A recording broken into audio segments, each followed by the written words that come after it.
and Anderson was down. The referee couldn't take it no more.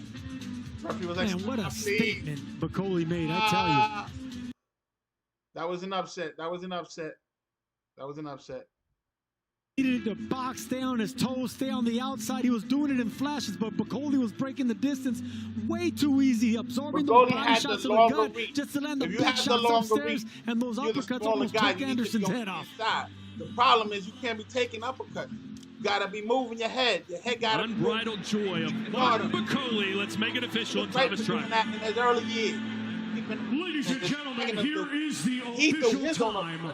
2 minutes, body 7 seconds of round number 5. And he'll get out of it. By way of knockout and new WBO International and NABF Heavyweight Champion, Martin Bacoli. 21 What and a 1 performance from and Martin 16 knockouts. Bacoli.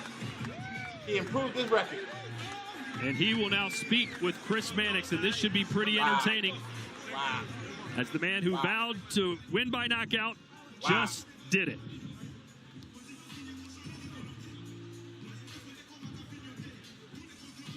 Mind you, this big man Martin, is not a congratulations. boxer. You were extremely confident coming into this fight that you were going to win by knockout. You did just that.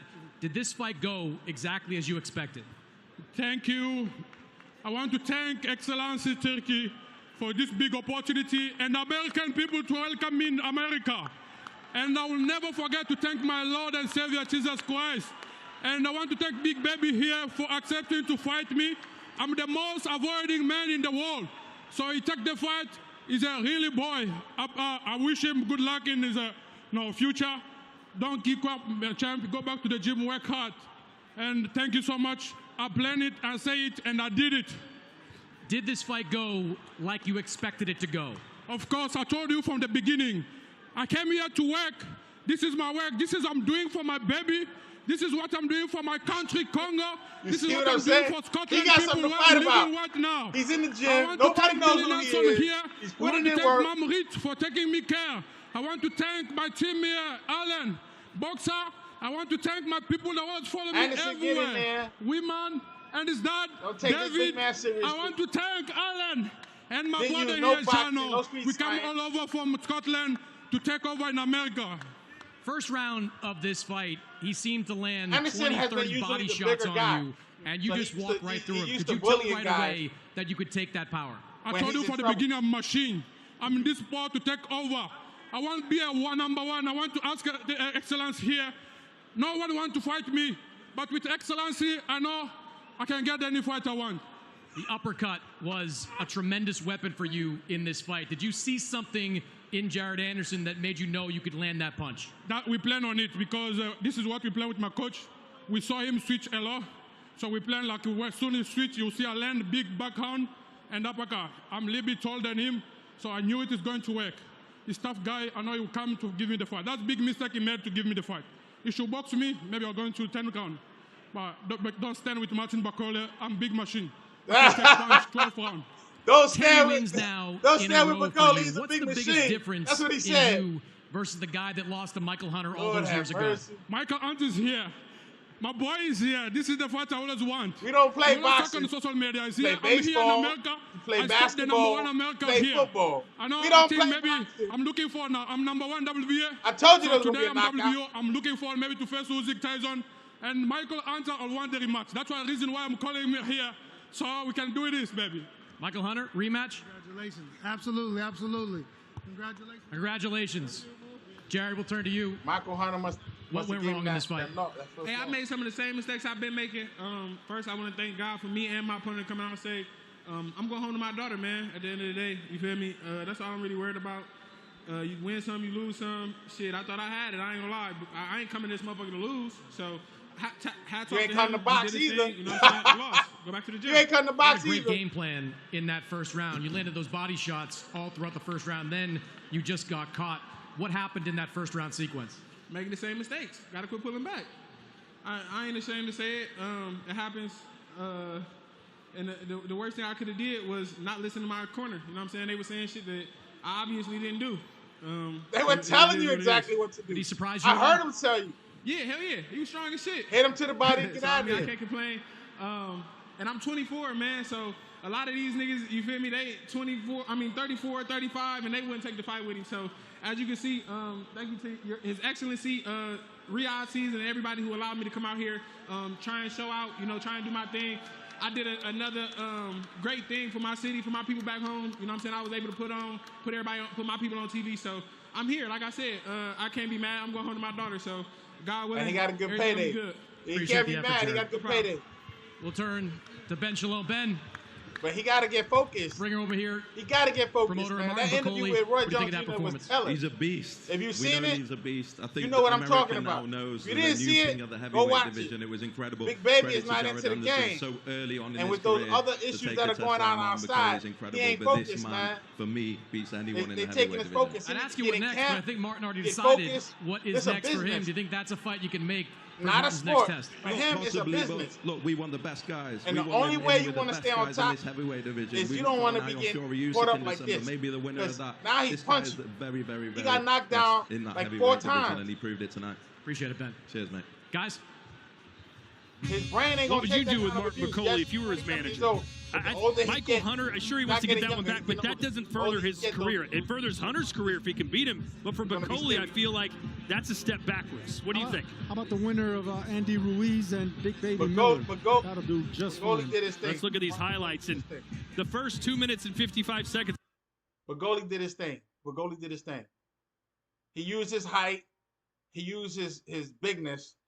He really wasn't boxing. He was just throwing punches out there, heavy hands. He was looking for the knockout from the first round. He was throwing those uppercuts. Then he stopped throwing those uppercuts. He was throwing straight hands. He had his guard down, so he was trying to bait him in anyway. So the only way to do that when he, his attention is on you, and he got it. His arm was on his belly. His power hand was on his belly. So he was just gonna flick his jab from the bottom where most people don't see it coming. You're gonna flick it up, flick it up, flick it up. Because you're not looking down, you're looking at your opponent. You're trying to get that peripheral vision. So he's just trying to flick it up. That was his thing. But his guard was down. So if his guard was down, it's for you to step to the side and then hit him with the hook. Step away from the jab, away from the power hand, away from that power hand. Step over quickly. And as you're stepping over, you need to throw that punch.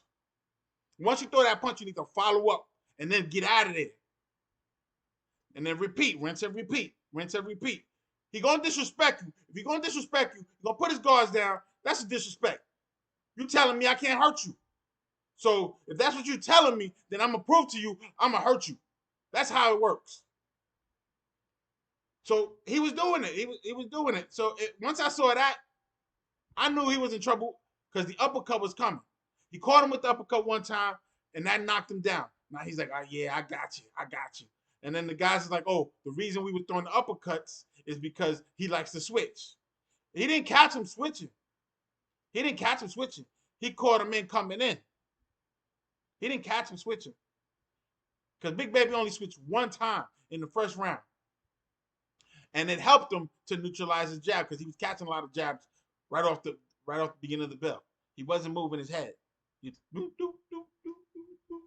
That was it. Big Baby in trouble. So the first fight, that might be the best fight of this from this card up.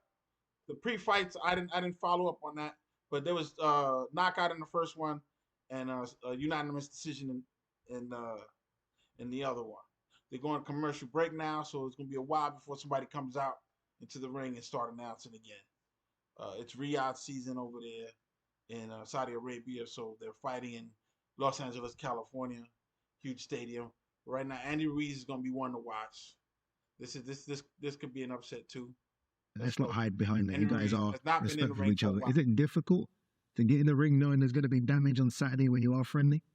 No, man, we're competitors, We both are on the same mission. We both want the same thing. We're good outside of the ring, but inside the ring, we got to put that switch on and, we got to go time. Either I knock you the out or I beat the out you.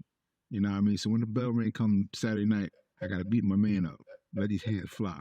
I know you're not going to say how this plays out properly in terms of game plan, but how does it play out in your head in terms of the fight, Joe? You tell Andy, how does it play out? I got to stop you, my brother. How are you going to stop me? I'm going to stop. I know, but I ain't gonna tell you what punch it is. All I know is that everybody has a plan. Everybody can say this, they can say that, but when they're inside that ring with me, it's a whole different story. Everybody said they're gonna beat me just because I'm Andy big, Ruiz I'm better fat, box, I'm man. He chubby. got the Taco skills Boost to pay the cheeseburger. Let's get it. But he's also another Guys, well big done. heavyweight I think it's gonna be a who does respectful do Biden not between focus. you to He's Jerome been and out of the Andrew ring Ruiz. for a long Good luck on time. Saturday, Pat. He Thank lost the you for heavyweight that. championship. He won it when he was focused. He lost it when he was not focused. So Andy Ruiz is this could be an upset again. Mind you, Andy Ruiz was heavyweight champion of the world, the first heavyweight Mexican champion. So let's see. Ooh, I think they're coming up next. Let me look at the scorecard real quick. Lord have mercy. They're showing the skyline. Yeah, they're coming up next. Yeah. Jarrell Miller versus Andy Ruiz. It's going to be something else. Next week, Ortiz is fighting. He's a knockout artist. That should be a decent fight. Come back next week. I might call that one. Yeah. I don't know. That guy, he might not be competitive, though. Let's see what happens. Right now, they have commercial breaks. So, in the meantime, we're looking at Andrew Ruiz coming in after, I think, a 1 year hiatus or 2 year hiatus. And then he's fighting Jarrell Miller, who's not he's not.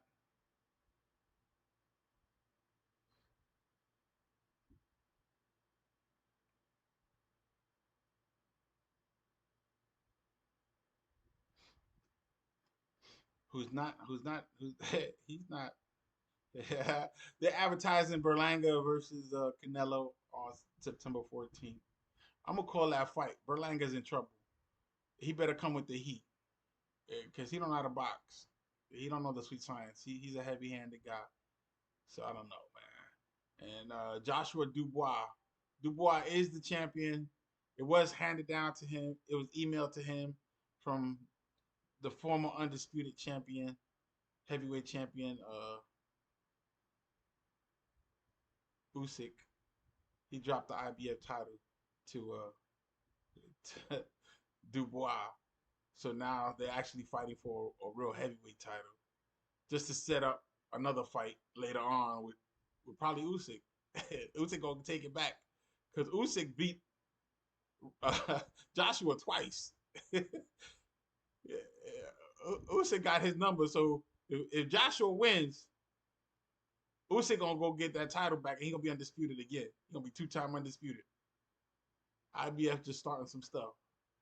All right, Sean Porter is over here breaking down the previous fight with Big Baby Anderson, who was, he was a sloppy man. Round, I said this fight's over. I don't think this young man can get past that moment. The kid got past that moment, but continued to get hit, continued to pull straight back, ran his hands himself, and made it look really good, like he might be able to do something. But Bacoli, but again, 24 years old. Right. He doesn't have his man strength yet, and we saw it. Nothing that he hit Bacoli with affected him. But on the other side of that, big uppercut from Bacoli. Right hands, left hooks, heavy hands, the whole fight, and it caught up to Jared. Took more rounds than I thought, but it caught up to him. If you remember a while back when Jared Anderson did that interview with Roy Jones Jr., it felt like after that people questioned his mental. I think after this performance, his resilience, his heart, it can't be questioned. Absolutely. Well, listen, let's be honest. That's a delicate situation, too. In the ring, he didn't show it. There's no telling what that walk back to the locker room is like. Right. There's no telling what he feels like now. Everything that he said before may be setting in now, but in the moment, he showed that he's got it. It's up to him now to recover mentally, emotionally, and take care of himself. And like he said, he's going back to his daughter. Best thing for him to do, be around his family right now. What about Martin McCauley? Just a fantastic moment for him on this kind of stage as well. What does the future hold for him? Beautiful moment for him. I was happy to see this moment for him. I actually thought that this was going to come. That being said, he needs the winner of Ruiz and Miller. He doesn't need that get back with the guy they lost to before. I'm losing his name. Michael Hunter. Michael Hunter. Excuse me. Yeah. Doesn't need his get back. He's beyond that. Sorry, respect to Mike, known Mike forever, but he's beyond that fight. Okay. He needs to be looking for the bigger, better fights, like the winner of Ruiz and Miller. That'd be an interesting one for sure. Well, as we mentioned, we've got another heavyweight bout that is coming up next. That is the fight between Jarrell Miller and Andy Ruiz. It should be a real banger, this one. Both men, yes, looking to re-establish themselves in the sport. Big men with high stakes in the ring. That is coming up next. Now that Martin beat Big Baby. There's a reason why I was looking for him. Now that Martin beat Big Baby, he should. It's a good point. He should be fighting the guy, the winner of Ruiz versus Miller. He shouldn't go trying to fight some fight where the guy has his number. There's no reason to do it. No reason to do it. The other guy don't have a belt. He took a loss. He needs the bigger payday. He needs to move up. It's a business, like I said earlier. It's a business. Now, again, Andy Ruiz has the talent. He's been doing it since he was a little kid. He's been boxing since he was a little kid. He knows the game. But a lot of times he's not focused, man, especially when that money's right.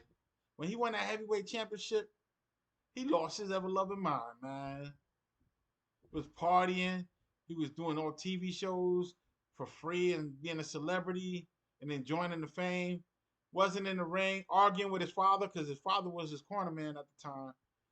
Had to fire his father because his father wasn't putting up with the mess. Father's like, yo, you need to get in the gym and do this stuff. What you doing? Buying trucks, buying houses. He spent money on cars, on all kinds of toys. He was not focused. He was out there playing games. So Andy Ruiz, this could be another upset. It could be another upset. Let's see. Oh, man. They talking to celebrities right now. This old girl, what's her name? Sia.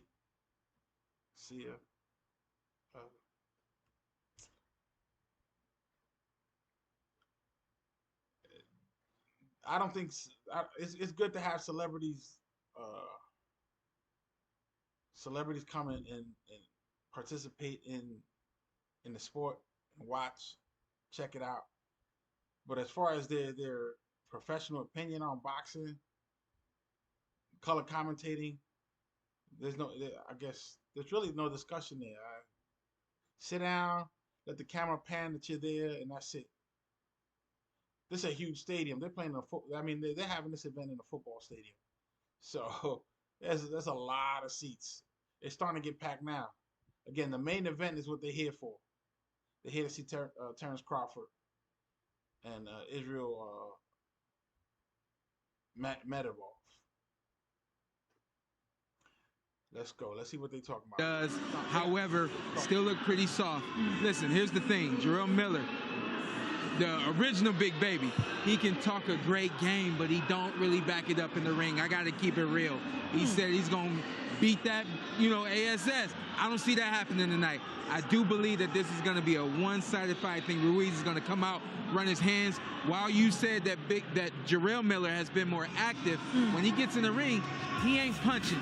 He ain't doing nothing but standing there blocking and taking a lot and playing a lot of defense. So I think he's going to come out here and do the same. He said he's ready. We'll see. Could that maybe look different coming in, 40, 50 pounds lighter than we've seen him in his last couple of fights? He is lighter. He did take this serious. But listen, this is what I know. When you are a fighter that doesn't throw your hands, doesn't do what you've been capable of doing, the Saudis call you that up, usually is who you are now. So I think that's who he is. They're going to pay you a lot of money. Who is Andy Ruiz now? Listen, I think Andy is still fast. You need to take it and serious. he still likes to punch. Don't forget he's Mexican. He still likes to fight. So I know he's been out of the ring for a while, but I got a feeling he's going to click to him. He's going to get the job done. So you think that hand speed won't be affected by ring rust? That will still play to his advantage tonight? That is his natural God-given ability. His hand that fast speed. twitch doesn't go away. No, that ain't going away. It needs to be nurtured. I mean, let's not get this wrong. It needs to be nurtured, but it ain't going away. I'm calling it right down the middle. I'm calling it right down the middle.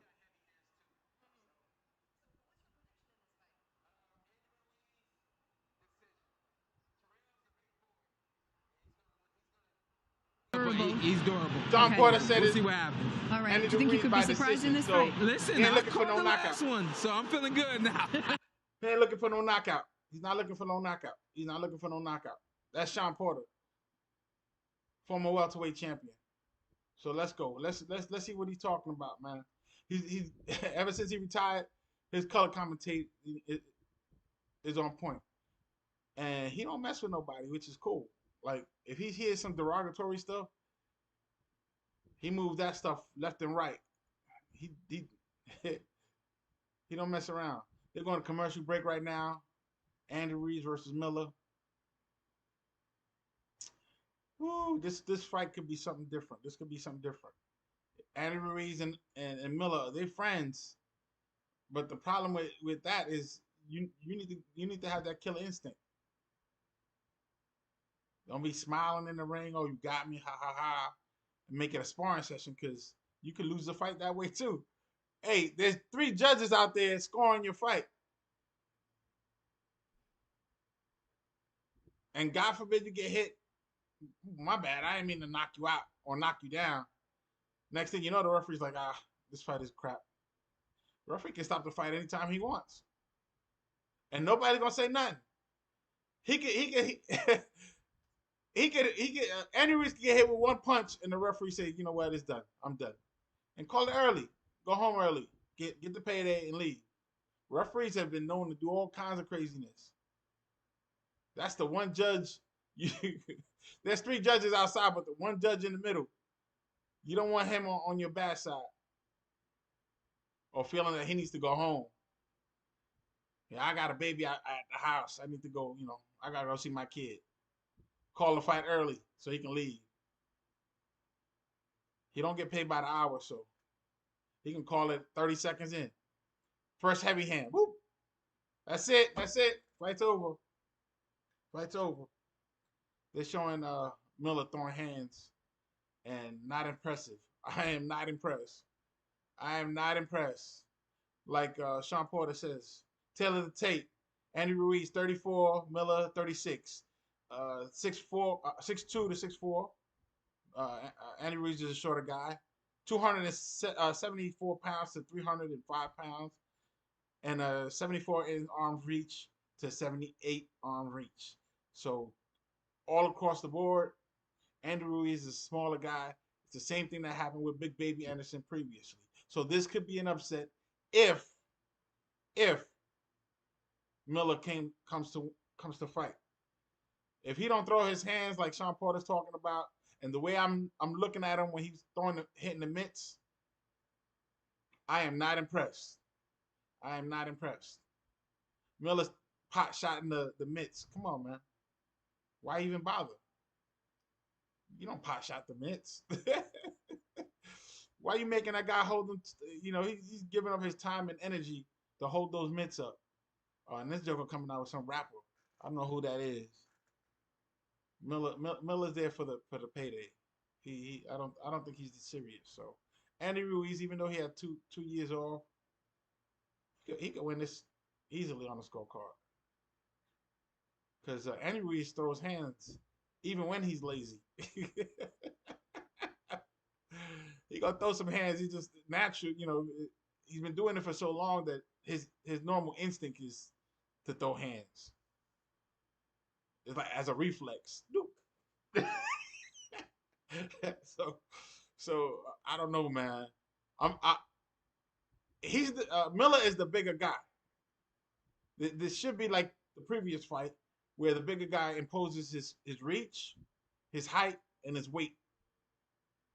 Don't have to be the better boxer, because as we saw in the previous fight, Big Baby was the better boxer. Yet he refused to box and got caught with the uppercut several times and got finished off with the 2-piece. So let's see. Let's tune in to see what they talking about. They still rapping and walking to the the PED allegations in the past, he has a lot to overcome as well. This is a perfect matchup for both. Yeah, look, let's be real, Sergio. They're not allegations. He tested positive for multiple banned substances. And I said to Jarrell Miller during our fighter meetings that there are a lot of people out there, understandably, that believe that your success is a byproduct of performance enhancement. He said he is motivated by that. He has some reasons that he says has his excuses for why he tested positive those multiple times, but the reality is he did test positive for multiple different fights. Now he has to prove that he can still be a top-level heavyweight without those subs. I'll tell you what, if he starts boxing and moving, and this is what I loved about Big Baby Miller back in 2018 and 2019 when we were calling his fights. He's a big man from the waist up, but from the waist down, he moves like a middleweight. He has the footwork. He knows how to maneuver, and then with that big mass and power, if he can come and start boxing like he did back in the day, he can give Andy Ruiz all the problems in the world. And remember, against Andy Dubois, Jarrell Miller had a lot of success in the first half of that fight. He just ran out of gas because his training camp was really short and his weight was really high. I still think there's a guy that can win a big-time heavyweight fight standing in the ring. Yeah, I don't think he's focused. Listen, it could be deceiving, man. He's having too much fun. It could be deceiving, man. And now let's welcome to the ring the former world champion, Andy the Destroyer Ruiz Jr.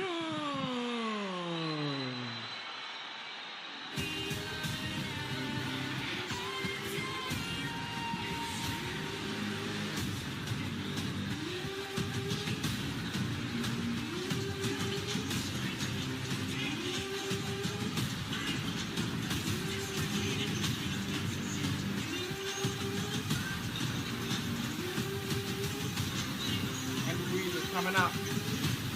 Andy the Destroyer Ruiz! Man, they're playing this crap music, man. I ain't trying to get my my channel strike because of some damn music.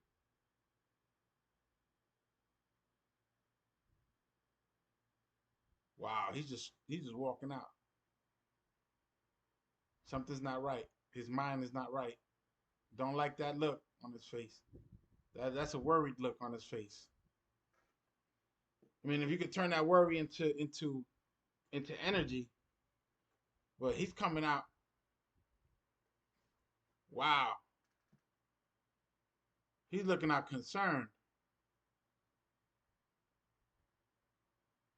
You got some rapper with him too.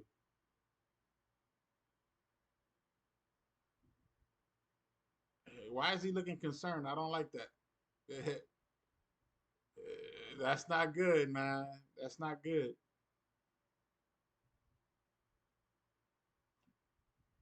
He's 274 pounds. He needs to move. He needs to not to stay in front of the guy. Stick and move. He got shorter limbs, so he has to get on the inside. Again, he got to step, use his feet to create possibilities. He's taking a long walk to the ring, really slow. So, and again, it's a football stadium, so it's not going to be.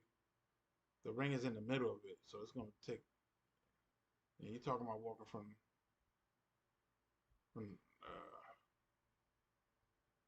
the 1 yard line all the way to the 50-yard line. It's like that. So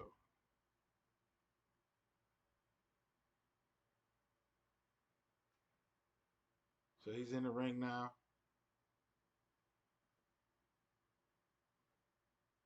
He got a couple of losses himself. He lost to Parker.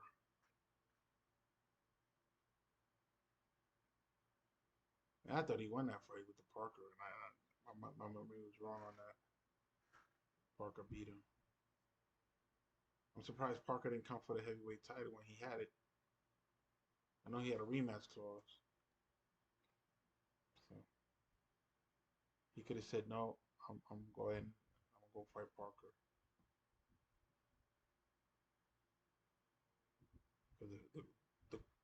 The faster he found, the faster he got that title, the faster he lost it. That's what Promotions. It is sanctioned by the California State Athletic Commission, Chair Peter Villegas, Executive Officer Andy Foster. Our 3 judges assigned will be Robert Hoyle, Lou Moret, and David Sutherland.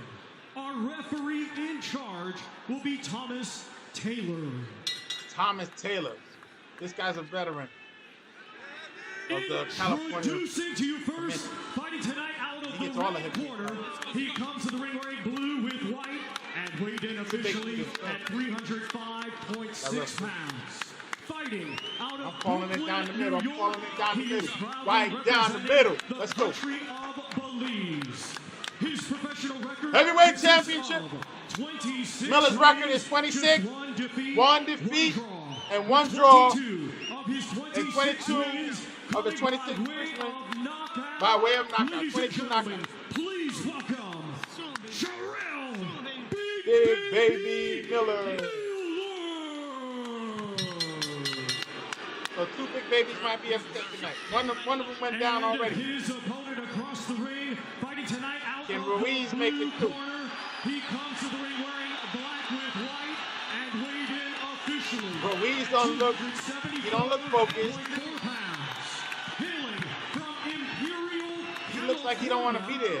I like that look. professional record of 35-2. defeats with 22 of his 35 22 by way of knockout. Coming by way of knockout.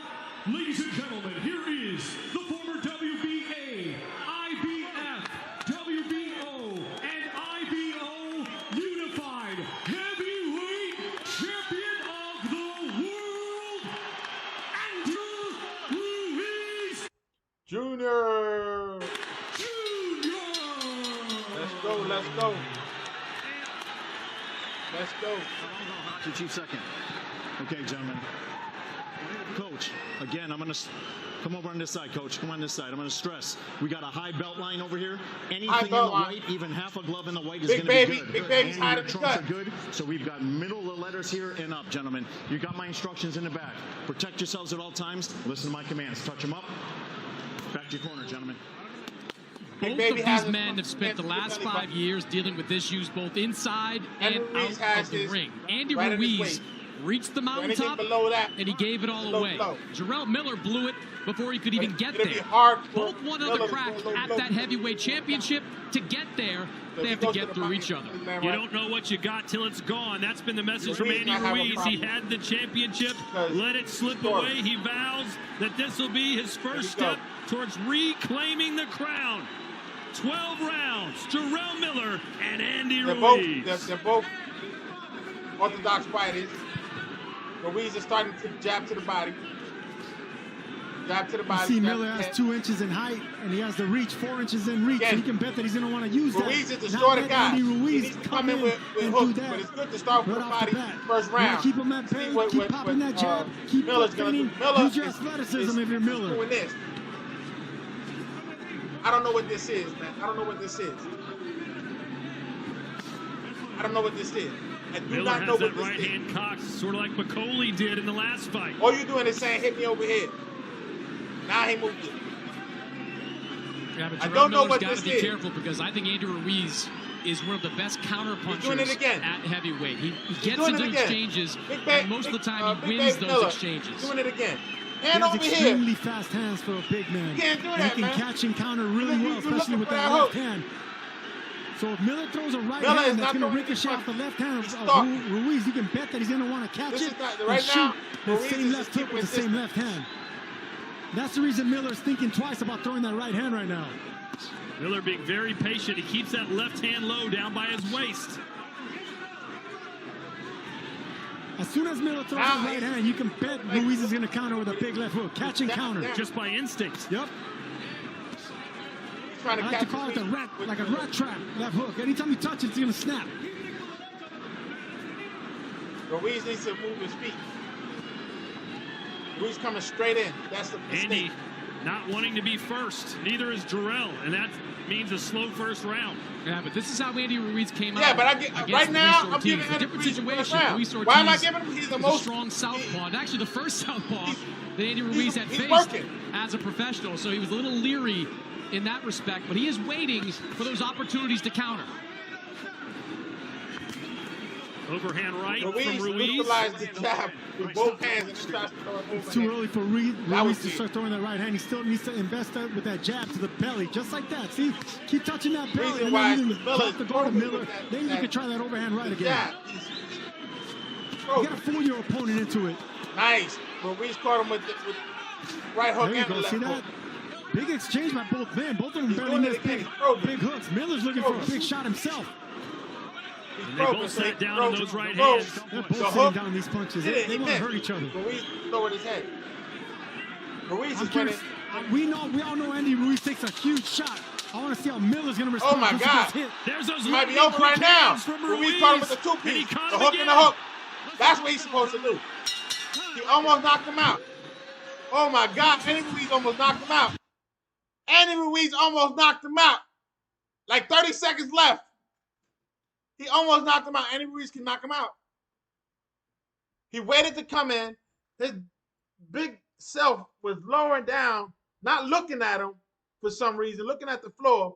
And Andy Ruiz was like, boom, boom, real quick. I was like, oh, that was nasty. He stumbled a little bit, and then bell rang. So Andy Ruiz could knock him out. He doesn't look tired. He doesn't look worried anymore. So that's a good thing.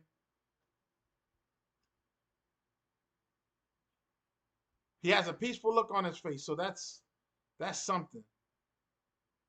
There's something weighing on his mind, though. Oh, I see what he did. They broke up. You got to protect yourself at all times. So they both had their hands up like this. And they were pushing away from each other. But as they was pushing, Andy Ruiz threw that combination and almost knocked him out. So he got caught with the classic. Or if it just plays out this way. But Andy Ruiz is very good at landing those equilibrium shots. The ones on the side of the head. Clipped Anthony Joshua with one in their fight. Dropped Luis Ortiz with a similar type of shot. He just seems to find a home in the right spot in the head. No, you're right. I just think he has good accuracy with that shot. I told you. There you go. He probably with the jab. Andy Ruiz caught him with that hook. I told you. This ain't doing nothing. The whole jawline over Ruiz said, I've got to let my hands go. I can't be tentative. But Miller's saying the same thing. What are you doing, man? See, Ruiz doesn't throw that many punches until the combinations start flowing. But I love the fact that he's jabbing to the belly of Miller. That right there is going to serve dividends. Miller's going to get knocked out. Pay dividends. Only because he got his guard. One of Jarrell Miller's best attributes during his best years was that work rate. He was a guy that would throw 60-plus punches per round. That's what made him the most successful. He is not the one-punch power knockout guy like Martin McColley. He's got to win against Andy Ruiz with volume punching. Well, he said to us yesterday, he said Andy Ruiz cannot fight going backwards. He loves to eat jabs and can't handle body shots very well. Well, right now, Ruiz is doing just fine on the back foot. Ruiz is stabbing moving Miller to the chest fine. and to the belly. Trying to set shots like that up top. Yeah, Ruiz was doing this. I was expecting more from Miller. Focus, he can win. At least from a work rate. Oh, my God. Ruiz just needs to let the hands I think go. the hand speed of Andy Ruiz has a lot to do with the inactivity of Jarrell Miller. Miller's going to go down. You know, this heavyweight division, especially, Chris, we're getting the premier matchups of top 10 guys all the time now. Now he got a high heavyweight's guard, one big win away from being thrown right back in the mix. Oh, right hand lands from Miller. Best punch of the fight. There's a big uppercut by Miller and then over the top. But that's the thing about Andy Ruiz. Ruiz, he knows how to take a big shot. But he took that punch heavy. Oh, he ducking. Ruiz just ducked an overhand. He didn't counter. He didn't, like, he tapped the body, but he didn't count like he should have. Miller's just trying to line him up. Yeah, he's telegraphing that right hand. He should start just letting it go without power. He's looking for the perfect right hand, Miller is. It's too soon for that right now. Just be touching and pecking. You're losing rounds. Momentum for Ruiz right now. And I'm giving him the second round. Big Baby only scored one punch. Look, he get caught around the guard. Big Baby get hit around the guard. Miller's just getting outworked right now by the faster hands of Ruiz. Nothing landing cleanly, but he's winning rounds convincingly. Andy Ruiz won the second round. I gave him the first round and the second round. It was a good round, but we finally gave that shit at the Oh, end. they lied to him. They lied to Big Baby, telling him it was a good round. He only had one shot. Terrible. And then telling him about his guard. If Miller listens to his corner, he gonna lose. All right, he's doing great. He's doing great, champ. He's doing great. Yeah, you're doing great. All you gotta do is this. You ain't doing great.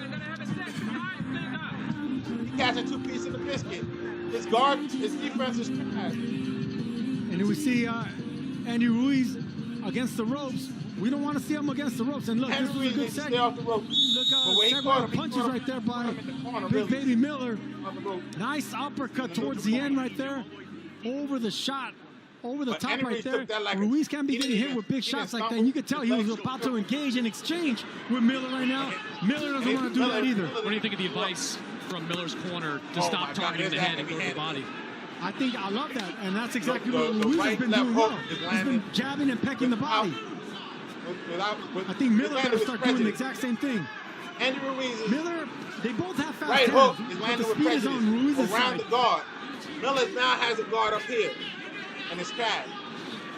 Before he was fighting like this. Let's take a look at some CompuBox numbers as we enter round 3 here in our second heavyweight fight of the night. Ruiz has landed 19 power punches. I don't want to hear it. I don't want to hear it. CompuBox numbers don't matter in heavyweight fights. There's no. CompuBox numbers do not matter because one punch can knock you out. No. I don't want to hear about no CompuBox numbers. The judges don't even look at CompuBox numbers. They need to stop it. What they need to do, in my opinion, is put a scoreboard up. Every other sport has a scoreboard. Wrestling sometimes has a scoreboard. Boxing don't have a scoreboard. We need to see what them judges are thinking round by round. We don't need no surprises. They could be giving Big Baby this fight, and he losing. Andy Ruiz is going to, if they keep holding and pushing out like that, Andy Ruiz is going to capitalize on that. Because every time Andy Ruiz pushes off, he throws that, oh man, he catching him. Big Baby's taking those punches. I don't know how much longer he's going to take them. Overhand right. Andy Ruiz is keeping his distance. Miller needs to start getting respect here. And I like the fact that he's aiming for the body. Miller is. Both of them are digging down that upstairs. Big target for both of them down in that belly area. This is crazy. Ruiz getting his licks in wherever he can. And that's what you got to do. You just got to touch whatever your opponent gives you, that's what you touch. Just like that. Overhand right. I love the fact that Ruiz is not standing in front of Miller. The right He's hook, punching and moving. right. Usually it's Miller that has the better footwork. Miller. That can knock him out. He can't be taking those punches. And that's also neutralizing Miller's jab. Because every time he goes like this, he don't There's a digging right hand to the body for Miller. And Miller even if you block a punch like that, Sergio, it still does us some damage. Actually, that one actually was a little bit telegraphed and slappy, but yeah, when he goes in, he's not you don't want to get too many of those. Oh, good right hand on the inside for Ruiz. That's where he's been really excelling. Yo, this is all night. Actually, that second body shot from Miller right now, that one right there, those are more effective than the ones that come around. That's how you lose all your power when you open up your arm like that. That's the uppercut that Miller's corner had been calling for. They want him to go to the body and then come up the gut with an uppercut. Henry is blocking his overhand right nice. Coming in with his own. I need Andy Ruiz to throw an uppercut. Andy Ruiz is still winning on the scorecard. On my eyes, he's not doing enough. Days after signing a contract extension with Matchroom, it was announced Eduardo Rocky Hernandez. I don't hear it. Hernandez. Yeah, all right, so what? Let's see, Rocky. Let's do something. Show me something. Let's go. Let's go. Miller over here throwing these jabs that are not even consist. He's catching rights to the body and rights to the head. Oh, there's a liver shot. And Andy Ruiz needs to get off the ropes. He caught an uppercut, a grazing uppercut, and a liver shot. The liver shot was when he was on the ropes. He needs to stay off the ropes. Too big of a man to be on the ropes. Keep it in the middle of the ring so you can move around. Can't have that big man pin you down. All right, accuracy and output has been pretty clear to see at this point. Jarrell Miller just doesn't look like the guy we saw beating mid-level contenders at heavyweight during those first couple of years on the zone. So if Jarrell Miller wants to get back in this fight, he's got to increase his punch up. But when he's walking Andy Ruiz down, he's got to let his hands go. This is what he said. Andy Ruiz can't fight going backwards, and he's going to eat my jab. He's measuring, posting up. Don't let him do that. Don't push off. Don't do that. And the early rounds is where Miller should be taking advantage of the inactivity of Ruiz. But shots like that, nice body shot there right right to the body. Ruiz and comes right up back upstairs. To the head. Those will take that a toll works good. the later this fight goes. And you're right, Sergio. These are the rounds that Andy Ruiz was most worried about. Coming off that 2-year layoff, he didn't know how he was going to react in these first few rounds. He was pretty confident he'd settled into the fight as it progressed, but so far so good for Andy Ruiz. Yeah, that's the reason I'm saying that Miller is actually playing in the game plan of Ruiz. Let him get into the fight and shake off that rust. But it's working. It don't matter. It's working. See, right here, Miller should be jabbing his way in. He's just walking. Good body shot, but he should be jabbing his way in. Reset. Catches an overhand right from him. Right cross on the inside from Jarrell Miller. There's the double jab. And Ruiz better watch out for the uppercut. He's being the aggressor, Sergio, but not the effective aggressor. He landed a good right hand, Miller, right there. Nice block. He's doing well in the last 20 seconds. Miller, he's landing some good shots. I think he's trying to pick it up. Oh my God, nice counter. Ruiz snuck in some of those quick hands there. The good thing is Jarrell Miller trying to impose his superior size on Ruiz. I think he is imposing it right now in this last minute. He needs to keep doing it, but he needs to do it behind a jab. But he needs to throw more than one punch. Pop that shotgun jab and on Ruiz's face. Then you can start your combinations. When he throws multiple nice flurry there from Ruiz. Miller don't know what to do with it. You know, every time a fighter shakes their head and says, I didn't feel that, it means that they felt that. They felt it, but do something back. I mean, okay, if it didn't bother you, fine. How about you get yours back? Let your hands go over your Miller. What I'm seeing here, correct me if I'm wrong, Sergio, is a fight that Miller should be winning. He's doing all the right things position-wise in the ring, but he's just not landing enough punches. Because he's not throwing the jab, so without the jab, you're not going to have confidence to let the right hand go. Without the right hand, you can't let your combination flow. So there's no fluidity to his offense. He's just, the only thing he's doing right is walking back Andy Ruiz, but that's not enough. He's getting the ball down in the paint. Oh, shoe shine but from he's Miller. Not making the hoops. Miller throws a shoe shine. Wow. And let's check in with Emily, who's with NFL star Deshaun Jackson. Landed on Ruiz. Deshaun Jackson in the house. Game that recognizes more game. Sure. Who you got tonight? I only got the one. No, I don't want to hear it, dude. I don't want to hear it, dude. Again, nigga, these celebrities, man. They ain't never been in the ring. Just look pretty, man. Just look pretty. Just look pretty, man. Go, get out of here. Nobody want to talk to you. Get out of here.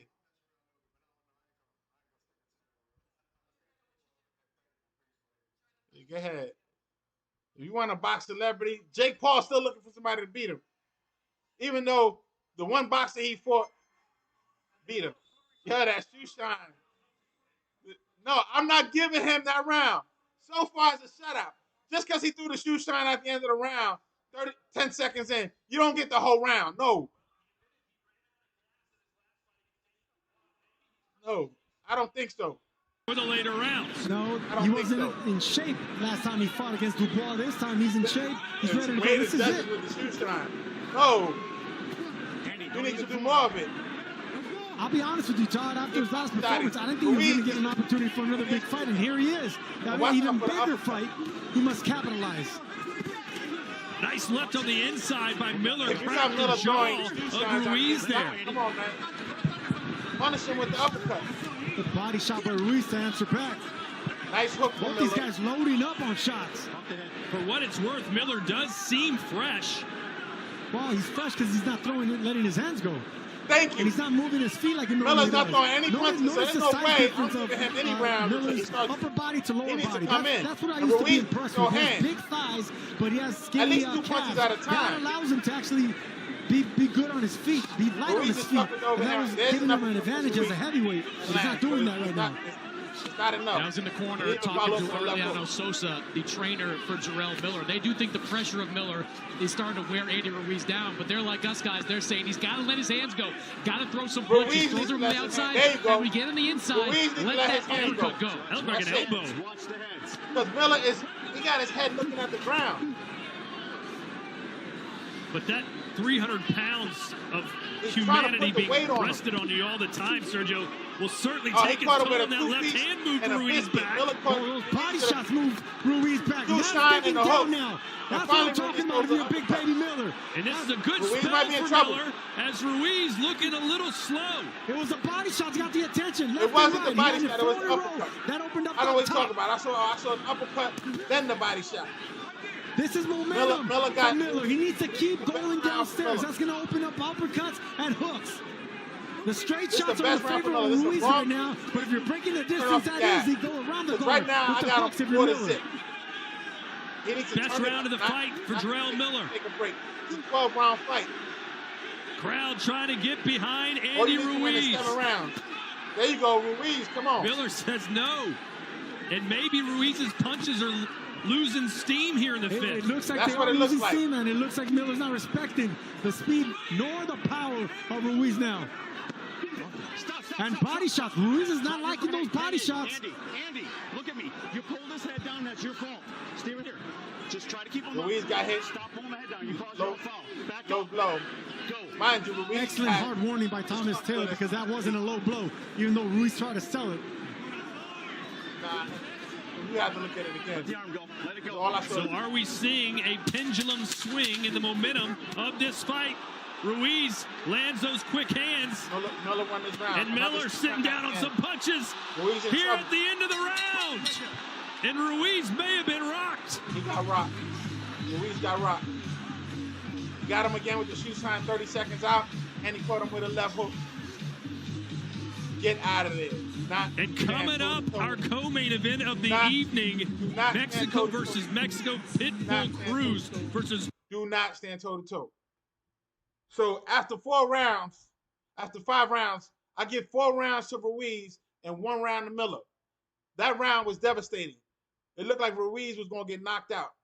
Right now they're showing Pitbull Cruz, and this guy, this guy's another bulldog, literally. He comes forward. Oh, you needed somebody with combinations and stepping to the side. Gervonta Davis already, and Gervonta Davis is not a volume puncher, and he beat him. So this should be a fight for in his wheelhouse. The way the guy he's fighting. His performance coming up short with Tank Davis, and they've been supporting his career. Right now, all eyes on Andy Ruiz, who seems to be fading fast as we enter round 6. He's pushing and staying in front of him. And you wonder, Sergio, like, was there You a don't method? want Is there those a method to the 200 pounds madness of Jarrell Miller? He took some big shots in those first few rounds. I Every thought time he lost comes them close, he cleanly. can throw punches. Now here he is, coming off coming a in like win a in a bull. round and starting to Mind you, build on that Miller- in the 6th Miller round. I don't think that's a method, man. That's his He's style not now. using it. You know, Punish he him wears for it. people down with his You gotta punish intimidation him and for his size. mistakes. Listen to me, Ruiz. I'm trying to tell you. He's right You there can in win the this face fight of Ruiz, by not knockout. letting him If you breathe. do what Good I'm telling right you hand to on the do. inside. As soon as he walks in with his head, hit him And with Miller, that. like hook Piccoli, right. doesn't have to hit you that Don't- hard, and Sergio. step His out of there. fists are so Pop, pop. massive. 3 punch, I 2 would punch say this. combination. Jarrell Go Miller left. can punch, a big Go heavyweight, left. but Martin Piccoli Ruiz, is a listen to KO me. artist. Go Like, left that and is 2 it. punch combinations and get out of there. I was Knock- looking for the words to say exactly that. He's You coming can't in like compare a the bull. two. He's not using his reach. Miller has There's a different type the of longer power. You know, Miller He's does have heavier. power, but He's it's not taller. Piccoli He's putting power. that heavyweight 22 you don't need knockouts 300 pounds on top and of your Jarrell body. Miller's You already got 26 300 pounds wins. of your own, or 275 pounds. Blue corner. He's getting you So his tired by looping shots, weighing that's down. going to take it out of He's Miller. gonna He wait. shouldn't be throwing looping shots like that. He's not boxing. You can keep walking your man down, but keep the punches straight and keep digging to the body like you did there. Whenever, if you see your man getting winded, keep digging downstairs. That's slowing down Ruiz. Ruiz is looking winded. He's breathing with his mouth open now. Yeah, and a long way to go. We're not even at the halfway point. Yeah. No, The body language are backing up. The mouth open. Ruiz is not made for the Ruiz 12 looks rounds. tired. He's moving backwards. I got to Yeah, give he's- Miller this round too, unless Ruiz really stop rest. Miller should just keep digging away. Forget the head. Dig away at the body. Yeah, Miller looks fresh. Ruiz looks like damaged goods. Yes, he does. And that's the Ruiz thing with looks inactivity, tired. man. I don't care. Like I said, I don't care how And long you've been in the Ruiz is gym. doing something Once you get up there and the most adrenaline boxers starts do. rushing, When the guy put his head down, it doesn't matter. Well, if he's staring him, Inactivity kills careers. Nice. Ruiz hit him with a But Ruiz has banked some rounds here, so it's not like the cause is lost. He still has plenty of time to get back, but this has not been his round. I'm giving Miller this round too. Miller's using the jab now, finally. Using that jab, but he's probing again with the jab. He's looking to throw a hammer. When you see the probing, listen to me, guys. If you see a guy probing, he's trying to throw a hammer on you. Clubbing body shots and from Jarrell Miller, and then upstairs oh my God. An uppercut. That was right after he hit him the bell, with the or maybe even a little twice. after it. You know, one thing Jarrell Miller is doing here, last few rounds, got that when he hears round. that 10-second clap, he's shoe shining, making sure the judges 2 see his years production off, at the very end. it's costing. Oh my God. The 2 years off is costing Ruiz. The referee's over in the corner, checking him out. You don't want that. You don't want the referee coming to the corner checking you out. He looking tired. Now he's looking tired. He came in looking worried. Now he's looking tired. Ruiz don't have that fire's not in him. I don't know what they're yelling at him right now. Man, his father would have been all over him. Now they're gonna show those body shots and them hooks. He threw a lazy right, Miller. Here comes the shoe shine, the uppercut. That caught Ruiz. Yeah, he was gone. The uppercut came in right as the bell sounded. It was kind of after the bell, but still, it landed. It did its damage. Let's go. Let's go. Let's go. Accuracy, we talked all throughout that Miller was just stalking Ruiz, but not throwing punches. But over the last 2 rounds, Jarrell Miller has really turned the tide. He's letting his hands go, especially to the body, which is having a big impact on Andy Ruiz. And you can see that Miller is not respecting anything coming back for Ruiz now. And I love what he's doing now. He's just throwing short shots. He's not loading up Miller. Right He's just countering with nice momentum, movement with that right hand. Ruiz standing right in the middle of the ring. You see a bit of some swelling underneath and around that left eye of Andy Ruiz. And that's because of those right hands I was talking about. He's not loading up on him no more, Miller. He's just throwing them to touch him. But when you have 300 pounds behind you, touching is enough. That's why Ruiz keeps landing that overhand right and the right hook. Ruiz don't have the energy. There's that little jab on the inside from Miller. Anything that scores. Another one. He just got flat-footed. And there's a clubbing right hand stabbing downward from Jarrell Miller, who, according to Chris Mannix, has won the last 2 rounds after a slow start. Ruiz is looking for power. Miller is not letting Ruiz clinch. Ruiz is clinching saves you some time. You can get some breath. You can walk your opponent back. Anytime Ruiz starts to clinch, Big Baby Miller, doesn't let him. He pushes him or moves his arms. That was So what can Ruiz do here, Sergio, other than... Oh, my God. Ruiz better start moving his head. Watch out. Yeah, he better move that head right now. We're going to have a knockout. Yeah, he better start moving that upper body. Right now he's getting way too relaxed because he's tired. Ruiz is going from corner to corner. So he needs to keep the hands up or the upper body movement right now because Big Baby Miller, he's just getting started. Yeah, but Big Baby Miller... Ruiz told us that Miller suits my style. I can counter and shoot back, use his aggression against him. And he was doing that early on, but the punches just aren't coming back anymore. And that's fatigue setting in. Ruiz is tired. On Ruiz, the fact that he hasn't fought in almost 2 years. And lucky he's not fighting somebody like it takes its toll in the second half of the fight. He'd be out of there. And we're seeing it now. You can see Ruiz is tired. Every corner. His back is up against the ropes. Yeah, anytime Miller rears back and fires, he misses. But it's those little short shots, like you were saying, Sergio. Those are the ones that are scoring. And the snap on the punches of Andy Ruiz are not the same as they were trying to do the shoe early shine in the again. fight. 10 seconds out. Ruiz lost this round. This is not good. This is not good. Ruiz. Venezuela. This guy, he got a glass jaw. And there's Jose Valenzuela. He gets pit bull Valenzuela don't cruising. get knocked out tonight, Sergio, you feel Valenzuela's not been getting the respect deserved heading into this fight? No, he is not. The only way Venezuela Venezuela is going to get out of this fight is if he actually boxes. This is Meaning one of he these uses fights his for jab. sleeper, man. Don't Not let only do I Pitbull think he's come going at to him. give Pitbull Cruz a really tough doesn't know how to fight. cut off the ring But that one of these well. fights where He does possible, do it sometimes. a possible But upset could he's not happen going here to cut off because the ring. Cruz He's is going to follow going to you be around. hit, but you got to Let get him follow him you around. Just keep hitting him with the jab. How about Isaac Cruz doing this workout prior to the fight? Isn't that the stuff you do at, like, title boxing?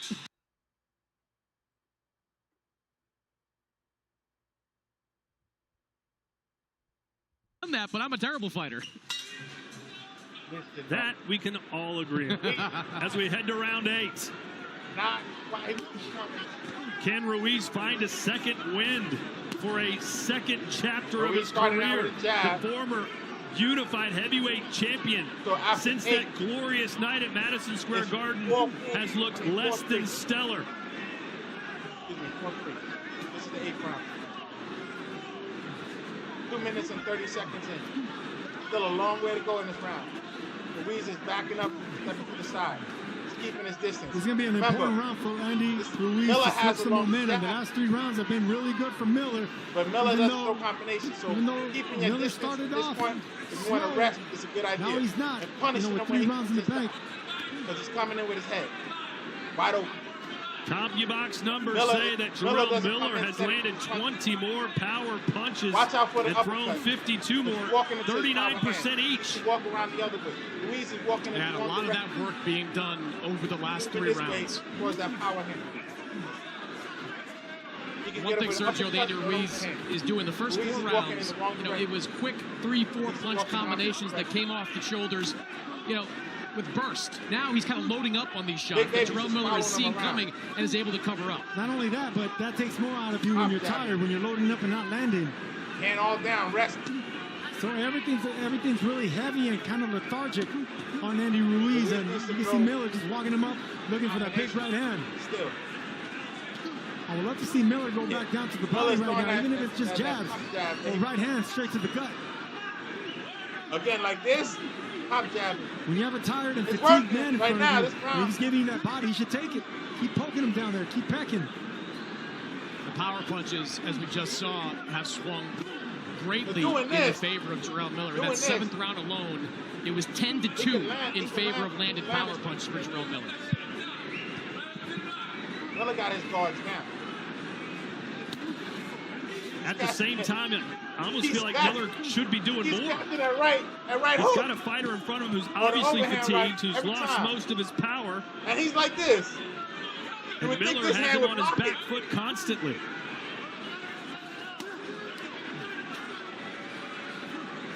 You've seen both these guys are reluctant to throw that right hand, the straight right hand, because they know they're both looking for a counter. That's a lie. So the jab is all that they're doing, and they're neglecting the right hand. Like this round, Ruiz has Ruiz thrown was so throwing many the more overhand punches. right. Miller's obviously in control, So but he been can throwing lose the right round. hand. Right. A straight right, he hasn't done. And all with jabs. Because he's blocked. There's the shoe Another shine. shoe sign. Another shoe sign. That's some Olympic But did style Miller crap. wait too late? At the end of the round. I don't know, man. I'm going to have to give that round to Ruiz. So it's still, now it's 5.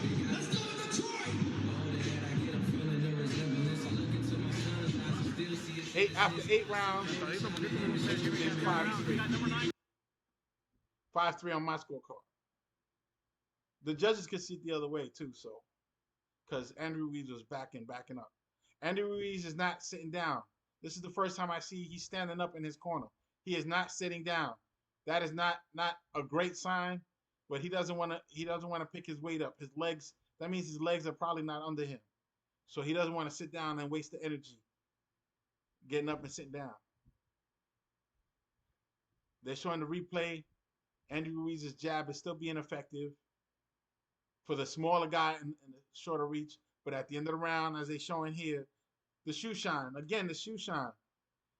I don't think this, you're not going to not do nothing the whole fight, the whole round, and then shoe shine your way out of that round. And around the ring in the last 10 seconds, throws body shots. I think Jerome Miller's got now a 3-round window to win some rounds against Andy Ruiz. He dug a pretty big hole early on, and he's dug himself out of it. But you got to believe in the 12th round, Andy Ruiz is going to get that burst of adrenaline and look more like the Andy Ruiz we saw in the first couple of rounds. So these next few rounds are just as important for Jarrell Miller as they are Andy Ruiz.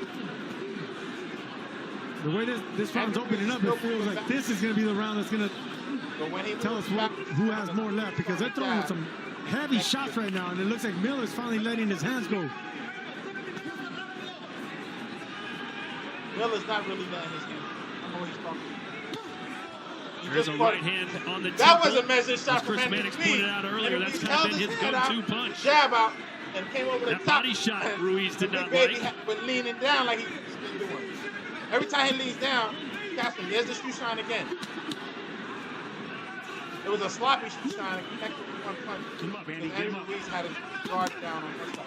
There's some quick hands, a little power being shown by Ruiz. Ruiz is at least coming to life a little bit. He got his he's second coming win. to life, but Miller's blocking those shots. Miller just threw an uppercut and landed on Ruiz. Ruiz is still moving. It can be discouraging whenever you're backing throwing shots that hard, that fast, being blocked, and your opponent keeps walking towards you.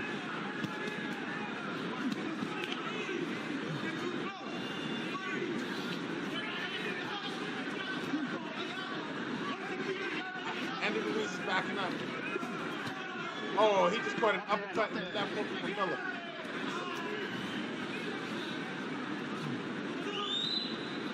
No, but Andy Ruiz takes those shots, man. You know, for whatever reason, Jarrell Miller's kind of gone back to the guy we Miller's saw in the not first throwing two that rounds, jab. where he is continuing to press forward, but not throwing punches as he is. Palm is like touching Ruiz's face. That's not a jab. I don't know what that is. It's just like palming his face.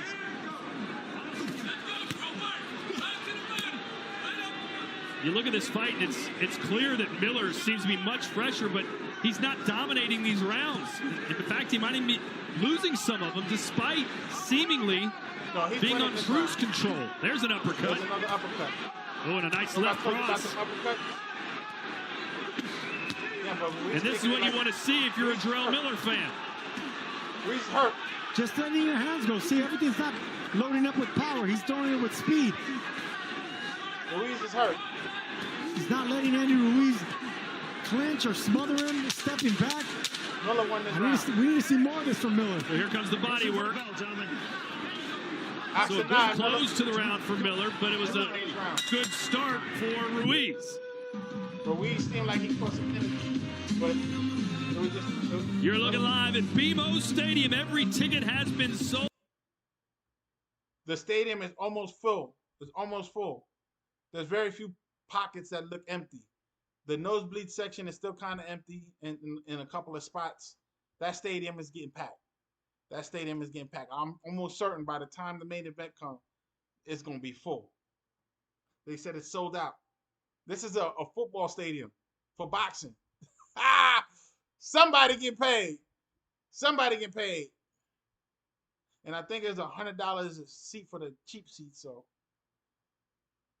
man, they filling it in. They're getting the volume. Ruiz in the corner. He needs to stay out of the corner. He's catching sloppy hooks. And what's crazy is Miller's throwing that too, just like he's not throwing it with no power. He's just slapping him in the face with it. It's still anyone's fight, but Miller It's not anyone's fight. put himself in the opportunity, Miller's really winning. grab this fight by the scruff of its neck and take control, but he just hasn't done it. And it's there for him, Todd. You know, if he can keep walking Ruiz back, which he's been doing the entire fight, but doing it behind the jab, like you have a game plan to do. Not the fact that Ruiz is walking himself back, but you're pushing him back with the jab, even if it's to the chest or to the shoulders. Oh, there's good work. That's what you want to see from Miller. 1, 2, 3 downstairs and ends it with a left upstairs. Big body shot, but big baby to the body. Ruiz didn't like that shot. Miller says, come on to Andy Ruiz. It seems like Ruiz needs to be pushed into a fight and wake up. Miller's telling them, come on. Chris Mannix's scorecard That's as exactly close how it as you'd like. 86-85 in favor of Andy Ruiz. Thought Ruiz did just enough in that 8th round that Jarrell seemed to kind of take off. Jarrell squeezed out the 9th, and right now back and forth action. Very competitive fight. 86-85 right now in favor of Andy Ruiz. 5-4, 10th round. 5-4, 10th round. Credit to Ruiz, who looked gassed as early as round 5, but he's hung in there. Still letting his hands go. So it could be tied in the second. You know, when fighters are this tired, it's a skill to learn how to fight tired. You know, you don't really load up on shots. You don't pull back your arms. They're little tiny shots where you gotta actually use your hips. Little shots like that. It invites joy. If you could do that and keep getting your opponent hurt and keep them tired, then the big shots will land after. Good jabs from Miller. Miller's finally using Minutes his jab. ago here in the 10th. It took him 10 rounds to figure out a jab. See, loading up on shots like that for Ruiz, that is not as effective as if you do two shots that are actually, you're punching with your shoulders and your hips with better technique instead of speed and trying to put too much power to one. Ruiz looking tired again. Well, no one's ever questioned the heart of Andy Ruiz, and he's showing you a lot of it in this fight. Heart. 30 seconds to go here in the 10th. Heart. Pretty good round for Miller. After this round, it's 5-5. Oh my God. Miller's like, no. He's talking. The thing about Jarrell Miller is Miller that been talking he the can whole always round. take a punch. Yeah, because that was a solid 1-2-3 on the back foot for Ruiz. Miller goes up and came right back. Listen for the bell. Much more activity from Jarrell Miller. Miller won the round. It's a draw right now. And our main After event, 10, I got just it a draw. around the corner, and there he is. I got the it a draw. I don't know how they got it. We kind of switched rounds. I think the 7th to Miller. They didn't give it to him. So, anyways, at the end of 9 rounds, at the end of 9 rounds, me and the correspondent over there have it the same way. 5-4. But Miller just won the 10th round, in my eyes. So that's 5-5. It's a brand new game. It's tied. It's a brand new game. Andy Ruiz is not sitting in his corner. He's looking tired. He's not throwing combinations like he was doing before. He's getting caught on the inside. Miller is not using his jab effectively except for this round. It took him 10 rounds to use his jab. He just gave him pound on the way in. So Plus pound frame I think Miller's has exhausted Andy Ruiz as we enter the championship rounds. Still feels like this fight is up for grabs, though. It's a draw right now. Ruiz had a hot start. Won at least the first 3, maybe first 4 rounds before Miller found his form. So does Miller. And right now, Miller is backing him up with punches. What would your advice be to Ruiz if you were his trainer, Sergio? Let go of the Not to hand. load up on shots anymore. I mean, this is a big man walking you down. You got to start using your jab, start poking him on the chest, and don't load up anymore. Concentrate on speed, not power if you're Andy Ruiz. I agree with that. See right there, he loaded up on that big shot. It's just one shot. Instead, why don't you throw three at 50%? Nah, he can go down to 20. Just hand speed. Kitty pat him. Make it look good. There you go. He threw a double jab. That was Sergio. No, at least he's throwing, but it's not the effective. It's not having the effect on Miller like it should if he's throwing 2 or 3. Because you could brace yourself for that one big shot. You see it coming. Nice combination. But the other ones, it might catch you off guard. 1-2. It was a regular 1-2-3. But he's back. See those shots right there, loading up. You can see those coming. Miller was stopped in the final round of his last fight, round 10, against Daniel Dubois. This one scheduled for 12. On the break. And he looks like he still has plenty of gas in the tank, does Miller. Miller looks fresh. Miller is in no danger of getting knocked out. So he's walking straight forward. It's not easy to go 12 rounds and be active when you weigh 305 pounds, is it? I wouldn't know, but yes, it doesn't look that way. You know, for Jarrell Miller, this is well-conditioned, right? He hasn't fought at a weight this low since 2018. For Andy Ruiz, this is the second highest weight of his pro career, if you exclude the first 2 fights he had. So, Jarrell Miller in great condition by Jarrell Miller standards. But Andy Ruiz been taking some scraps. And another big fight awaits him if he can get past Ruiz. Miller's not trying to kill him. Miller is not trying to knock him out. Good right hand for Ruiz, but Miller's there. It's just not affecting Miller, is it? No matter what Ruiz hits him with. No, it's not. And it hasn't affected Miller. Miller came to fight. He came to win. Good There's shot. a good right hand. That was the best punch for a while from Ruiz. Yeah, it was. And Miller keeps coming forward.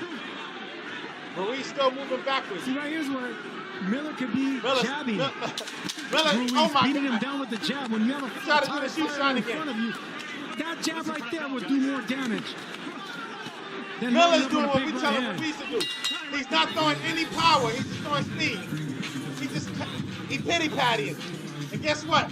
The excitement continues to build, not only Miller, for our main event, but Eminem All he performing needs to do is live close out in just a strong, few minutes. Close out the 12th round, and Miller won this fight on my score. Great venue, by the way. Now, if for some reason... Here at BMO Stadium, the home of LAFC from Major League Soccer. And he throws a heavy right hand. Riyadh season hitting the United States for the first time with a bang. He's still not sitting down in the corner. He's tired. Ruiz lost this fight. He's done. Only way he got power uppercuts. Just keep landing the uppercut. Then Lacey right. slapping Boom, right hands there by boom, Miller. And finish off with the left hook. Both of them tired, obviously, but you still gotta turn that punch into the hit, into your fist. There you go, just like that. But it has to be 3 punch combinations. You can see both men are fatigued. He's coming in both without men the jab. are tired. Only in the 10th round, Miller used the jab. Like I said, it's an art to fight tired, and these guys need to close out strong. 3 minutes to go. The fight could hang in the balance. Who knows? Stop. Strip it. Let's go. They're both tired. 12th round. Ruiz has to find a way to dig deep and win this Ruiz is still well. in the bottom of it. There's no way Ruiz wins this fight. Because right now, if Ruiz wins this round on my scorecard, And Miller, who still looks relatively fresh, does not want to go. Oh my God! He goes. Well, the referee Thomas Triver saying stop, no, go, and Ruiz lands a right hand. Let it go. Wow. Well, I was going to say, Miller doesn't want to go back to the locker room after this thinking, I had more to give. Now's the time to let it all hang out. You know that's what Ruiz is going to do. That's what Ruiz is doing. Miller needs it to win. To close it out. So it's up to Ruiz if he wants to draw. Ruiz is not backing up now. He's standing in the middle of the ring. 1-2. Reminds me a little bit of that third fight between Evander Holyfield and Riddick Bowe. Holyfield just looked completely gassed and found that second win to drop Bowe. Well, this is what I was talking about earlier. You always knew in the 12th round Andy Ruiz would find that burst of adrenaline to have a good one. That's why it was so important for Jarrell Miller to rack up some of these rounds in the second half of the fight. He's standing in the middle of the ring. He's not doing. He's not up against the rope. Use it, Andy, or pull it back. Miller's not going for the knockout. Digging body shots from Miller. Ruiz is going to be in pain for a few weeks after this. Miller is just tenderizing. 1 minute left. 1 minute left. 60 seconds to go. Ruiz needs a knockout to win. Plenty of Ruiz does not have very it lucrative offers for the winner of this fight. There's no way it's doom and gloom for the loser. Taking another L. He's surviving and pot shotting. Right now, it looks like the body language is more on Miller. The second win is more on Big Baby Miller, who's still walking back Ruiz, but this time he's punching coming forward. No jabs, but punching. Paced himself the whole fight. Miller said he ran out of gas in his last fight. He looks like he's got some left in the tank here. Yes, he does. Ruiz It's a lost good, this fight, man. good 12th round. Ruiz lost this fight. There's no way Ruiz won this fight. No way. 10 seconds left. Deep breath for the destroyer. 7-5. Here goes with the shoe As shine it's again. Miller who's pounded the body. Good finish for Miller. Miller And that finished will strong. do it. Did the big baby do Miller enough? won. Miller won. Miller won. Miller won. Miller won. Andy Ruiz looked tired as heck from like the 7th round on. And then he wasn't even sitting in his corner. So that was a telltale sign right there. Andy Ruiz doesn't seem too happy for what that's worth. You don't want your legs. No, he does not, and he shouldn't be because, you know, he ran some early runs. He banked some early runs. He didn't capitalize in the second half of the fight. And it's not just fatigue. It's not just that he wasn't in condition. You got to give credit to Miller. Miller actually fought really well in the second half of the fight. Miller did all that Wilson tactic. Putting his weight on him the whole fight. He was charging in. He wasn't even boxing. The only round that Miller used the jab, which is what he Miller used his size, was very aggressive, and according to those of you watching on the DAZN app in the fan zone, 59% think that Miller's going to get the decision. I'm calling it down the middle, and I'm telling you, Ruiz lost. But again, Ruiz banked so many early rounds. If he just won 2 or 3 of those later rounds, he'll get the decision. No. If they give Ruiz this fight, it's a highway robbery. Ruiz was backing up the whole time, looking tired as hell. It doesn't get more in the corner. exciting if I than was Virgil a judge, I'm Ortiz looking at him Jr. in the corner. Every He's not one sitting of down. his fights, he has won by 9. Nah. And all Andy Ruiz needs to do is throw combinations. He knows how to do it. Then he was getting flat-footed, like the 9th, 10th, and 11th round. The 12th round, he was kind of on his toes, but it was like a little too late.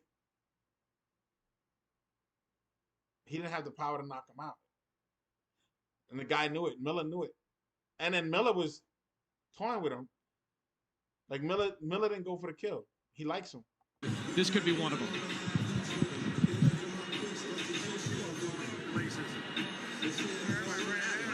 It was close. Miller looked confident. Who's going to get the nod? Thomas Triber has the numbers.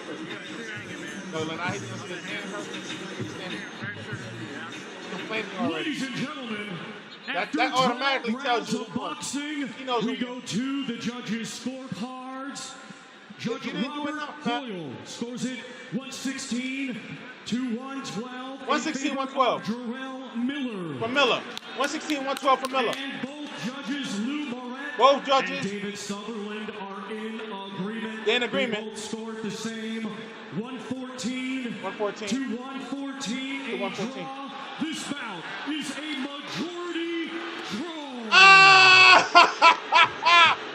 Yo! That was totally possible. That was totally possible. Because I think in the 9th round, I was. But I can't hate on the majority draw. He gave up way too many. That was totally rounds, possible. So it's 6-6. He didn't get robbed. To see it as a draw. Well, I think Miller's going to look back at this and say, this is the one I let slip away. There were some of those rounds where literally if he just threw a few more punches, he would have gotten the round. Look, personally, let me tell you, he's in Los Angeles. I'm not a judge here. He let this one slip away. Look, favoring Chris Mannix is in the ring, I would say normally with the winner, but pick your interview, Chris. Who you want first? Let me tell you, man, I'm not mad at this decision. I'm not mad. But if they would have gave it to Ruiz, remember I told you, the 12th round was decisive. It was crazy, man. I haven't fought in 2 years, but I'd love to do a rematch. Let's do it again here at the BMO Stadium.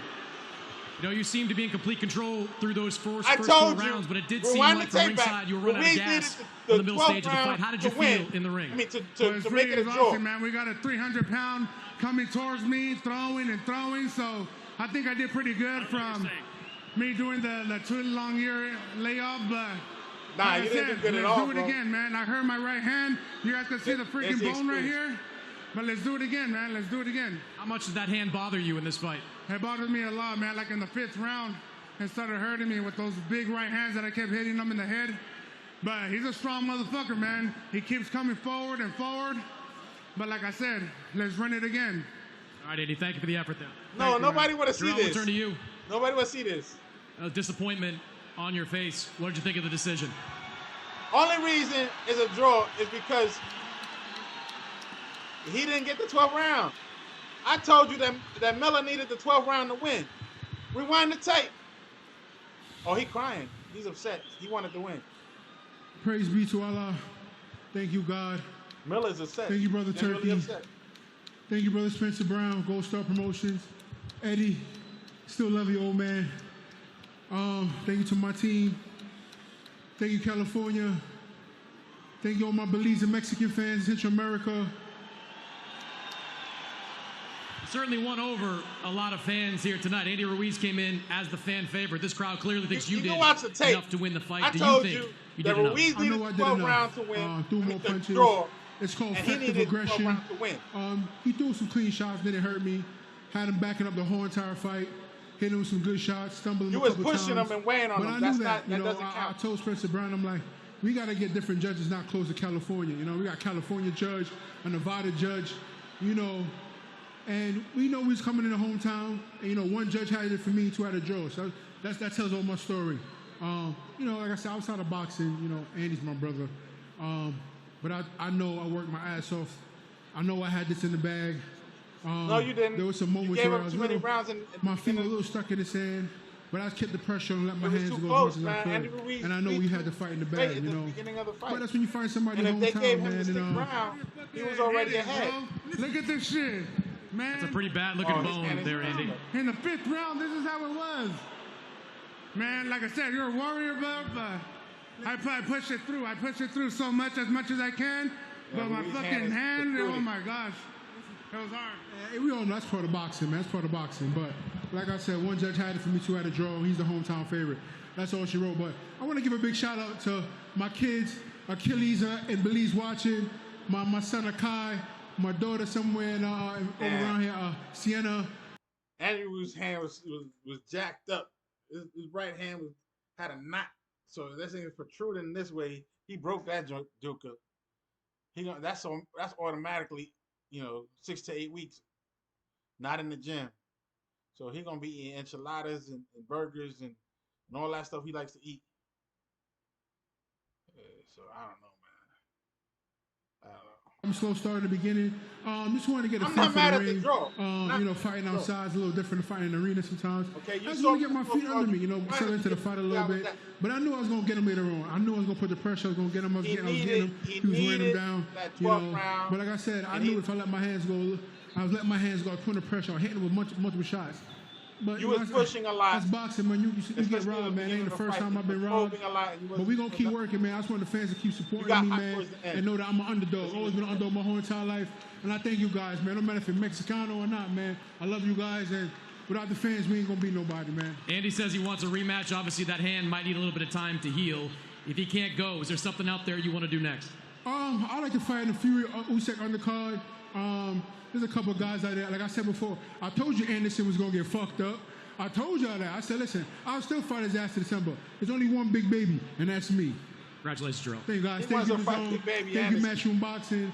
Thank you, Turkey and Riyadh. Riyadh season, baby. Hey, guys, you haven't been to Saudi, man. Go check it out. Check the Mecca out, man. It's holy, man. God bless you guys. Tune in. The Zone. Never the salesman, Jarrell. I guess that's offensive. He wants to fight. He wants to fight Big Baby Anderson. Big Baby Anderson don't need that. He don't need that smoke. He don't need another big man bullying him. The only reason Andy Ruiz lost his fight is because, again, maybe he did break his hand in the 5th, and then he wasn't letting go of that overhand right that he needed to. But he got winded, and maybe some of those body shots that that Miller threw early on slowed him down. But the biggest thing that I knew slowed him down is that classic, I'm going to lean on you, I'm going to keep leaning on you, and I'm going to lean on you. And I'm going to put all my weight on you. And as soon as you give me any leverage, I'm going to put my whole weight on top of you, and I'm going to lift my legs up, and you're going to carry me all the way to the 12th round. And Miller did a lot of that early on. He wasn't really boxing. Miller could have won this fight with the jab. He had the reach. There was no need for him to go inside doing shoe shines 10 seconds out of the round. Like, he wasn't working early on, and he lost some of those rounds in my scorecard because he wasn't working. He did the shoe shine at the end of the fight. It's a draw, so you ain't lose either. But you ain't beat the hometown hero. You got to go in there and put him out, and especially if he's the champion. We got champions coming up. You got to beat the champion. I'm calling it down the middle, son. Ruiz didn't do enough. I had him losing. If he would have won that fight, then I would have said it was a robbery. So much. Of course, Turkey Alice is talking. Can I ask you, you were watching that fight just there, Andy Ruiz versus Jarrell Miller. They gave it a draw. What did you think?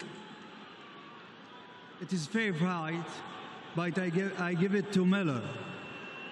You thought Jarrell Miller won the fight?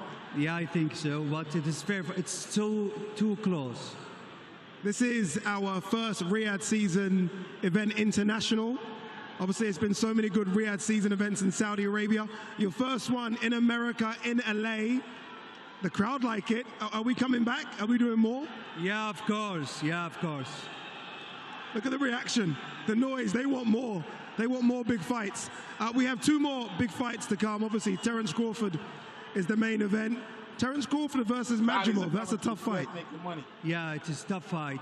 It is that a stadium tough is not test for completely Crawford. packed from the footage they're showing. But I think he will There's still handle some it. big pockets that are empty. If Terence Crawford But does there's handle still it, a lot of people there. are we going If to it was see a smaller Terence venue, Crawford Madison Square versus Garden, Canelo? That's probably that many people in there. As I tell Football before to stadium the sometimes ESPN, fit I give him the 150,000 offer. people. If he Where, is you know, smart, Madison he will Square Garden maybe accept for it. 20,000. So just so we're clear, so So they everyone fill the stadium by- understands, you've already sent an offer to Canelo to fight Terence Crawford if Terence Crawford wins tonight. But if he doesn't, I want Ortiz. You want Ortiz? Virgil Ortiz versus Terence Crawford. Yeah. If they accept, we want to see this fight, and I want to see Shakur Zubaydah. Shakur Stevenson is here as well. He accepts. He accept. De La Hoya accept. Eddie accept. Let's do it. Let's do the big fights. You've done so many big fights already. You clearly want to see more big fights being made. Yeah, of course. Now we have the Riyadh season in the 12th of After October, Oscar the De La Hoya opening went ceremony, on social Arthur media and Bevel, and said he would and never great promote, card. And or he we was have not in gonna Wembley in the promote 21 of Stevenson. September, He's big promoting card with Shakur Stevenson. Joshua This is Dubois main gonna event. And now we see, and we are Money- glad oh, what's BS happening here ball. in America, and we think this will not be the I wonder if end. the Saudis We are will making come money on again this and fight, or again is and this again just- more to 'cause California and each This could America. be just propaganda. Like, You know, a lot of this crowd love the guy they'll that's coming take up the L next, just to get Pitbull the Cruz. Obviously, he takes on Jose Valenzuela. which is Pitbull Cruz is a superstar as well. Yeah, he's superstar, and we want to do work with him a more lot of people and standing more. around. But So many big fights A lot coming of- up. You said that you've got, obviously, Artur Beterbiev versus Dimitri Bivol. there's With a- Anthony Joshua versus Daniel Dubois. We have Alexander Usyk don't have chairs. versus Tyson Fury.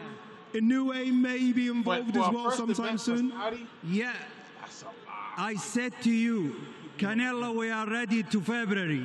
Crawford ready, except If He's calling we out- do Canelo versus Crawford, where are we going to do that fight? the first one, I need to discuss with Silla. Silla is our right hand, but it is two options, even in Vegas, in the biggest stadium in Vegas, or in my country.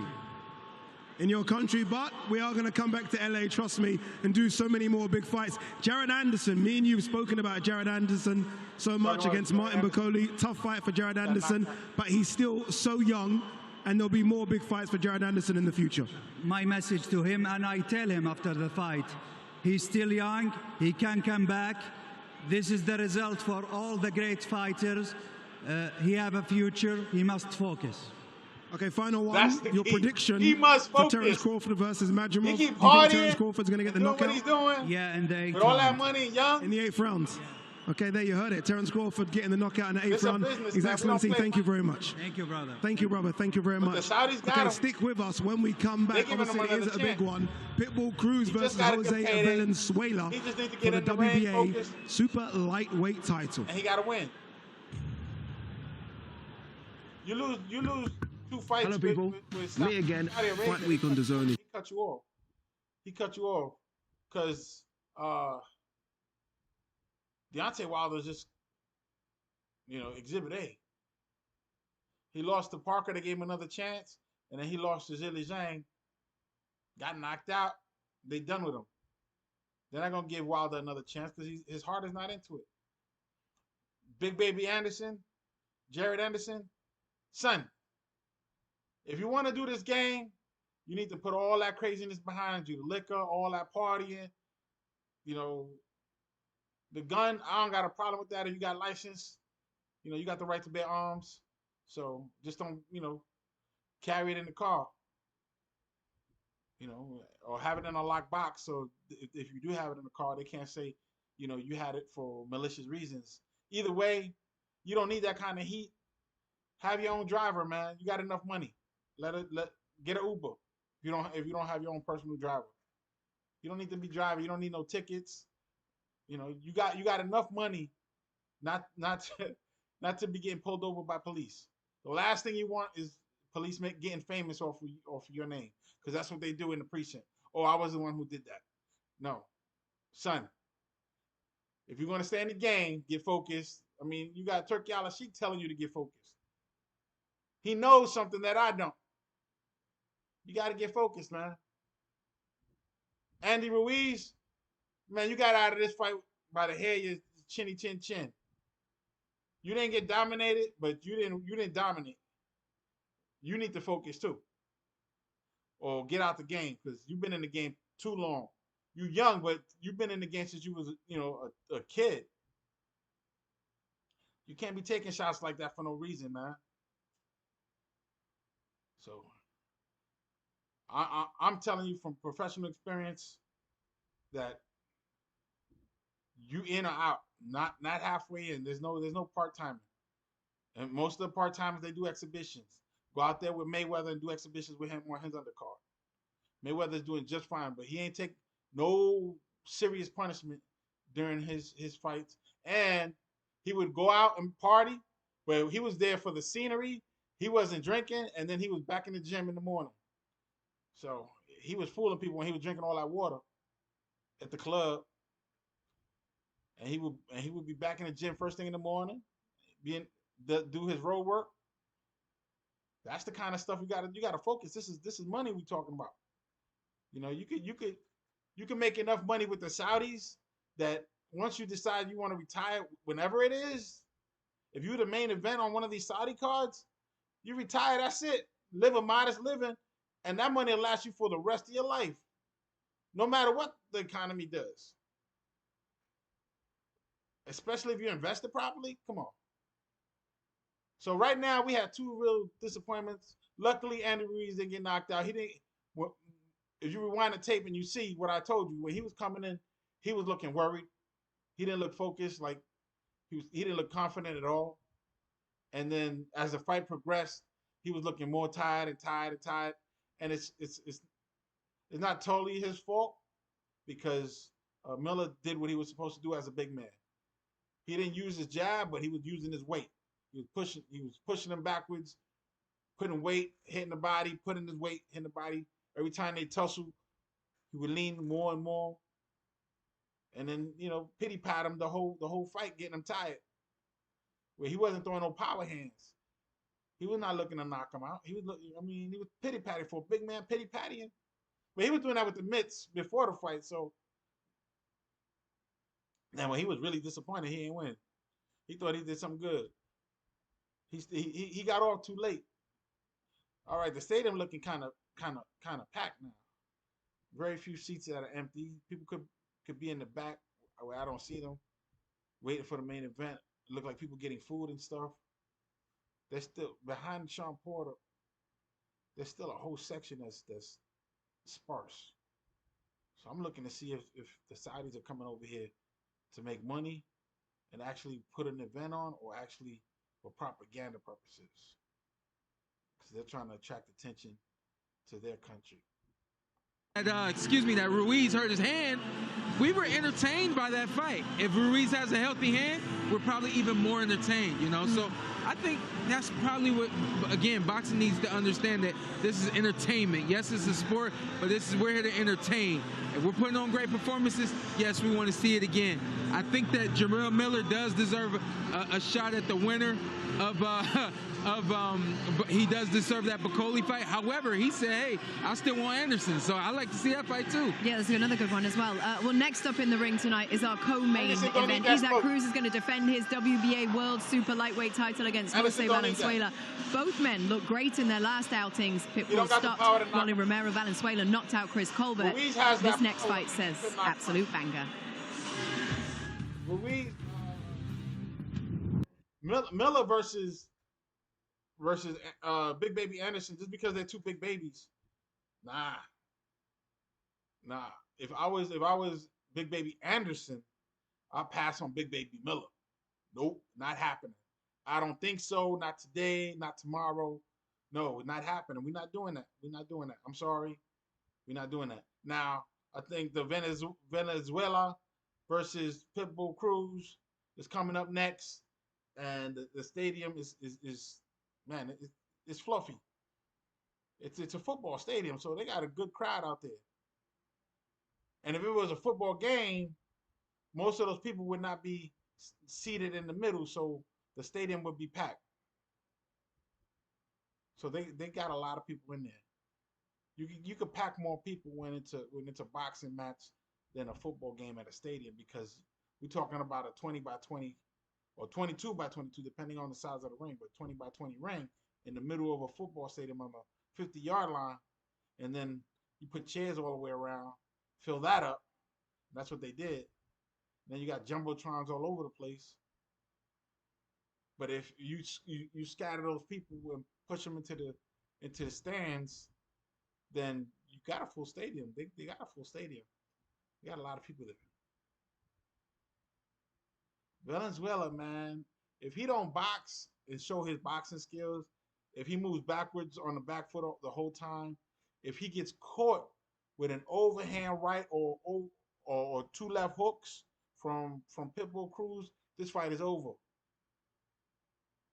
I don't think he has the chin to tolerate that kind of punishment. Pitbull Cruz is confident. Like, he looks confident. That's not a good sign when you look like you worried and no. Venezuela looking worried in the way in. Pitbull Cruz look confident, and he's the shorter guy. Pitbull Cruz used to fighting taller guys. You right in his wheelhouse. I was one that was fighting taller guys all the time. Even in the gym, I practiced punching upwards, not straight out, because I knew the guy was gonna be taller than me. When the guy was my height or shorter, he was in trouble, because now my power's coming straight down or straight up, straight at him. No. Respect Pitbull Cruz. If you plan to go the 12 rounds to win the title, he's a champion. He's gonna fight like a champion. Go ahead and jab, dance, make him look goofy, because he just comes forward like a pit bull, literally. He's coming forward, bouncing. You know, he's coming straight forward. Like a Chihuahua, like what's his name was calling him, but that Rolly messed up and called him Chihuahua, man. He earned that pit bull name, man. Ooh. You saw what he did to Rolly? Ooh. I think he retired Rolly. I think Rolly done. Man, these celebrities, man, especially Pierce Morgan here, man. No. Why are you here? Why are you here? No. He used to be on The Apprentice with Trump. Pierce Morgan. Begging for a job. Now he's a reporter. You know what? No. He was a judge, too, I think, on one of those talent shows. No. He needs to go on. Get out of here. Nobody want to hear what you got to say. Nobody cares if you show up either. Like, I don't know too many people like, Pierce Morgan's going to be there. Let's go over there. No. There's no reason why he should be there. He ain't friends with none of the boxers, so. Maybe the Turkey Al Sheikh gave him tickets or something, because he's friends with all kinds of people. it's been fantastic to see Riyadh season make its first stop here in America. We've got the fight between Anthony Joshua and Daniel Dubois coming up in London. More fights shortly to come in Riyadh as well. It's been a fantastic time to be in boxing. Any thoughts on what you heard from Piers Morgan? Are you of the same mind? Do you think Terence Crawford wins tonight? Yeah, I think he wins tonight. You can tell Eddie I said it. I think that Terence is the better fighter, is more talented, and he's got way more in his arsenal. Is this a mismatch? Because I don't hear many people picking Madrimov. You know, the funny thing is I don't think it's a mismatch. I think it's going to become a mismatch. Coming out of the gate, out of the blocks, when this fight starts, this is going to be very even based on how both guys fight, especially how both guys start their boxing matches. But as long as this thing goes on, then it'll start to slowly become a one-sided fight.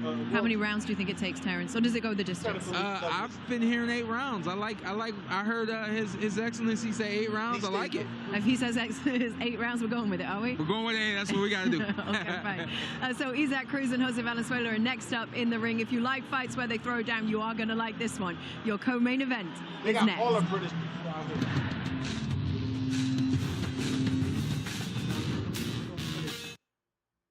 Pitbull Cruz and Venezuela is coming up next. Right now they're doing the commercial thing. Guess they're getting ready to announce them. Everybody's settling in. This is the co-main event. The co-main event. Next one is Terence Crawford. Now this one's gonna be interesting with Terence Crawford because the guy don't have no real record. It's 10-0, 7 knockouts or something like that. Man, Pitbull.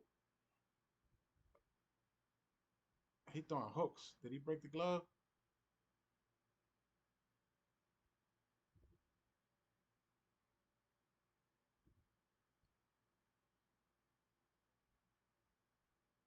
To me, at this point, when you're in the back warming up, right now, there shouldn't be.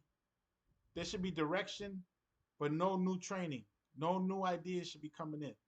What it's looking like to me is like the guy is giving them new instructions, new training. Venezuela's working on that jab in the back with the paddles, and looking kind of suspect.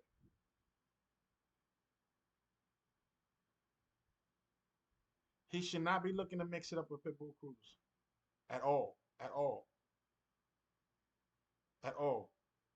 He needs to take it to the later rounds by the 6th. No.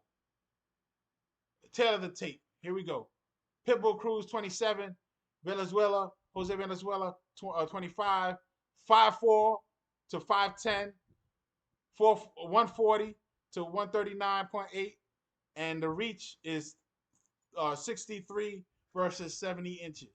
Now, Venezuela got all those benefits in his toolbox. If he get into any slugging match with Pitbull Cruz, this fight is over. He needs to use that reach. He needs to use that height. I mean, Pitbull Cruz is 5'4", man. You fighting a midget. You fighting a midget. That means gravity's helping you. When you throw your punch, you're throwing straight down. Gravity's helping you. Use that. Use that to your advantage.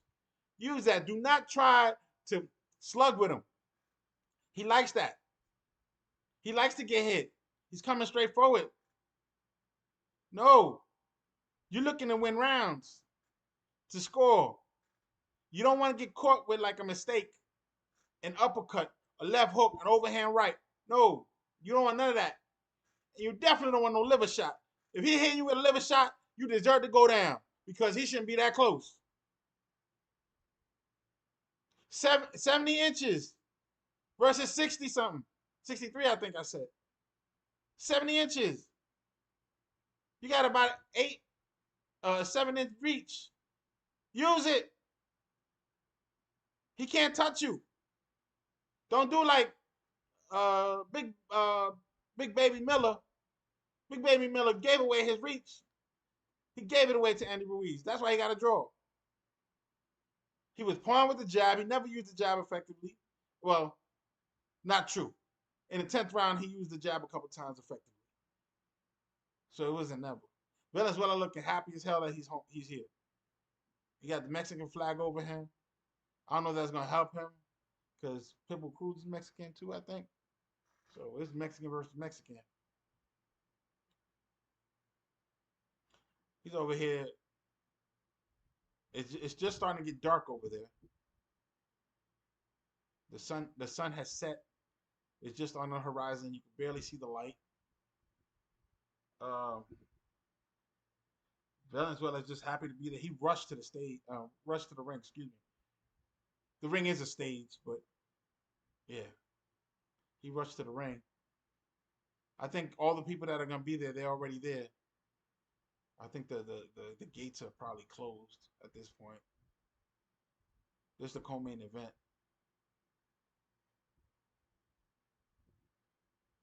It looks pretty full. I mean, it's a full stadium. If you put everybody that's around the ring.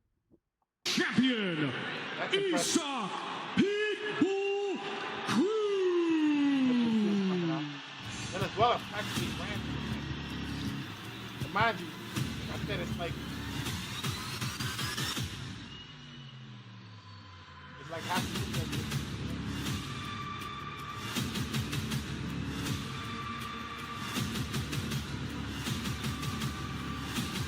From the back.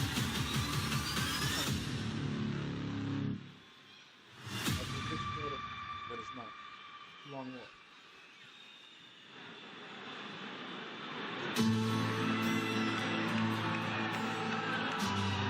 Music.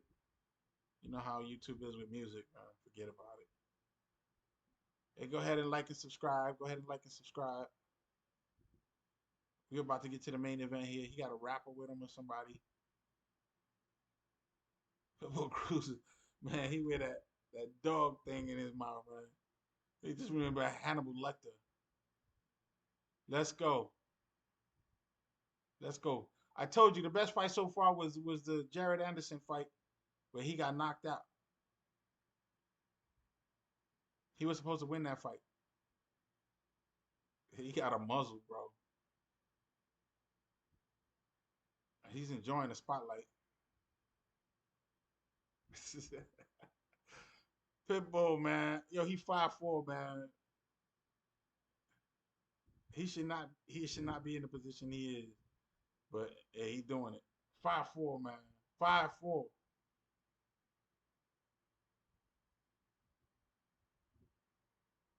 Let's go. He gonna win some fans. He keep doing what he doing, man. He need to learn a little bit of English so he can do some commercials and stuff. He don't gotta learn a lot. He just need to know enough so they can promote him better. He getting a good payday here. They got Venezuela 15% chance of winning. At a Pitbull got 85. I'm telling you, man, if Venezuela does not box him, I've seen Venezuela before. If he does not box him, he's not gonna knock him out. I mean, not in the first half of the fight. This is a 12-round match. It's for the championship. You gotta dominate the champion. That's the biggest thing I got for you. You gotta dominate the champion. You cannot just come in, especially in his home state or whatever. No. He got home field advantage with the people that's around him. You coming from somewhere else. Let's go. Championship of the World. Brought to you by Riyadh Season and the General Entertainment Authority, GIA. This could be a good fight in Venezuela boxing. Matchroom Boxing. And he can win the match. Frank Warren. Just you see this jab. Okay. Stella. Just like, don't go for the knockout. In association with the PBC and Warriors Boxing. It is sanctioned by to the side, the California State Athletic Commission, Chair Peter Villegas, Executive Officer Andy Foster, give him angles. along with the World Boxing Association. As soon as you stand in front of him with Venezuela like Mendoza Jr., you gonna get knocked out. Supervisor Jose Oliver Gomez. Counter punch. Our 3 judges assigned. Scoring on a 10-point must system will be Rudy Badragan, All Eddie California Hernandez, judges. and Not Pat surprised. Russell. Our referee in charge will be Edward Collantes. I never seen this referee. Never seen him before. I don't know where they- Introducing to you first the challenger fighting tonight out of the red corner. He comes to the ring wearing black trunks with white and weighed in officially at 139.8 pounds. Fighting out of Renton, Washington, by way of Los Mochis, Sinaloa, Mexico. He has a professional record of 13 wins, 2 defeats, 9 of his 13 wins coming by way of knockout. Ladies and gentlemen, please welcome the former WBC Continental America's champion, Jose El Rayo Valenzuela. He don't need another loss on the record. He better box. When I mean box, using the speed sign, hit and not get hit. This is his opponent across the ring is George Foreman, Ali type He is stuff. the defending world You got a guy coming in, He comes to the ring rope a dope, or whatever, but get out of there. I don't think you can get people tired, His but professional you can definitely outbox consists of 26 wins, 2 defeats, 26 1 wins, draw, with also 2 18 losses, of his 1 draw, 26 wins 18 by way of coming by knockout. way of knockout. Here is That's just the telling me he got reigning more and experience.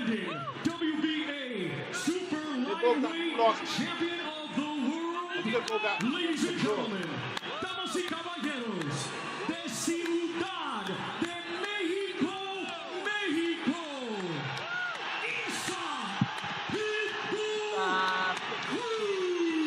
Let's go. Full main event. Let's go. Let's go, people. Let's go.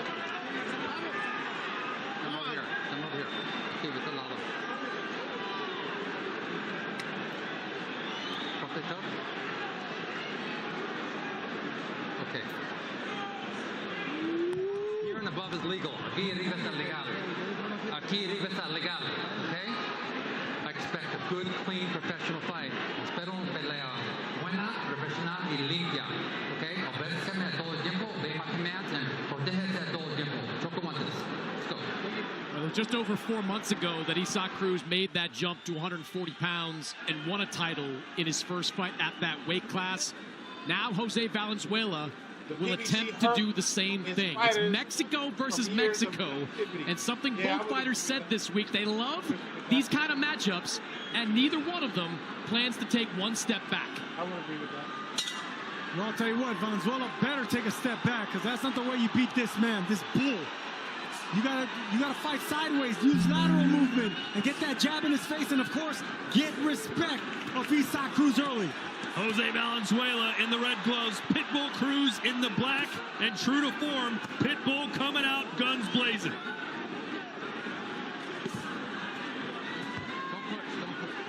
Sergio Mora, Chris Mannix, Todd Grisham here ringside for this, our co-main event. And this crowd has arrived.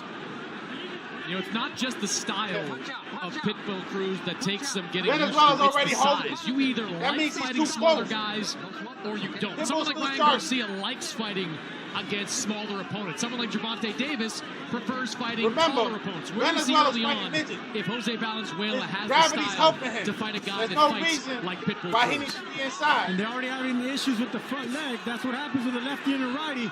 You're gonna see a lot of clashing with the legs and tripping in this fight. It's coming at him. Boy, Pitbull doesn't even wait to get his feet set, does he? No, he does not. He's already He's swinging gonna for the knock out fences. Venezuela. And Venezuela's doing a good Venezuela job right gotta now. I stay mean, I like in. the way he's planting his feet, trying to get power. He's trying to get the respect Pitbull of hit him in Cruz. the chest. And I love the way he pivoted away from the ring and got right back to the middle. Didn't move himself back. Venezuela's doing the right thing This right now. fight's going to be all about Keeping ring his distance, generalship staying in and the middle. boxing for Valenzuela. Get off the ropes. Hold him. Nice. Yo, Ref trying to use what's his up? frame to his Exactly advantage what there. Miller The was doing, but referee, he did it to Edward the- Collantes, he says put all his weight no on. thank you. He's supposed to do that. He gonna lay down. He gonna bring his head down like that. But the moment doesn't seem too big for Valenzuela so far. He looks steady. No, better than steady. I like the way he's starting up. I like the way he's boxing and the way he's countering off the ropes. Venezuela's gonna get knocked out. Check hook there from Valenzuela, but Pitbull Cruz can do this all night long. If Valenzuela gets on the ropes or in the corner, he's gonna get knocked out. Coming off a KO win in no the slick 8th movement over on the ropes. Rolly Romero. The thing that concerns me about Valenzuela is that he keeps his chin up. He's doing a good job bending his knees and staying small, just like that. But then he pulls back and keeps his chin in the air. Cruz does like punching high. And when you go to punch combination, don't stay in front of him. Body shot there from Valenzuela. That's going to be tricky for Valenzuela. Pitbull creates such a small target when he crouches down. He keeps those elbows in, makes it very difficult to land body shots. That looked a little low from Cruz. Pitbull has a high guard. Venezuela just that was a good body shot. I hope that doesn't discourage Valenzuela. Keep going to the body. There's really no need for that. This is what I mean by a good run by Valenzuela. Even though maybe the round didn't sway in Valenzuela's way, that's exactly how it needs to fight this fight to be successful. I give him the first Guess round. who's with Italy? It's Iron Mike Tyson backstage. Mike Tyson in the house, the greatest. Who did you come out here to see tonight? I came to see Crawford fight Pitbull. I didn't know Pitbull would fight, but it's going to be good seeing him as well. Yeah, what round do you see it going down in? Hey, I don't know, but I'm coming to see a good fight. And you think Crawford got it in the bag? I think so, yeah. Mike Tyson in the house. Yeah, I think well, we so. hope you enjoyed tonight. See ya.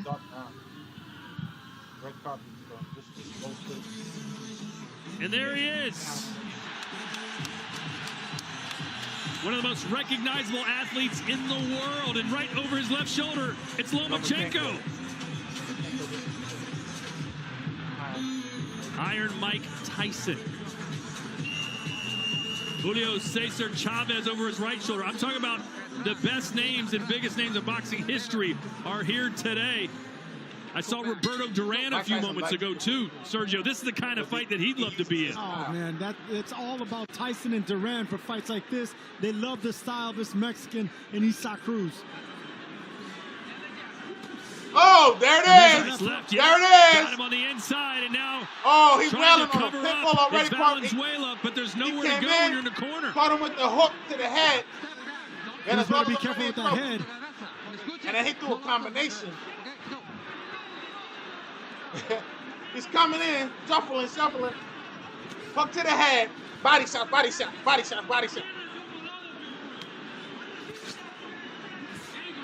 I'm telling Venezuela to stay off the ropes. See, this is and he caught him where he caught him on the ropes.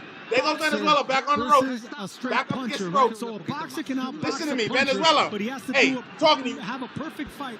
The entire stay off the ropes, my brother. Box. One punch, Please, he can change everything. That's the difference. Don't try to hook with a hook. To use his head, his legs. You don't got it. The entire there it is. time. Try to hook with a hook. Venezuela, but then he pays the price with an overhand left from Cruz. Because they talk about paying the price. That's what I see. He always keeps his head in the same place. He better start punching and only dipping. the first so round, don't leave man. your head in I'm sorry, the target where Cruz can just wing a shot and land. Nice body work from Cruz. I gave Venezuela the first made round. Valenzuela drop that left elbow down. Because even if you're boxing good, if you're Valenzuela controlling the tempo, keeping Cruz at bay, if you throw one combination, 5'4", keep your head man. in the air, It's Cruz only to just 5'4". wing one shot. Gravity's helping. Gravity's on your side. side. Use the jab. If you don't want to use the jab, you can manipulate him with the jab. Pitbull Cruz.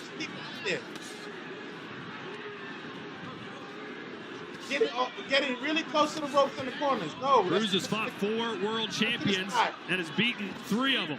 And stay away from nice the left hand by Valenzuela. He was backing there up. Goes again. Had a nice left hand, trying to convert into a left uppercut. The uppercut can be there to land on Pitbull, but it has to be perfectly timed. Just like that. Just like he did right there.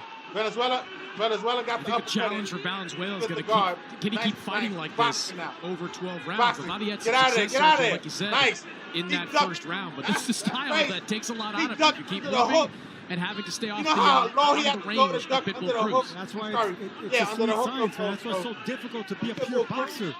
You know, everyone wants to have power, knock everyone out, but the beauty of a boxer to keep a monster like this off you for 12 rounds, that's art. Pitbull is not cutting off the ring, so there's no reason why Oh my God, there he goes. You can see Rayo Valenzuela's looking for that left uppercut. Valenzuela don't got the knockout power. Trying to roll with the punches is Valenzuela. Did a pretty good job rolling with the punches, but this is the type of fight that Cruz is just getting more comfortable. Cruz is just charging in, shuffling in with hooks. And he got hit after the bell with a hook. I give that round. Second round. Alicia Keys is in the house tonight. One of the all-time greats. You Alicia Keys fan? Of course I am, man. Look at that. Swiss Beats in the house as well. Vince Vaughn. Double down, baby. Vince, double down. Chris Mannix's look-alike. Hey, Vince, let me tell you, Vince Vaughn, one of my favorite actors of all time. Swingers, one of the best movies ever made. And by the way, can we get Old School too? Can I get a minute to go talk to Vince Vaughn about that? Yes, take the rest of the night off. Hanging out. No interview. Let them hang out. Enjoying his apple juice? Yeah, apple juice. All right, we're in round 3. So right now it's 1-1. On my scorecard. Calling it down the middle, y'all. The 4 champions, Pitbull Cruz, has fought Francisco Vargas, Gervonta Davis, Yuri Gamboa, and Rolly Romero. Let's go. The one common opponent they have is Francisco Vargas. Cruz won a decision over him, whereas Valenzuela knocked Francisco Vargas out. That was in round 1. And that's the confidence that Rayo Valenzuela brings into this fight. Nice. The fact that he was able to knock out someone that 1-2s are good. I like that. 1-2 rock 2. And there's that left uppercut. 1-2. Valenzuela again, but he better check himself because he almost got time with the left hook. 1-2. Let's check it with Sean Porter. How you seeing this fight so far? Get the back off the ropes. Came out in the first round. Pitbull starting to do Pitbull. Just walk him down and bang him out. Valenzuela's got to move more and pot shot, move and pot shot. And Sergio's right, that left uppercut is going to be key for Valenzuela. You're going to get caught. Just about an hour ago, it was, 90 degrees in here? We were pouring sweat. Now a breeze, a chilly breeze is blowing through BMO Stadium. Perfect night for boxing. Perhaps the biggest card boxing has ever seen, and so far it has lived up to the hype. I love the way that Valenzuela, once he gets near the ropes, notice how when he pivots away, he doesn't back himself up all the way to the other side of the ring. He stops right in front of Pitbull to have Pitbull walk him back. Look, see, he stands right there. Good spell here for Valenzuela. There you go, Valenzuela. There you go. 1-2s. There you go. And that's how Cruz can get you. You land 3 punches, you start feeling good about yourself. No, don't get too confident. Bam. Yeah, exactly. 1-2 and get out there. Where Valenzuela can win rounds, but he's always going to be susceptible with that looping left hook because he keeps his head high. And he's putting weight on top of, no, the taller fighter, you're too low, man. Shot by Cruz. Yeah, you take what you can get. Oh, my God. Beautiful right there. Get off the rope, stayed in the middle of the ring, didn't push himself back. Venezuela needs to pick up his punch.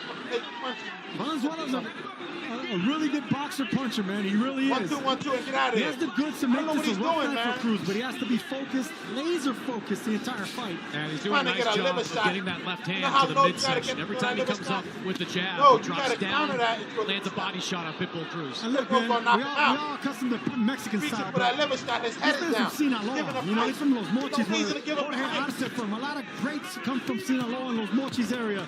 This is not only a man that can fight, but can box, can bleed, and he can weather the storm of Pitbull. The side and hook. When you step to the side, hook. That way you slow him down. Not just doing run. Pretty well as we count down the final seconds here of round 3. Oh my God, those haymakers. Right hand landed from Valenzuela. And he caught him coming in again with a left uppercut. It's a really nice round. This is the way you beat a monster like Pitbull Cruz. Right. Uppercuts and hooks and then swivel away. The counter punches and swivel. And Chris Mannix. And the thing is, guess what? We got some NBA like stars here. You can put your James Harden your jab on top of his head. The beard. Steer him. And Clipper star. This is like my worlds colliding. James Harden when you throw your two as you move in the building. Tom checking out Turkey Al-Sheikh early. And Scottie Pippen. Scottie Pippen sitting next to Eddie Hearn right now. That was not on my bingo card tonight. The ex-Bulls legend hanging out, watching some boxing. So the first row, a couple of big-time NBA stars hanging out there. I know James Harden's career is not over yet, but who's the better overall player, Pippen or Harden? Pippen's got the titles. Pippen. You can hear the slow motion. Well, Venezuela could win a title tonight if he keeps this up. He had some really good throws the moments. jab. If he can box like he did in that second round, it's going to be interesting, man, because that's No, how you beat a guy like this. Shots like that, jabs, but then getting out of the way. Once you get on your punch, don't stay there to get hit countered back. He's turning around the face with his whole momentum. Hit him hard. But like Chris Mannix said earlier, can he do this all night long? This is an easy It's fight. very taxing. You just can't get caught. Hey, man, nothing great comes He's easy. off This balance. is for a world championship. This is the way it's supposed to be. Pitbull got him Odds off are balance. against you. You're the underdog. Pitbull is putting that foot on the outside 36 where he's minutes of supposed to. boxing, you got a new champion You're here. fighting a southpaw, you need to get your foot on the outside. The So you can Seesaw move Crew away does from his give you power hand. opportunities to win rounds because he doesn't look to out-punch you and out-volume you. He wants to hurt you. He wants to Venezuela's really the southpaw, by get the that one big shot in. But if you can box Pitbull's and gonna really be be pivoting away from the ropes, you can actually So do he's really tripping well him in the middle of the ring. The problem is Pitbull Cruz's foot is on the outside and close to him because he has to throw his hook. And like Chris Maddox touched on earlier, I mean, he got a perfect camper, perfect sparring partner in Oscar Duarte, Upstairs, downstairs. Hook, who has hook. the same frame, the That's same beautiful. shoulders. They hide their head Nice body inside their Take shoulders, this kind of. ball. So perfect style matchup. He's a strong guy. He needs to do that. You can't stop him with the jab. I don't know what he's thinking. The further away he can keep Cruz, the better Valenzuela's going to be. Exactly. Got a 7-inch reach advantage. Exactly. You're not letting him come inside. You let him come inside. 7 in reach, 6 in height. I mean, that's exactly what you need to keep a bull off you. I gave Pitbull But Sergio, you said before you don't like fighting shorter fighters. You don't want to punch down, you want to punch up. See, I didn't like it, but I got myself small. I didn't fight tall against shorter fighters. My trainer had me bend my knees and get under them and then push them back. Let gravity That's a long way down for Valenzuela. There you go. But you have to have strong legs. You have a lot of leg work to be You're on able the to do right that. hook. You're on the left hook. When you go around that way. There you go. See, There you the go. chin is up in the air of Valenzuela. And the later this fight goes, the closer Pitbull is going to land landing a sweeping shot. Supposed to let him on the inside. I was telling Chris earlier that this is a type of fight You I gotta can see beat the champion. Valenzuela doing really well, banky rounds in the bank, but then getting hit with something later in the fight. Something big. He's wearing you down. Venezuela, what you doing, man? Use the jab. Use the 1-2s. Get out of there. I think Does those. Pitbull Cruz have a plan B, or is he just going to do this all fight long and hope for the best? I personally never seen him need another plan. You know, this is his style. Oh my God! He finds a way to break you down. Even when he started, even when he was struggling. When he fought Giovanni Cabrera, another tall southpaw, he was struggling with him. He got a split decision, but he still found a way to make it rugged, make it rough, and get a decision. Pitbull got this round too. You ain't doing that, bro. Venezuela in trouble, man. What a beautiful evening for a... For some reason, he can't handle the Russian. Pitbull is just coming in with it. Upstairs, downstairs. If you can't neutralize that, forget it. The uppercut is right there for you. Right down, right. Mike Tyson punch-out style. That's all you need to do with Pitbull, and then get out of there. You don't want him throwing a hook. Your guards are down. Throwing an uppercut. Because he's going for the temple. But sometimes when he goes for the temple, he hits you right in the jaw. He's short. He don't care. He don't care where he knock you out. As long as he knock you out. Oh man, this is ridiculous, man. Scottie Pippen.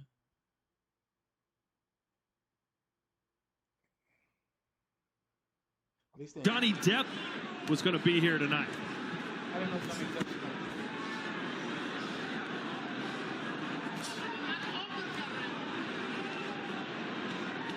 We're in round 5, scheduled for 12. Chris, is Valenzuela doing better than you thought he would? Doing a lot better than I thought he would. He's been active with his combinations, and he's not staying in one place. When Cruz gets some pins in the corner, he does a really good job of spinning out, and not just spinning out, but throwing punches while he's doing it. So while Pitbull Cruz has not been in any trouble up until this point. I like the scoring shots being landed by Valenzuela. Those big shots are landing. They're looking impressive. I noticed that Valenzuela's not throwing that many jabs because he doesn't want to get countered or timed by the shorter fighter. So everything's just pot shots. Everything is punching hard and getting out of the way. Just like that. Really nice strategy by Valenzuela here. You gotta just keep using that. And I love the fact that he doesn't go the opposite side of the ring. He stays in the middle and comes right back. Now Pitbull is back on the rope. And pushing Cruz back now. That's how you want people to see. That's the optics you want to see. Yes. That's the optics you want to see. You want Pitbull up against the rope. That's what you want.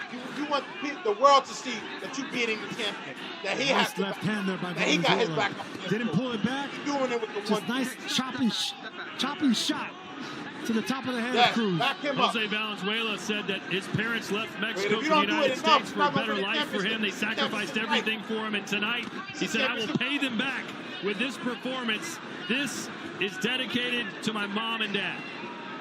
And they got to be proud of him so far for sure. Absolutely, they got to be proud of him. I mean, he came to this country at 3 years old, and now he's on top of the world right here, boxing a champion.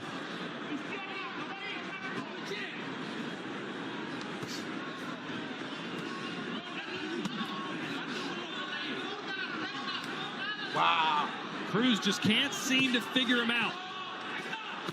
Cruz can't get close enough. Yeah, I'm telling you, that's beautiful boxing right there by Valenzuela. If he can keep this up, Valenzuela's winning this round. I mean, this is gonna be a long night for Pitbull Cruz. Because the footwork, that's where it is. It's the footwork and the fact that Valenzuela's not loading up on shots. He's happy with touching Cruz and then sneaking in a hard shot and then getting out of the way. But don't let him get out of there. Oh, Cruz tried to fake with the left and then fake with the right and land the overhand left, but Valenzuela was not buying it. He's been almost perfect so far as the 25-year-old. Yes, he has. Got a long way to go, so. This was a good round for Venezuela. He's got to keep it going. Don't get left hand connects for Cruz, not flush. He's doing exactly what I told him to do. Use the jab, keep it distant. There's a body shot as Valenzuela bounced off the ropes, but it has been the man from Renton, Washington, by way of Los Mojis, Mexico, who's been sensational. 4-2. The stadium is packed. More celebrity sightings. There's Jeremy Piven.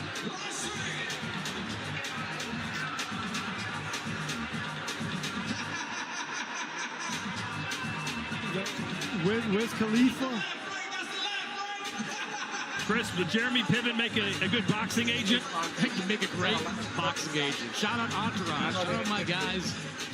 My guy Jerry Ferrara from Entourage.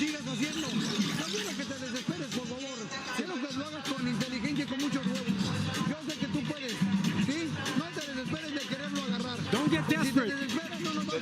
Because if you get desperate, then you're just going to make mistakes. I need you to throw more punches. And that's what I'm talking about right there, guys. Is Valenzuela is the type of guy that would do really well and pull out with his chin up in the air. That's exactly what falls into the hands of Pitbull Cruz. But certainly some concern in the corner of Pitbull, as they said, don't get desperate, which probably means they think he might be getting desperate. Yeah, because, you know, there should be some frustration right now, man. Valenzuela's boxing really nicely. He's fighting off Pitbull right now. But I'm really impressed with the ring generalship. I'm really impressed with how he's managing the space of the ring. He doesn't back himself up to the corner. He stays in the middle. Oh, that right hand connected for Cruz. He's been backing straight up. Giving Pitbull Cruz. Valenzuela thought he would be able to win over the crowd here. He said it may not be 50-50 from the beginning, but slowly they'll turn towards me. The quieter this crowd is, the better Rayo Valenzuela is doing. That's true. That is true. Venezuela needs I love the defense. I love what I'm seeing. This is boxing. This is how you beat a tough guy. All you got to do is keep that chin in the chin if you don't want to mix it up, don't mix it up. And you're going to be all right. Keep that quiet bored, that crowd bored. Keep them bored. As soon as they start screaming and yelling. Well, Valenzuela's only fought past round 4 only 3 times. This is the second consecutive scheduled 12-rounder. Man, he better be ready to go 12 rounds. So Cruz with much more experience, having fought 29 times compared to 15 for Valenzuela. Nice left uppercut again. That's a money punch. Good right cross from Valenzuela. Right and he's using Pitbull's own momentum against him. Yeah, it was a sweeping check hook, actually. I was about to say that. And yeah, anytime you have an aggressive fighter coming at you with so much pressure, it doesn't take much. It's just a well-timed shot because they're using their momentum, and you can hurt them. Good uppercut, and that may have hurt Cruz, but then he answers with the right hand just when he thought he might be in trouble. Venezuela can't wow, and Cruz's knees buckle with that left uppercut and comes right back after that. Even when you hurt Pitbull Cruz, he's still dangerous. Like he did, and come back because he knows he's Pulling away those punches was Valenzuela. Defensively, he's been really good. Yes, he has, because he's staying off the ropes and keeping the fight in the middle of the ring. All I want him to do is bend his knees and keep that chin tucked a little bit more. Venezuela's kind of winning Other than that, beautiful boxing from Valenzuela so far. And Pitbull kind of taking a breather there. Don't see that much. A breather, or maybe that left uppercut really shook him up a little bit. Oh my God! Pitbull comes out of the gate swinging. Or maybe playing possum. He was taking a breather, and as soon as he got close, he's playing possum. Pitbull Cruz is tired of chasing. There's the left. That's how you do it. Pitbull Cruz came in with an overhand right, and Venezuela didn't let him connect. He countered him right away. That's what you got to do. You got to do. Kate Beckinsale, Chris Mannix said if there's one celebrity I want to meet tonight, it's Kate Beckinsale. I actually really did say that. That last shot that Venezuela threw was good, but he's not gonna knock him out. He's not gonna knock him out. Venezuela has Pitbull has felt his power, and he's still moving forward. It's like nothing's stopping him. So my thing is keep boxing. Keep boxing. You gotta show impressive boxing skills right now. See, he caught Pitbull with the uppercut. They're showing the replay. He caught him with the uppercut. He ducked under Pitbull's overhand right. So that was good. But in order for him to duck under Pitbull's punches, he got to get really low. Cruz, don't just think offense, because something's going to come back. Always mind your defense when you're fighting a fighter like Cruz. And of course, stay off the ropes, which Valenzuela has been doing really nicely. Well, we know Cruz basically has one gear, but what would you be telling him right now that would allow him to have more success? Jab your way in. You know, you got to double and triple your way in with your chin tucked. Maybe even quadruple your way in. That way you can back up Cruz. You can back up Valenzuela. You can bang away at the body. He wants Venezuela to get comfortable and come in. Mike Tyson used to do that really well. He used to out-jab taller fighters as a shorter man. And we know Mike Tyson's a big fan of Pitbull and vice versa. He should take a page off of Tyson and start moving his head and jabbing his way in as a shorter man. Nice escape from Valenzuela. That's good advice. He just said jab your way in.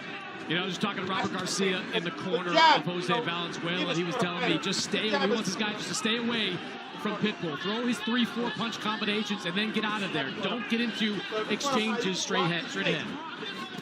There's an uppercut again, Sergio. There it is. You took the words out of my mouth. Beautiful shot. It's been landing early. It's been landing in the middle of the round. It's going to definitely land late. Venezuela's going and this is a very high energy pace. I don't remember one moment where the referees had to separate these guys. And those are the type of fights we all like seeing when we don't even know the referee exists. Venezuela's moving his feet, Brian, and he's using his jab. Chris, are you finding these rounds easy to score? No, I think they're difficult. I think, you know, when Pitbull throws those power punches, they are very eye-catching, I think, for the judges. But I have been really impressed with the ring generalship of Valenzuela. He has done an excellent job of landing his shots and then moving away from these attacks. I'm impressed with Valenzuela's boxing, the way he extinguished the fire coming from Cruz. And I'm telling you, the ring generalship, the boxing, the effective aggression. I mean, this is nice, right? I won't be surprised if he's winning this fight, but I just love what he's doing and controlling the always violent and dangerous Pitbull Cruz. Beat him with the jab and the 1-2, that's it. You can't be backing up the whole time. Oh my God. Got him in the corner. I told you. Nice head movement from Valenzuela, but he's living dangerously there in the corner. He got trapped in the corner with some heavy body shots there. It's not that he wanted to stay there. Cruz trapped him with a series of body shots where he couldn't escape. 10 seconds. Whoa. Nice counter. Nice counter. Again, the uppercut and the hook. Nice work to end the round for Valenzuela, but Pitbull Cruz gets some leather landed as well. I'm loving what I'm seeing. Right hook to the head. And what a scene here in Southern California, normally the home for LAFC of Major League Soccer. Tonight, the home of the greatest boxing card perhaps ever assembled, and that's what.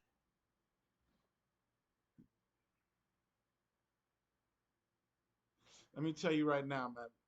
Pitbull Cruz right now is not looking good. It looks like a tie so far, a tie. Given that last round,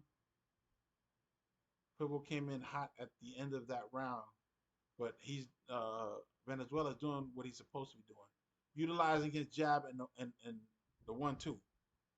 That's it. Ducking low, countering, those are all good. But ducking low, you might get caught with something because your chin is right in the sweet spot, especially for a Pitbull. You know, you going. He's 5'4". You coming down to his level in order to duck under his hook. Nah, you can't let him throw that hook. You got to neutralize it with your jab. And we're doing great, but at the same time, these are close rounds, and you wonder if the judges are seeing the slickness and the inside work of Valenzuela when Pitbull comes rushing in. So far, it hasn't really. There's been spots of effective aggression by Pitbull, but mostly, you know, one of the judges' criteria is ring generalship and defense, and with that, you gotta favor Valenzuela. All right, interesting scorecard coming up here unofficially from Chris Mannix through 7 full rounds. Yeah, I've got 67-66 in favor of Jose Valenzuela. You're right, Tom. Some of these rounds, a lot of these rounds have been exceptionally close, but the first 5 rounds, Valenzuela outlanded Cruz in 4 of them. So Cruz is having some effectiveness throwing those power shots in spurts, but the better work over the 3 minutes of each round is being done by Jose Valenzuela. Venezuela on the last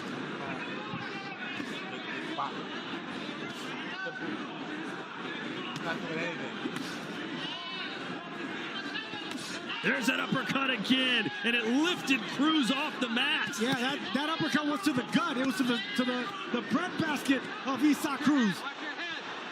Yeah, but they're not talking about the hook. Man, those shots normally hurt when you get hit in the sternum right there.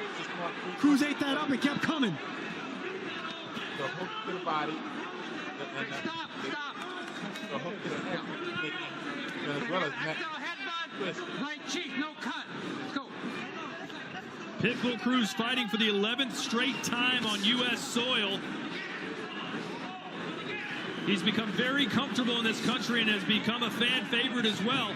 But tonight he's being tested perhaps as strenuously as he has since Tank Davis. Another great left hand from Valenzuela.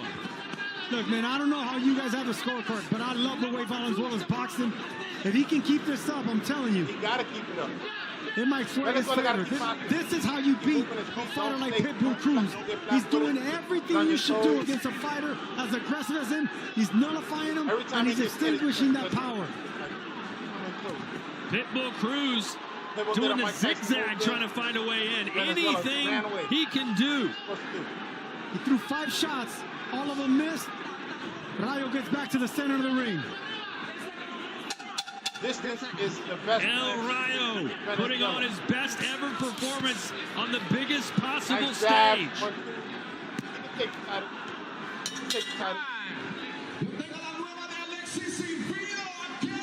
Venezuela won that round.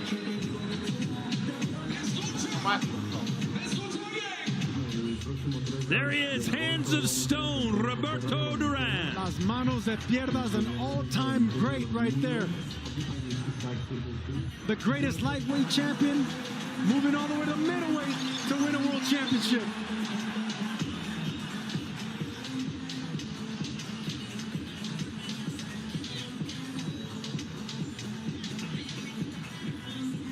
Pitbull Cruz is getting desperate now. Venezuela, he's not hurting him. Pitbull is not hurt at all. And he got a lot of energy.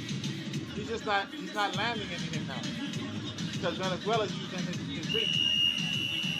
Nice jab right there by Cruz. And you can see Valenzuela's trying to paw off the glove of Cruz just to land a hook. But just, I'm telling you, this is going to be a hard fight to score. I love the boxing by Valenzuela. I like the power punches by Cruz. There's too much in between. But in this fight, I mean, it's so far so good for Valenzuela. It couldn't be going much better if you're in this corner. Usually the champion has an advantage. You can't strip the champion of the title if you can't. We're at round 8, scheduled for 12. That domination. It's been a very competitive fight. But he's boxing, so do you like the swarming brawler, or do you like the precision work of the boxer? Oh, there's a left hand from Cruz. And that's the punch I'm talking the about. Hook to the body. Valenzuela leaves his head up. Even he did it again right there. Cruz already is catching on. He's getting closer and closer, starting to wing that left hook around the head. He's punching where the head's going to be at, not where it's at. Venezuela's slowing down. He needs to keep moving. And there it is again.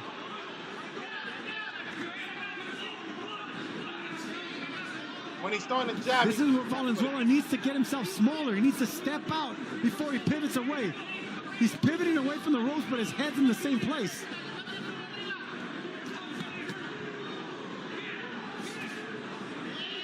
That was the moment there. The uppercut and the spin move from El Reyes. You know, the accuracy numbers up until this point really favor Jose Valenzuela. Through that first 7 rounds, 112 to 87 for Valenzuela. Power punches, 88 to 83 for Valenzuela. So he is just doing his thing out there. This is beautiful. This is beautiful boxing by Rayo Valenzuela right now. Not intimidated by the power or the reputation or the toughness of Isaac Cruz, just focusing on his game plan and boxing, sticking, moving, but planting his feet and getting respect as well.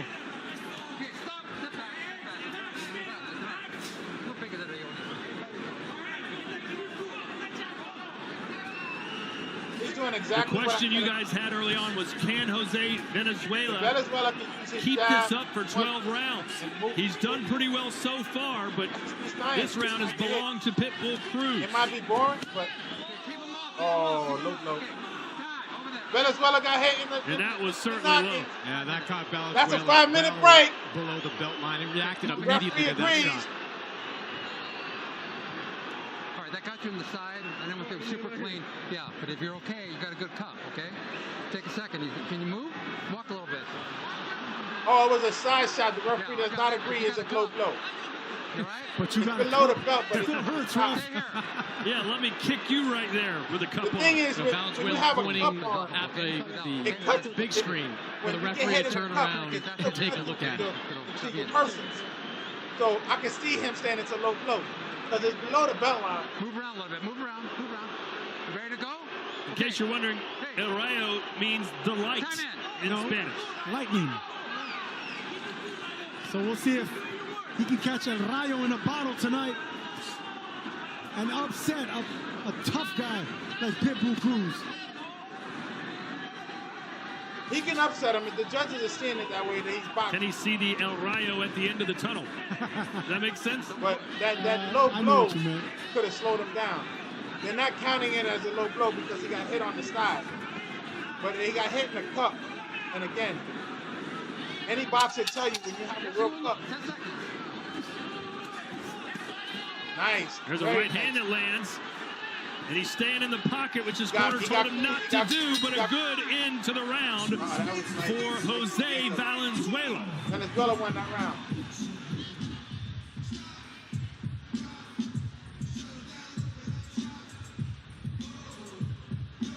Venezuela got this fight on my scorecard by 1 round. That's it. He has no more. This guy has no more. You got to keep hitting him. Keep working. You need to keep working both hands, left and right. You got to let your hands go. How do you feel? Good. I'm good. You're doing good. He should have been left. And that's what they want. Left and right hands. That's the only thing missing right there, Valenzuela. He needs to start fighting smaller, bending his knees, because he's keeping that chin in the air, and Cruz is catching on. Yeah, best punch of the night for Isaac Cruz there, that sweeping left hand. But I thought Valenzuela both took it well and rallied after to finish the round pretty strong. How do you have it scored at home? Looking on social media, many of you say Valenzuela easily ahead, while others saying Cruz is landing the more damaging punches. Cruz is throwing the most damaging punches, but I haven't seen Valenzuela damaged once. I like the way Valenzuela's boxing, and this is the way you beat a fighter like Isaac Cruz, by outboxing him and outfighting him in spurts. You gotta let the hands go, manipulate him.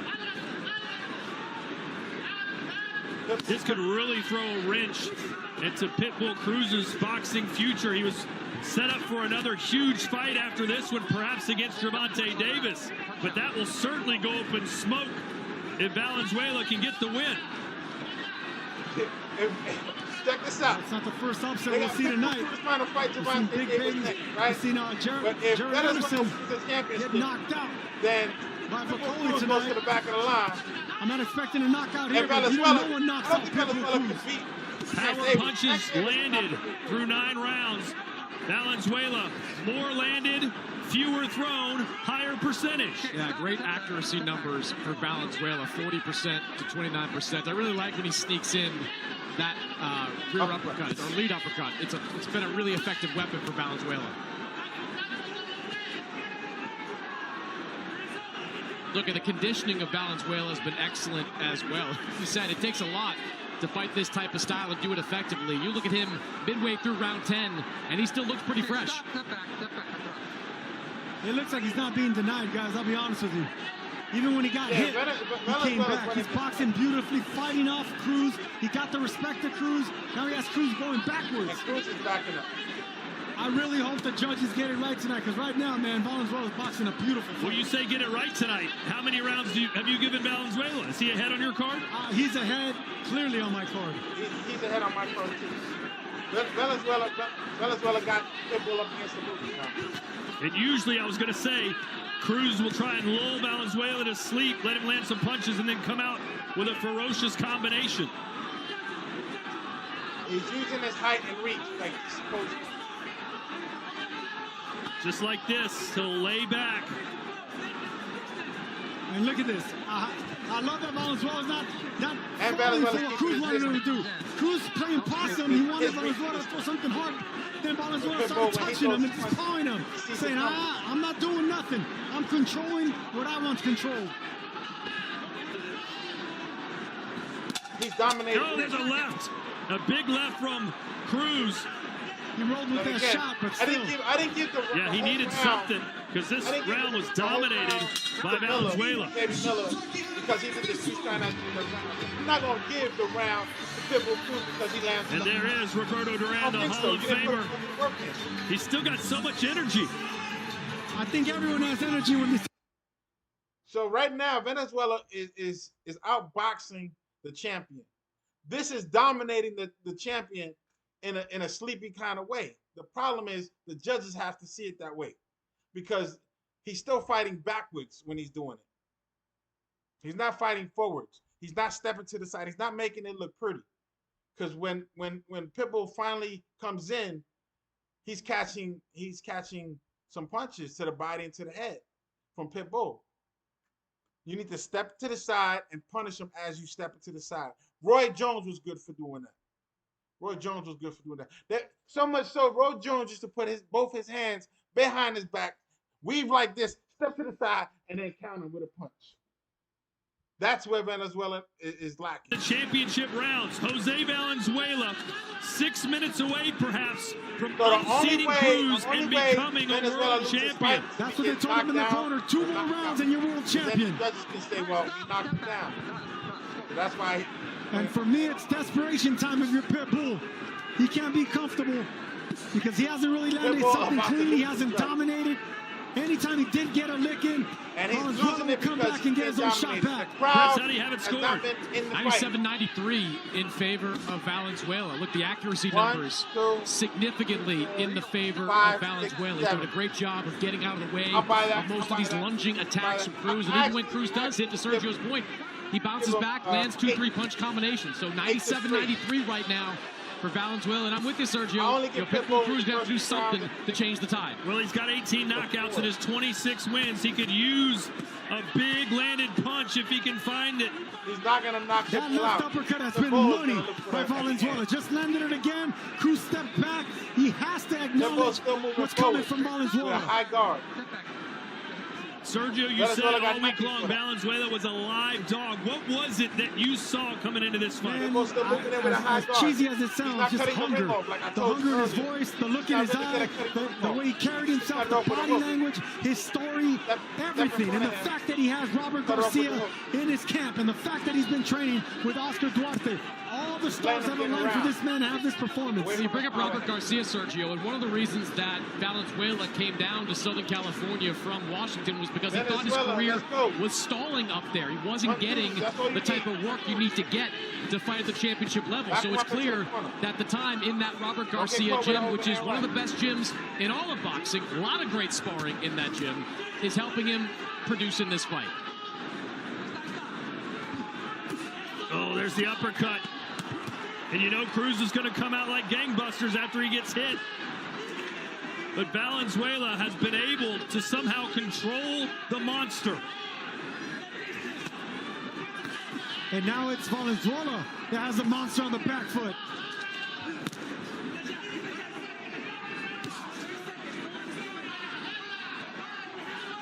And Chris, while some of the earlier rounds were kind of too close to call with any sort of confidence, the last few have been all Valenzuela. Yeah, I would agree. A couple of decent moments for Isaac Cruz. Landed that good left hook a couple of rounds ago, but overall, Valenzuela's fighting his fight. Like, this is the he was a man of few words throughout the week, but he said he had a great game plan. I think he's got one tonight. Yeah, but he's still keeping this chin in the air. Look, he won this round. He's having success in this round. One big punch, and this happens. You wonder, did Cruz steal it there at the end? No. The answer is no. I'm not going to give Pitbull that round because he won. He hit him with a move. He gave it a round. No. How can you steal a round by doing that? He didn't knock him down. I'm just saying he knocked him down. He's still boxing him. Venezuela won this fight right now if he wins this 12th round without getting cut. One round, don't give it in. You're going to be world champion in 3 minutes. 3 minutes, that's all you got. You know what you need to do. That's it, and they're urging Rayo not to keep his chin in the air. Shots like that from Pitbull Cruz can bring him right back.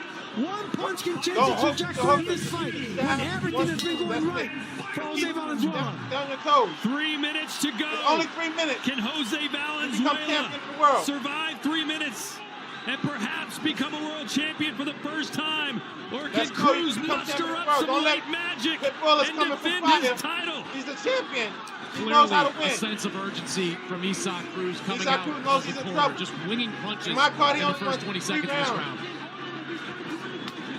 There's no way they can take this fight. Sergio, I think if you're Valenzuela, though, I don't think you can afford just to not get knocked out in this round. There have been several competitive rounds. You got to go out there and try to win it. No. Fight on your terms, but don't exchange with Cruz. Like don't exchange with Cruz. You grab him, and if you can, start walking Cruz back. One, you can buy time, and two, you can take the legs of Cruz by walking him backwards. See right here. Oh, Cruz with a big right hand. Another and Valenzuela right has got to be careful. His corner basically said, you make it to the end of the fight, and you're a champion. I agree. All he got to do is stay on his feet. Don't get knocked down, and don't get knocked out. Another right connects for Too Pitbull. close. Nice. Jabbing. That's what I'm talking about. Jabbing if you're Valenzuela. Just jabbing at the gloves. Exactly trying to keep this guy off you. Move lateral. Don't go straight back. At the same time, get off the ropes. He did that one time just now. The uppercut is landing.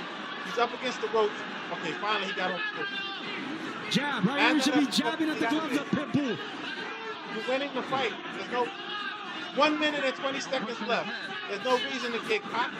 There's no reason to get overly There's confident. Chris's scorecard. According to him, Valenzuela just needs to survive. Yeah, I thought that 11th round from Isaac Cruz, we kind of stole it there at the end with that big flurry in the final 20 seconds. But Valenzuela, great work, especially in the second half of this fight. A minute to go. You can't touch him. Are we about to see a major upset?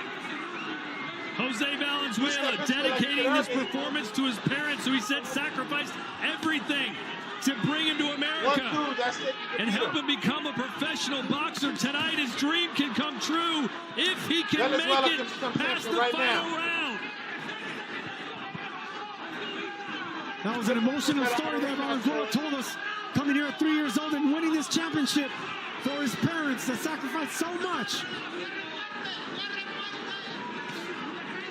He 20 seconds away from that. He fought as good as he could possibly Just step fight. back. Will it be Hold enough? Your time now. Step back. Do not engage. Do not engage. 10 seconds. Do not engage.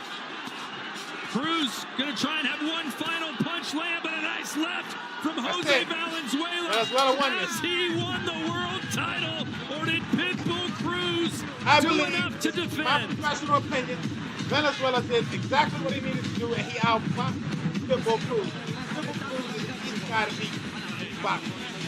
You don't need to fight him blow for blow. You fight him blow for blow, you're going to get knocked out. That's what Rolly tried to do. And he got caught multiple times. What do you think, Sergio? I think Valenzuela got this, man. I think we got a new champion here. I think so. He dominated. I think we got a new champion, and what a story it will be for that man right there and the Valenzuela family and Team Garcia and everyone in that corner. But it will be tight. It's not going to be easy. It will be tight. Started out kind of rough, but he finished strong, and that's all that matters. They're both standing. But judging off of body language, you know who feels like the winner right there. Yeah. Not a lot of smiles in the corner of Isaac Cruz right now. Pitbull Cruz did not win this fight. Now let's hope the judges do the right thing. The judges need to do the right thing. This was not a draw. This was not nowhere close. This was not that other fight. This is not the Andy Ruiz fight. Saturday, September 14th. Venezuela dominated the champion. Canelo Alvarez is back, this time taking on the unbeaten Puerto Rican in Edgar Berlanga. Expect fireworks from this one as long as it lasts. He dominated in boxing. So I have to give Venezuela the belt. That's it. You should hear in news. You said earlier, Sergio, I hope the judges get it right. What is right? To declare Valenzuela the winner here, man. I just think he did everything right. He did everything right. He fought the perfect game plan to beat a fighter like Pitbull Cruz. And I think he did it handily, even convincingly maybe. I don't think it was a wide decision, but it was a clear decision. Jose Valenzuela found rayo in a lightning in a bottle. Tried to box, tried to brawl with him. Now the waiting. Then he started boxing. But just look at the body language. Valenzuela acting like the winner, Pitbull Cruz He's acting like he wants to head back to the showers. Let me tell you something, man. If that man right there hears the three most beautiful words in boxing, and the new, those words are going to resonate for the rest of his life, man. According to those to you watching on the DAZN app, they agree with you, Sergio. 75% think Jose Valenzuela got the job done. Let's find out now. Thomas Triber has the scorecard.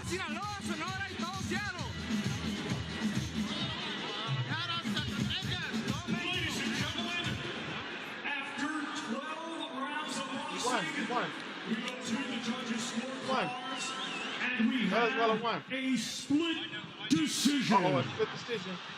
You got a split decision, people. Judge Pat Russell scores it 116 to 112.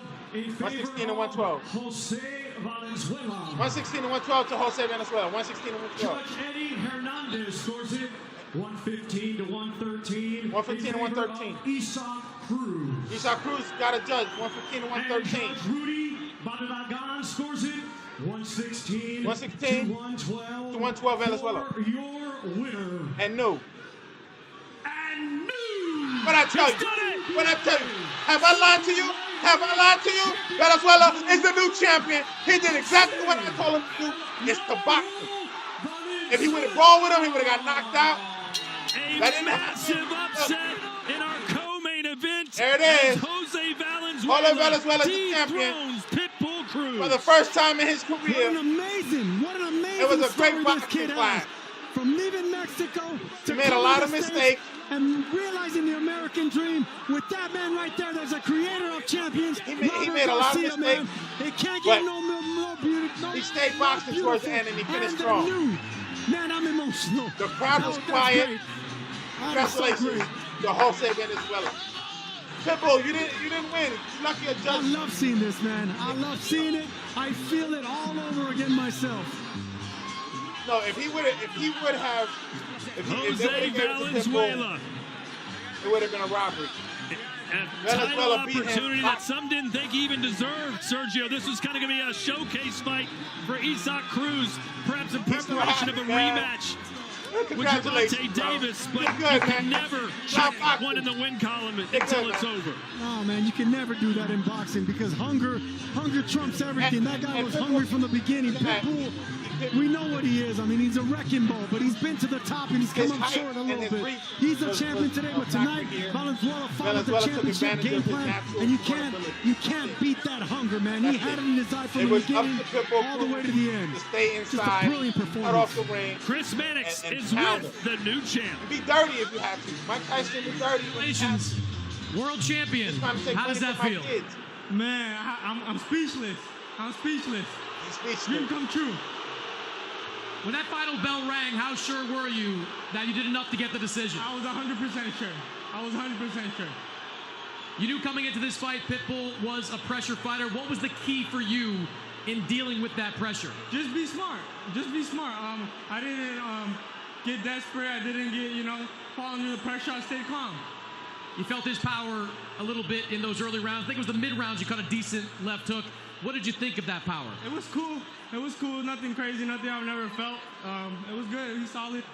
Your conditioning was excellent throughout this fight. You were able to keep moving throughout this fight. How did you feel in the ring? I felt great. I felt like I was in control the whole time, using my jab, using my footwork, and I felt like I was in control the whole time.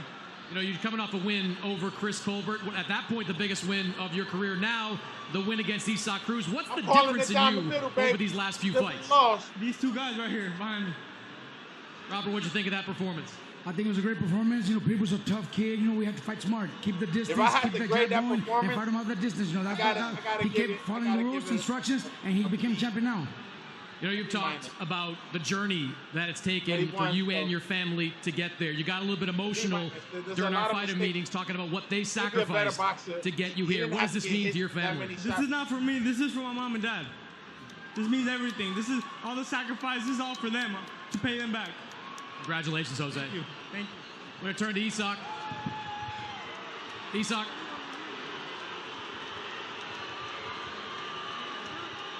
Bring Phil, the translator, in here. Come on over here, Phil. Right in the middle. Isaac, do you think you did enough to win the fight? ¿Piensas que hiciste suficiente para ganar la pelea? Yo no voy a decir nada. El juez es el mejor público y solo quiero darle las gracias a Turquía al Chip por darme la oportunidad, a mi esposa y a mi familia que están aquí apoyándome. Listen, I don't need to say a word. Just take a listen to this crowd. They're the judge of all this, not me. What I would like to do, though, is thank the Sheikh, thank my family, thank my team. Just listen to it. When that final bell rang, that's the reason he didn't how sure were you that you've done enough? Cuando sonó el último timbre, estaba 100% seguro que habías ganado. Mike Tyson. Yo nunca me confié, yo vine a hacer mi trabajo, vine a dar buena pelea y la gente es el mejor juez. No sé qué vio un juez, pero bueno, nosotros venimos a dar una gran pelea. No, I just get on with my job. I never like to make a decision on what the result of the fight is. I just get on with my work and let everyone else decide. Do you think this fight deserves a rematch? Otro pelea, ¿no? Mereces una revancha, ¿no? Totalmente, aquí estoy listo para la revancha directa. Se la pedimos oficialmente ante esta gente. Turki Al-Alchik, Al Haimon, PBC, Madrimov, toda la gente. Rayo, dame la revancha. Por favor, Gilberto Mendoza, que la ordene nuevamente. For sure, I'd like to lay it on the line now. I'd like to officially request a rematch on behalf of my people, PBC, everybody. I'd like to definitely throw that down now and ask for a rematch for sure. Appreciate the effort, Isak. Thank you. Thank you. Gracias y vine a dar una gran pelea para toda esta gente. Muchas gracias. Thank you for everyone. Thank you for our fans. Thank you very much. Good night. Guys. So Pitbull Cruz, who was a 5-1 favorite in this fight, was beaten by Jose Valenzuela. He thought he did enough to win, Sergio. What would your message be to him and to what seemed like the majority of this crowd who thought maybe he got the job done too? I don't think he got the job done. I think when he goes back, he's going to realize that he was just outboxed. Jose Valenzuela came with a strategy, and he executed the strategy, but it wasn't easy. That's the thing. To become a champion, it's not going to be easy. Valenzuela made it look somewhat easy, but he still went through some adversity and scary moments, and he still came out on top. It was just a beautiful display of strategy executed, a great teamwork effort in that corner. And man, I applaud it. I'm emotional right now, Todd, because I know exactly what that feels like, being an underdog, and the story of his family coming to this country, and how the American dream came true. It's a beautiful thing. Well, he wants a rematch. Would you like to see it again? Man, if I was Valenzuela, I wouldn't give him a rematch. I'll go get the biggest purse I could possibly get. Personally would. Well, it might be a rematch. If I was Venezuela, I'd move on with All right, let's look at the highlights again. As Pitbull started fast, but Valenzuela just stuck to the game plan and did what he had to do. It was the game plan, Todd. It was the game plan. It was the uppercut. It was the punching and dipping. There were scary moments because, like I said before, Rayo Valenzuela keeps his chin up a little bit too high, a little bit too long. But it was the footwork, the ring generalship, how he would get away from the ring, and he wouldn't back himself up to the corner. He would stay in the middle of the ring. But shots like that is what kept Cruz back in this fight, what gave him confidence to stay in this fight. But anytime it started swinging in the favor of Pitbull Cruz, you got to give Valenzuela some credit coming back. Right here you see Pitbull landing some clean shots at the later part of the fight, but towards the end of the fight, this was just a beautiful, beautiful boxing match, man. I love this fight. There's Ak getting the latest from Jose Valenzuela as he makes his way to the back. A world champion at the age of 25. I want to know from you guys, does Pitbull Cruz and Valenzuela should Pitbull Cruz get a rematch? Or should Valenzuela even bother fighting him again, knowing the danger he's putting himself in when he should move on to bigger and better things now that he's a first-time champion? In my eyes, in my recommendation, I'd be like, yo, move on. You don't need that challenge. You don't need that risk. There's no need to prove himself. He took the title. That's it. You move on. Maybe later down the line, Thank you, Thomas. You rematch. But right now, ladies and gentlemen, tonight I am here on behalf of the Nevada Boxing Hall of Fame and its president, Michelle Corrales-Lewis, to personally recognize a man who has changed the global dynamics of boxing around the world in an extremely short period of time. Oh, they're going to get Turki Al-Alchik. And we are seeing part of what it means right here tonight in Los Angeles. And we're talking about His Excellency Turki Al-Alchik. When we founded the Nevada Boxing Hall of Fame 11 years ago, it was with the idea of bringing the boxing community together. Promoters, fans, fighters, everyone.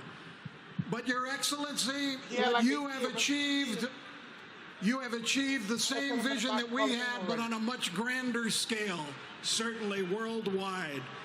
You did it by combining through three words: passion, vision, and innovation. And so tonight, we would like to make a presentation, our first presentation that we have ever done from the Nevada Boxing Hall of Fame, and I'd like to invite His Excellency into the ring. It's a presentation. Where we can make this presentation to him. I mean, and salute his passion, his vision, and his innovation. I ain't mad at the recognition because the Nevada Boxing Hall of Fame feels strongly that your accomplishments are undeniable, and your pursuit of the growth and the betterment of sport, of boxing, and he put that undeniable. Canelo Crawford fight. And we also welcome to the ring the hands of stone, Roberto Duran. The Golden Boy, Oscar De La Hoya.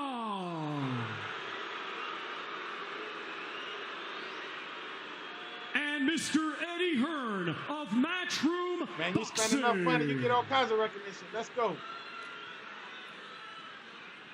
And ladies and gentlemen, as we welcome all these greats into the ring, and we want to say that both Roberto Duran and Oscar De La Hoya have been inducted into the Nevada Boxing Hall of Fame.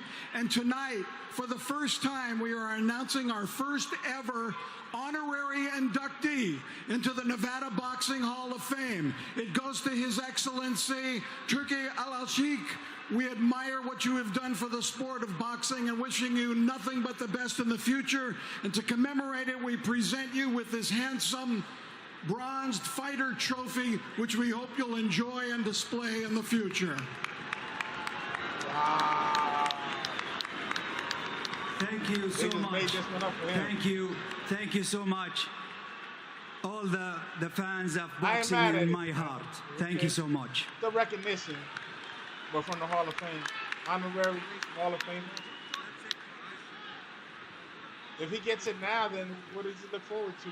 So congratulations to Turki Al-Sheikh, who becomes the first ever honorary inductee into the Nevada Boxing Hall of Fame. And Sergio, let's be honest, he's done enough in what, a year that the sport of boxing will have done in a decade as far as making big fights happen.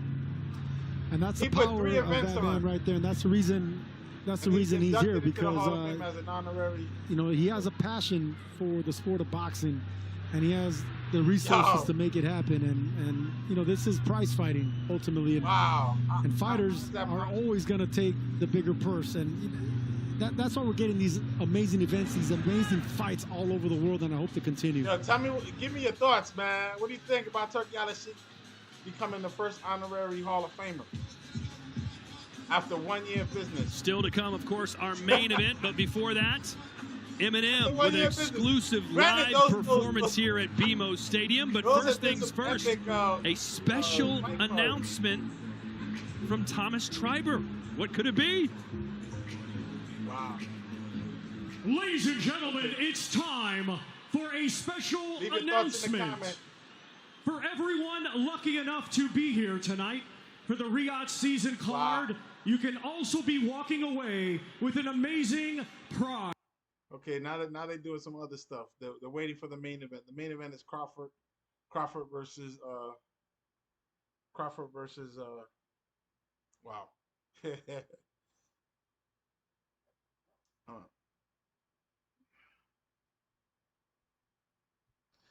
Master Ball.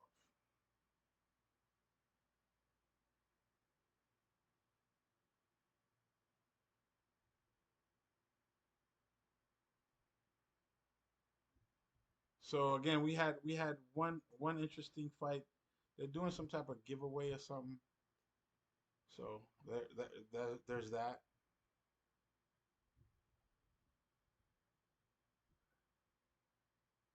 I'm not participating in advertising that, so I don't know what that is. So somebody in the crowd.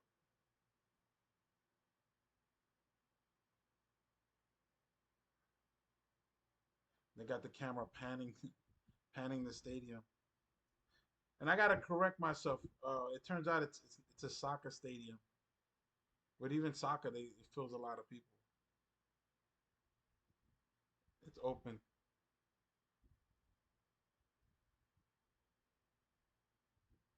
Row J, seat 10.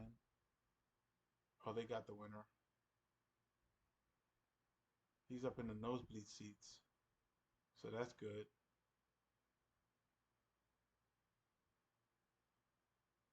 It wasn't somebody from...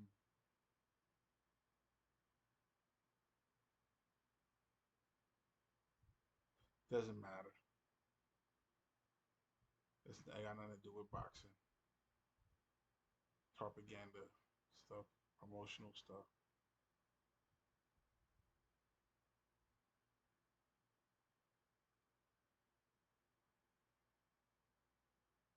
Honorary Hall of Famer. For the first time ever, they decided they're going to do that. I'm still absorbing that in. I'm not quite sure how to feel about it because you got to remember the Boxing Hall of Fame.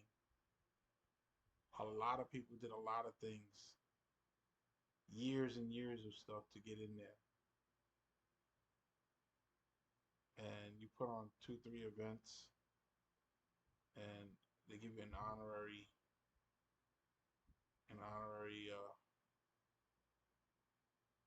Hall of Fame induction, which is probably a first and last type of thing, because who else would they give that to? Either way, I would like to hear from you. Give me your thoughts, how you feel about that. Boxing fans especially, boxing enthusiasts. It's a Boxing Hall of Fame. They're just giving it away. An honor, what's an honorary induction mean? That he's inducted? They're gonna put a plaque up? What is being an honorary less than a regular inductee? I don't know.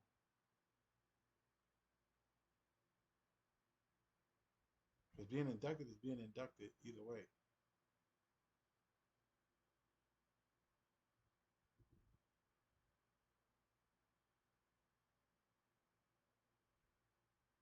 What's his incentive to do it so he can actually get inducted?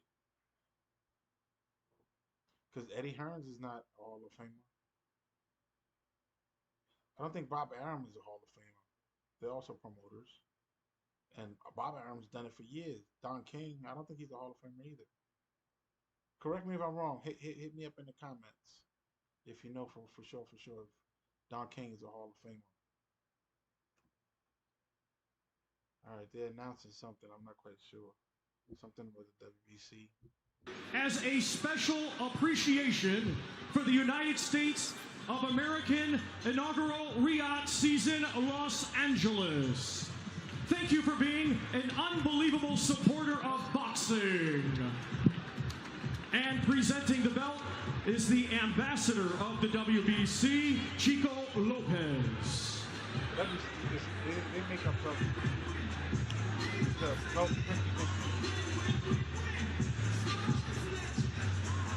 I can see him getting something like that. Okay, WBC gives up belts all the time, so that don't mean nothing. But the Hall of Fame thing is kind of, I don't know, I gotta ponder that one a little bit. WBC gave Turki Al-Sheikh an honorary belt. That he deserved that. I mean, it's just a belt recognition. I mean, he's put on some good fight cards. Don't get it twisted. That most promoters can't do it nowadays. But you're talking about a country versus an individual. Talking about a lot of money there, where certain individuals don't got that kind of money. Even if they're rich, they're not willing to put that money out up front.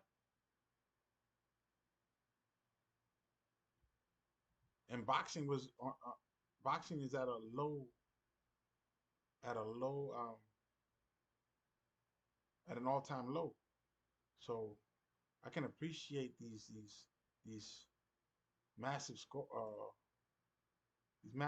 fight cards and convincing these boxers that they need to do that. And some of them are accepting, like Andy Ruiz. He's accepting. I don't think he knew. I don't think he himself. I don't think he was ready. The way, if you look back at the tape, he seemed worried. The look on his face, he seemed concerned.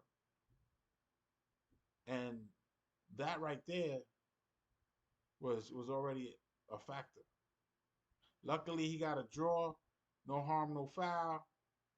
You know, you get a draw on your record. Nobody cares. It's not a loss. He didn't look like he was overly dominated. He didn't get knocked out. He didn't fall. But it was a good blow for blow kind of fight. So, I mean, he can move on with his life. I wouldn't do a rematch with him unless they really want it. I don't think that's gonna lead him to a championship. Fighting Big Baby Miller again.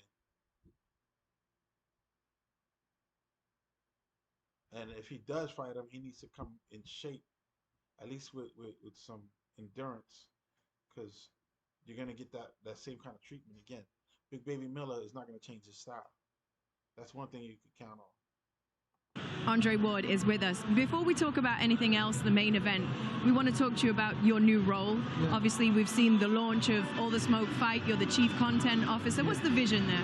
Well, it's hire me. Yeah, you know that's coming. Go ahead. It's really just to give fighters an opportunity to control their own narrative. One of the narratives about Terrence Crawford was that he couldn't sell. Right. There's some people that lied on Terrence Crawford. But sometimes you got to just keep working and keep grinding, and then you'll show people. We knew Terrence Crawford was a sell, but there's so many websites and so many YouTubers that can spell lies about you. We want to give people a safe place and a platform to go places they typically won't go, and again, to control their own narrative. If you want somebody to break all the dress code rules and flaunt all the regulations, then Sean is your guy. So one of the first pieces of content that you guys dropped was you getting in the ring and sparring. I think, was it 3 or 4 rounds with Terrence? 3 rounds? It was 3 rounds, did you give him rounds. Did you give him good work? I gave him good work. I went through a little mini camp. Yeah. I had about 3 weeks notice, so I started running, I started going to the gym. I can't go in there looking crazy. We had a good time. Was that your first time in the ring with him? That was my first time. What did you notice? What stood out? It just confirmed everything I know about him. He's the truth, very sharp, got a lot more skill than he's given credit for, and it showed me that I'm very, very rusty, but my hands still work, so I was happy. How serious do you think he went with you? We weren't trying to kill each other, but we definitely were hitting each other when we made mistakes. He doesn't play when he gets in the ring, but it's SOG. Neither one of us do. You know what I mean? Yeah. Ooh. What's he been drilling in camp? Do you know? I can't get into specifics. I mean, I was there for a few days, but one thing about Terrence and his team is they got 3 coaches. They do a great job of breaking down film, and they're always trying to exploit the opponent's weakness and, obviously implement their strengths. It's rinse and repeat for his team. They've been successful to get to 40-0, and I don't think they're going to change anything now. You shared the ring with him. You went 10 rounds with him. What was the hardest thing to deal with? Yeah, the hardest thing for me to deal with was just trying to outthink him. And that's one thing that I truly believe I never was able to outthink him. I started off the fight, I think in some ways ahead because of the game plan that I came to the ring with. But once he started to figure out, oh, he's not going to come after me, and he made his adjustment. And now I'm trying to give him other looks. He would never give me what I wanted. Take the bait? He never took the bait. And he's just, you got to break him mentally. I think if you can break Terrence Crawford mentally, you might be able to do something with him, but you can't break him mentally. It's not going to be hard. It's not going to be easy. Nobody's done it to this point. We often see you do the ring walk with Terrence. You're obviously kind of inside with that crew. We appreciate you being here with us instead. But you've been tapped into what's been going on in the dressing room. There's some kind of issue with the gloves for the main event. I don't have the full story, but what I do know is Terrence Crawford normally wears Everlast gloves. I think he has a deal with Everlast. He's now wearing Grant gloves. The first pair of Grant gloves that he put on, they burst during the warm-up, had to put another pair of Grant gloves on. So from what I'm hearing, Terrence is wearing a totally different glove. I don't know if we can see it right there. Those are Grant gloves, I believe. Fighters don't like that. We like our stuff to be a certain type of way. He's got to overcome that, but I'm sure he's not happy about it. What that does is that adds fuel to the fire, especially, when we show up on Fight Site, we show up, order the gloves that we had prepared to match our uniform, and we have 2 pairs of gloves sent in case of emergency, in case something like this happens. I've opened up my gloves. We open them up after the weigh-in. We take a look at our gloves and see what we like, which ones feel the best. Yeah. I've taken one glove from one pair and another glove from another pair and matched those together because I felt like these 2 feel right to me. You know what I mean? So I feel like something was taken from him, and that only means he's coming to the ring extremely mad.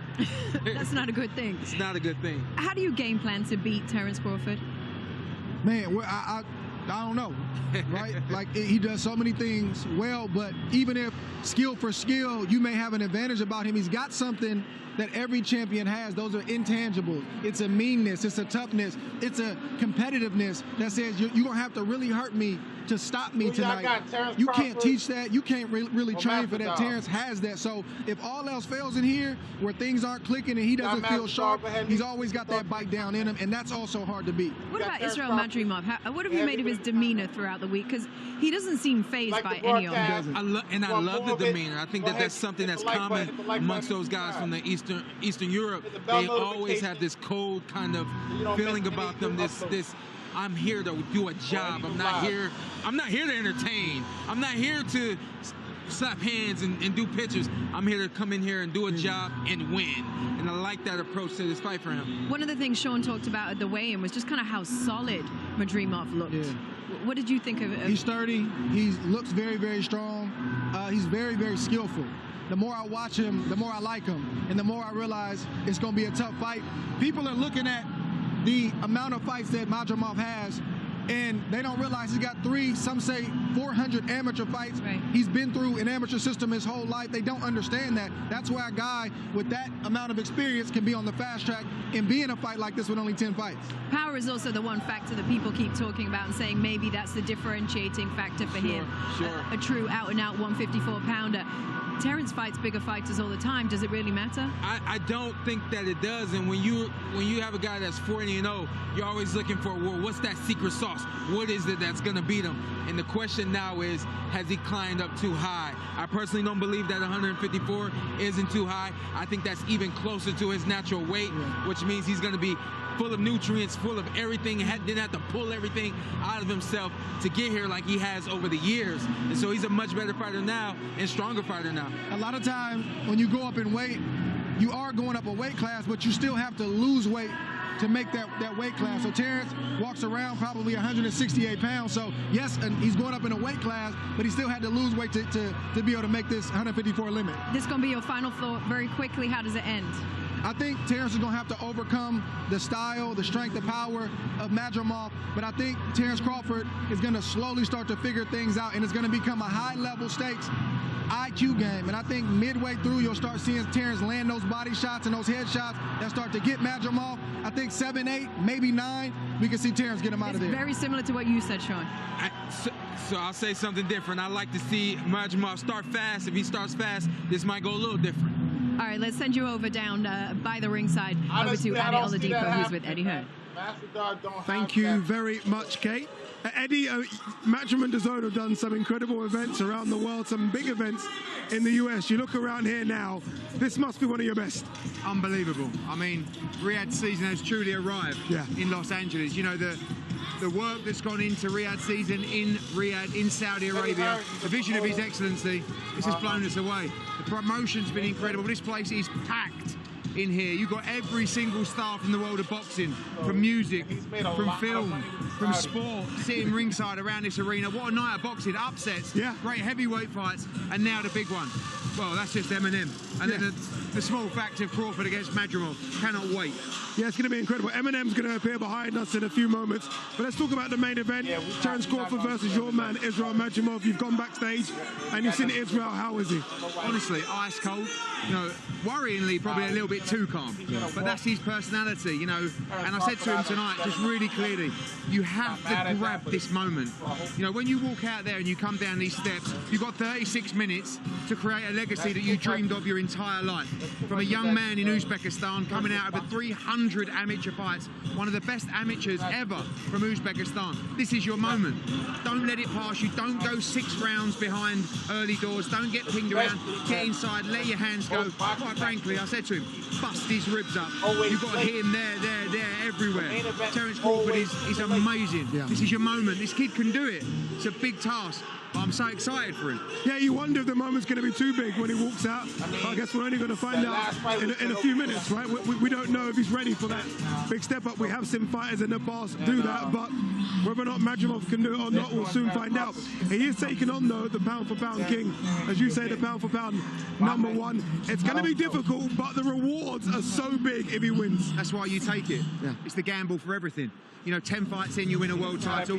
You should have another 2 or 3 fights before you even think about Terence Crawford. But when you have the ability of Madrimov, when, you know, the rewards are there, look at this. Like this play, you know, this is the pinnacle of boxing. You're taking on the best fighter in the sport. A 3-division world champion, a 2-weight undisputed world champion. You win this fight, Israel Madrimov becomes a legend of Uzbekistan, of the sport of boxing, and you change your life forever. And he's got the kind of temperament of Dmitry Bivol when he faced Canelo Alvarez. It feels so much like that. You know, Canelo moving up in weight, Crawford moving up in weight, everybody overlooking the fight, talking about what's next. I hope it's the same, because if it does, you know, it's going to be a special night. But I guarantee you one thing, a brilliant fight, and this kid's going to give it everything. Yeah, I think a finale is going to be fantastic.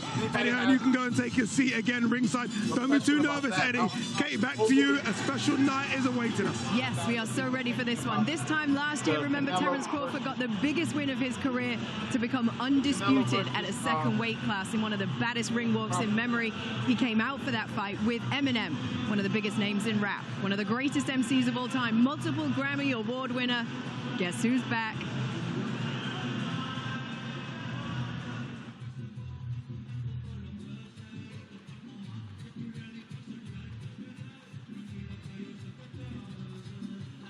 So right now, there's a giant pause in the action. I don't know what's going on over there. What's the delay? It looks like Terence Crawford is ready.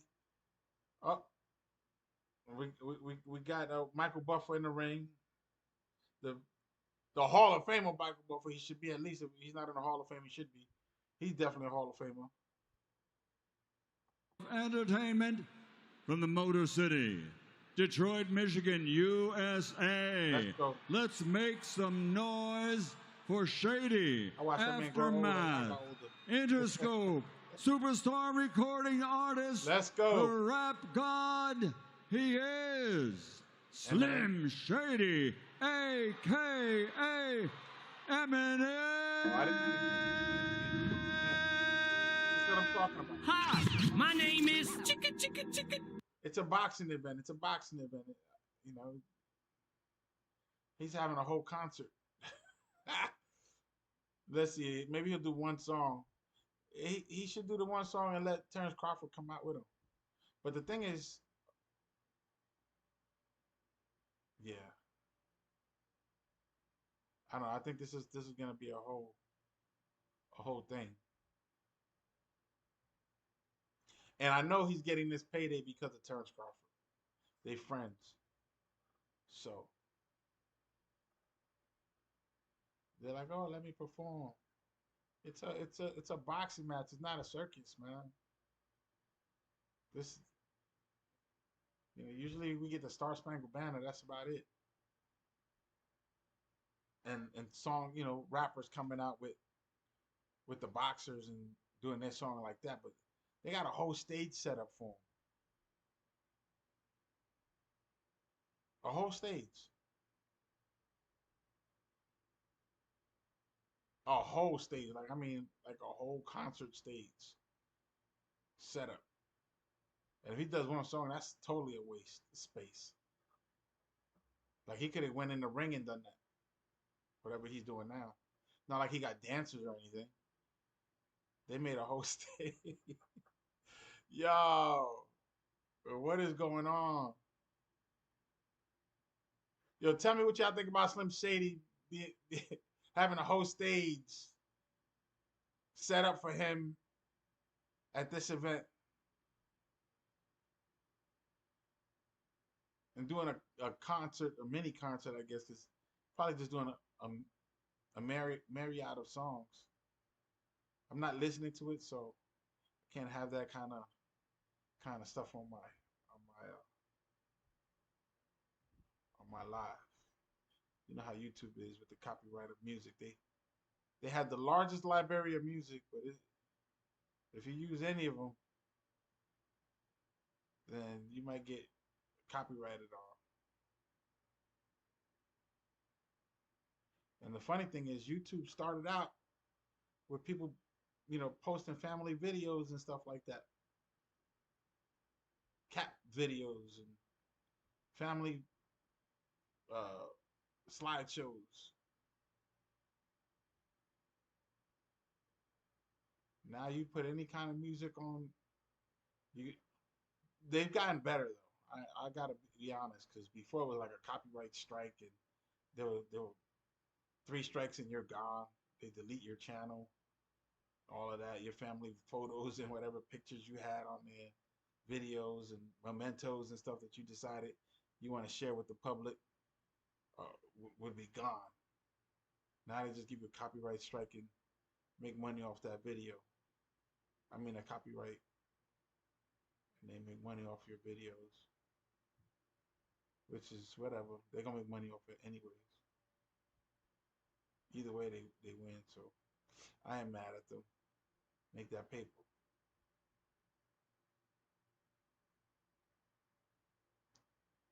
Let's go. So I'm not sure if this is the second song. The lights are flickering. He got his hype man out there. Big dude, looked like a security guard.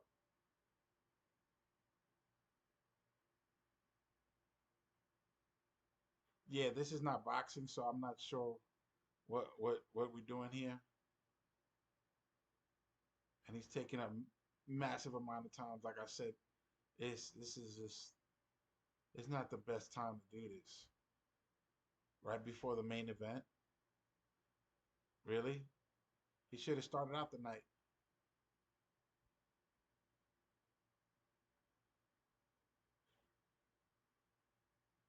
I guess they're thinking, well, if we keep Slim Shady, there'll be a reason for people to stay. But then you're not really catering to boxing fans if that's your goal. It's like, okay, Slim Shady, he's gonna be the co-main event technically, because that's what this is. He's the co-main event, not the Pitbull Cruz match. This is the co-main event, because he's taking up a lot of time there.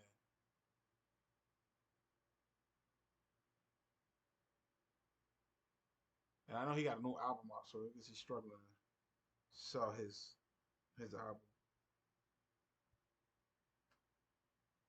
Let's go. Let's go. Let's go, Shady. Hurry up. The clock is ticking. Let's go. I might have to go to commercial break myself if this continues. I don't know how long it's going. Slim Shady's still up there. And his hype man is like a whole bodyguard. He's just like a big dude.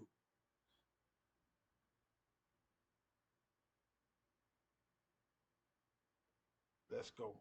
I'm calling it down the middle tonight.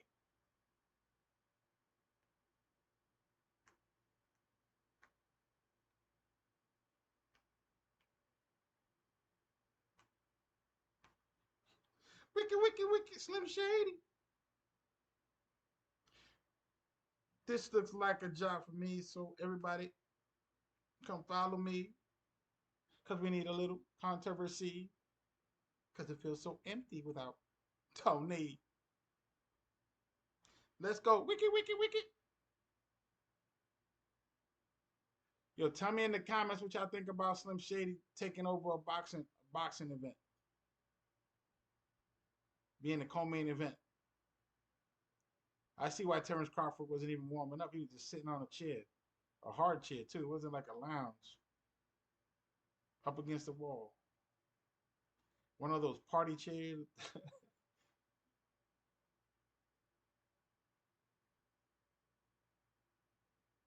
Yeah, he's doing a whole concert.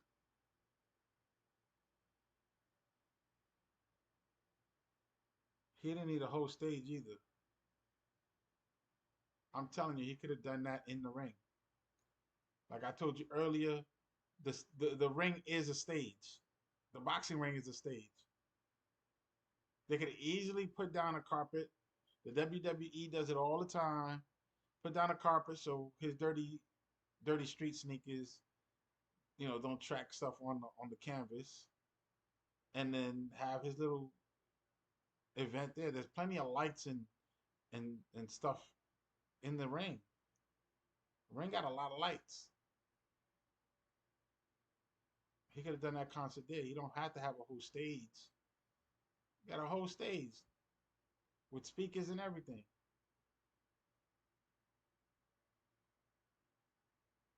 Like he's seriously doing a concert now. And I don't think everybody there is a Slim Shady fan. Did everybody know about him doing a concert? I kind of knew he was gonna be there because of Terrence Crawford, but I didn't know he was gonna do a whole concert. If you knew he was gonna do a concert, go ahead, leave your thoughts in the comment section. I'm curious to find out what is going on here. Pull your pants up, man. You got grandkids. Let's go. His pants are all the way down, bro. And he's in Los Angeles with a jacket on. I know he hot. His hype man sweating. So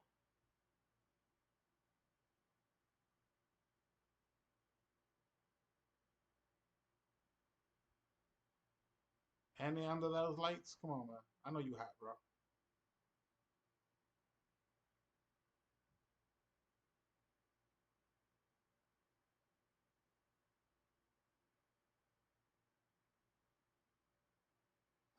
Lord have mercy. What we doing tonight? What we doing, man? Seriously, they got a whole concert. How long is gonna go? Yo, wiki. Slim Shady. Wiki. Let's go. What is happening here? What are we doing? Yo, let's go. What are we doing? What are we doing?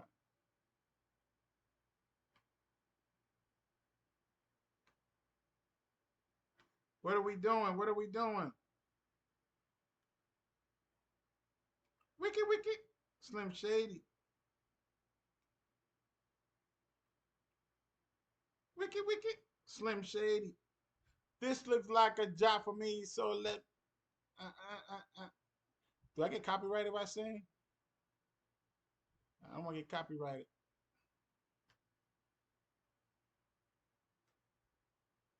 No.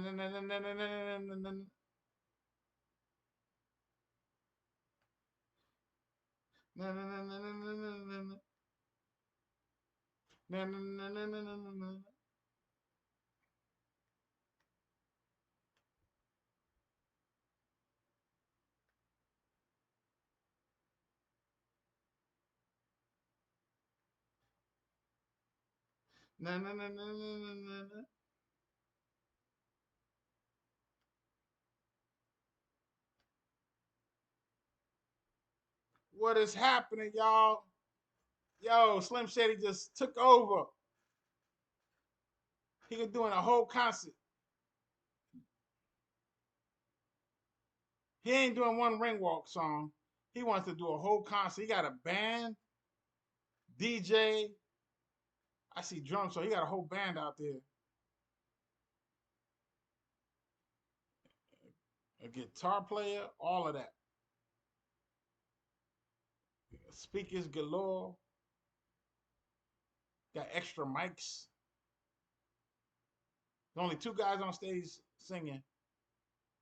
The hype man and him. Maybe the guy DJing in the back probably got a mic and doing chorus and not. Flashing lights. I wonder if they paid him or he paid them to do this. Oh, Lord have mercy. The Saudis probably paid him.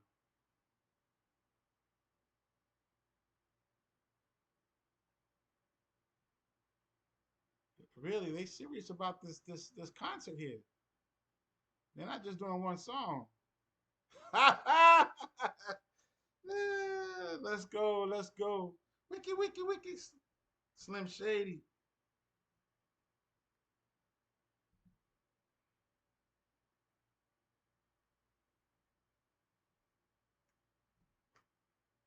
Because it feels so empty without me. Any day now, y'all. I mean, they got a drummer, they got a bass player. bass player sweating. They got a bass player. He doing a concert. They doing a wardrobe change or something. He just went in the back and left the stage. What's going on? Is it over? Is it like a halftime show thing? What's going on here? Wow. We on hiatus. Never had this happen before that I remember. A whole concert being done right before the main event.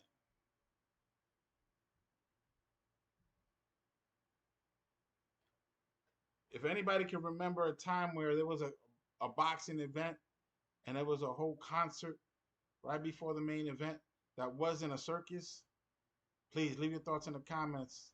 Educate me. Tell me what fight that was. I'll go back and look at it. And I've been part of some large events. I've seen some large events in my lifetime.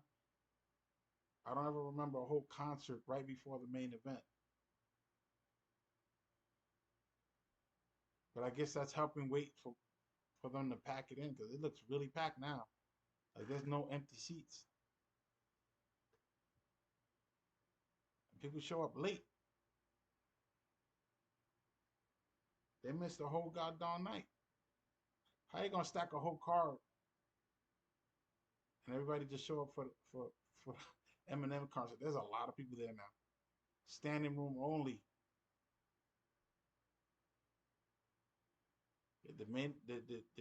The Slim Shady just packed the place of non-boxers. Non-boxing fans are out there. This is one way to do it, I guess. Yeah, we got a concert. But the question is, do they stay for the main event or do they leave? That's the question. Like, oh, well, I just came here for Slim Shady, and then they leave. Because I can see, I mean, people always saying that Terrence Crawford is not a main eventer, that he can't really pack a stadium. But in this kind of process, as far as business is concerned, I could totally see this working, because they filled the stadium. And it wasn't because those people that came to see Slim Shady wanted to see Terrence Crawford fight. Are they going to stick around? I think he did a salute. Is that it? The bass player is winding down. He's winding his arm. He's taking off the bass. Yeah, I think that's it. I think that was it. All right, we're safe to listen in. Thank you for your patience. I didn't know how long that was going to go. But they got a lot of people in there.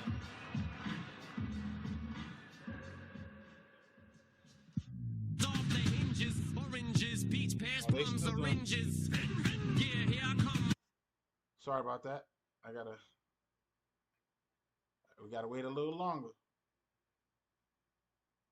They're doing some more Slim Shady songs. Slim Shady.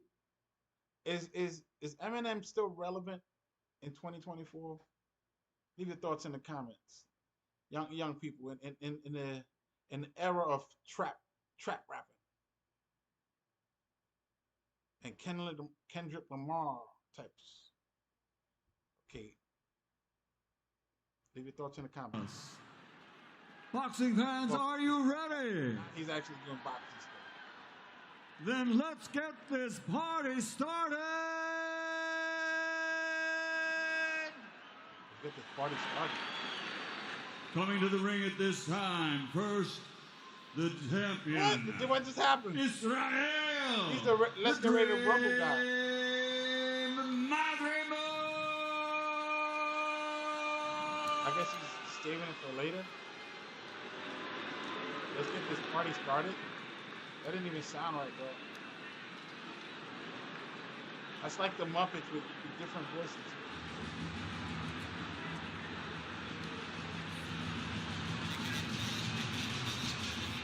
So here comes Israel Madrimov, the reigning WBA Super Welterweight Champion. What an electrifying performance by Eminem, as I'm joined here by Chris Mannix and Sergio Mora. Sometimes those things go over like a lead balloon. The fans are here for boxing, not music, but everyone rising to their feet for Eminem. And like that last song said, Sergio, for Israel Madrimov, you only get one shot at an opportunity like this. Pound-for-pound king, Terrence Crawford. I mean, look, his name says it all. Madrimov. I mean, that's what it's all about. It's realizing the dream. This is his moment right here.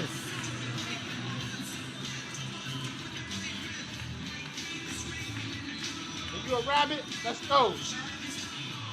It's a once-in-a-lifetime opportunity. Terrence Crawford. No one's had the opportunity to do it. He's 40-0. 40-0.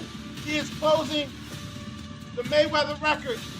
After tonight, he's 41. He could be 41-0. 41-0.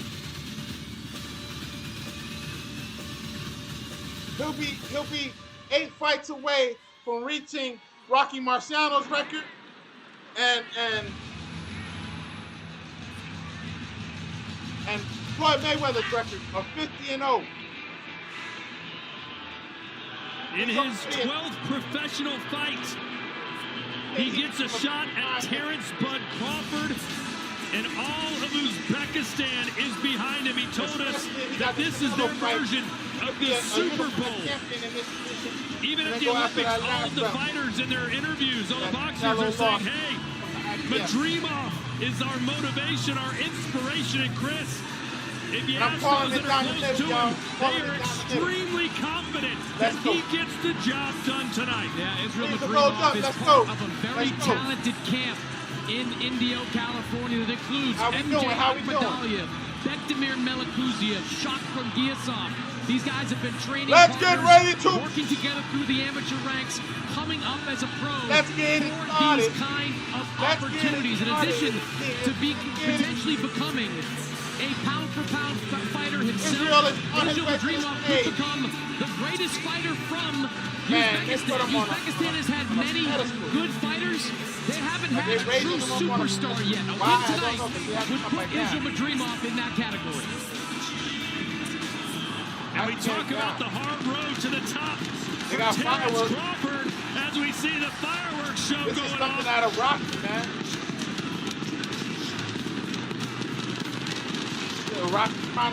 The man was built for moments like these. We saw what he did to Errol Spence in his biggest fight ever. A complete dismantling of the former champion, and he said the plan is to make it look easy again tonight. Listen, man, when he fought Spence, he came out with a fishnet outfit. He was a big fish, catching the bigger fish. Tonight, he's coming out like a general. Just an excellent ring walk. He looks calm. From the pound-for-pound man, can't stop addicted to the shindig is him. You ready. When you calm, there's really no excitement inside you. Calm. You're a dangerous man with some money in your pocket. I'm telling you. And now, ladies and gentlemen, making his entrance to the ring, the challenger. They got Michael Buffer out there. How old is Michael Buffer, man? Lord have mercy.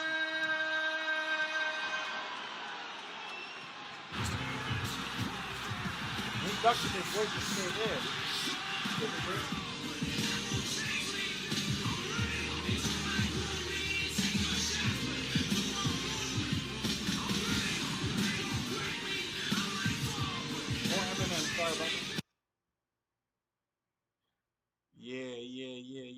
Yeah. I gotta be careful with this background music because it's just background music. It's not really, something. Oh, Terrence Crawford is not gonna get elevated on the pedestal. He's just walking out like regular. He's the guy earlier said he don't like those gloves, so that's one complaint already. He better not lose this fight to a 10-0 guy. Dude only got 10 professional fights, man. But again, this is a different weight class, so it's technically a warm-up fight for the Canelo matchup. Oh, they're putting him up on the pedestal. division champion that started at lightweight. I mean, it's something only great fighters do. Only fighters that are that talented to get on this stage to do what he does. It's just incredible. You mentioned legacy, Todd, and that is exactly what Terrence Crawford is fighting for. He has accomplished all he needs to accomplish in professional boxing. He is a first ballot Hall of Famer whenever he elects to hang up the gloves. I asked him this week, what keeps him going? Why does he keep fighting in fights like this at this level? He's got more than enough money to last him the rest of his life, but he said it was legacy. He said he wants to leave the kind of mark on the sport that all the other greats did. The Alis, the Sugar Ray Leonards, the Mike Tysons. That's how Terrence Crawford wants to be remembered, and that's why he's taking a fight like this tonight. 11 straight stoppage wins for Terrence Crawford. He's not just winning fights, he's beating guys up. And Sergio, you made an interesting comment this week. You were asked what the X factor was in this bout, and you said it could come down to who's more mean. That's exactly it, man. Who has the bigger chip on the shoulder? Who's been waiting for this opportunity? Who's been shunned by the public? Hasn't been given the big stage? Meanness, the chip. That's what makes this man special right here. Yes, the fight IQ, the speed, the power, everything. But you can't top this man. He has dog in him. At some point, someone will be too big, too strong, too good for Terrence Crawford. But will it be tonight? Will it be Israel Madrimov in the junior middleweight division? Eddie Harnsworth is going to face the Terrence Crawford to have the fight. Bob Arum definitely wasn't on pace to have the fight. Terrence Crawford is an independent promoter himself. He's been that for a long time for himself. And most of his fights have been in Nebraska. Nobody's going out to Nebraska to watch anything major fights. The people in Nebraska won't be there, but it's not going to be a big place like this particular location.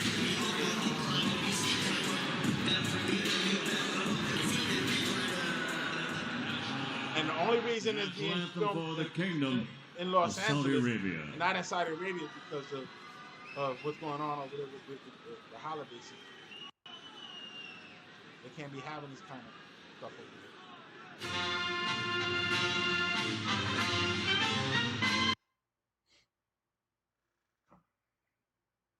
there. Out of respect for both. I'm not standing up. Yeah, let's go. Let's go.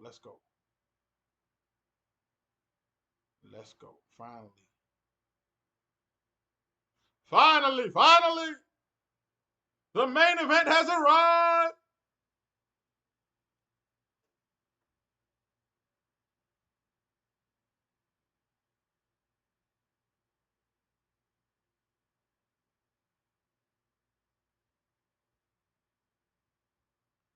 Let's get it started. In here.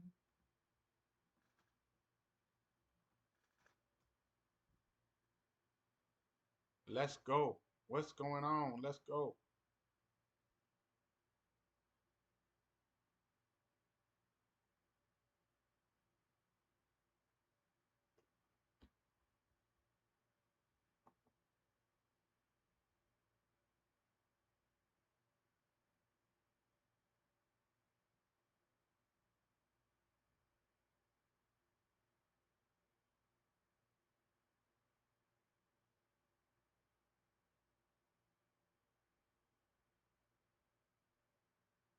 Let's go. They're doing the national anthems, so we're just waiting for that to happen, and we'll be seeing the main event here shortly. How's everybody doing? Hit the like button, subscribe. Yeah, we watching the main event. Let's go. Watching the main event. Let's go. They're doing the national anthems.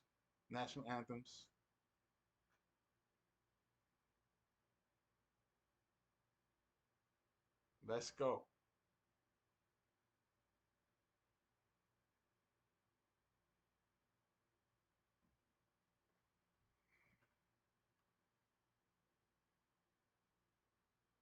Let's go. Let's go.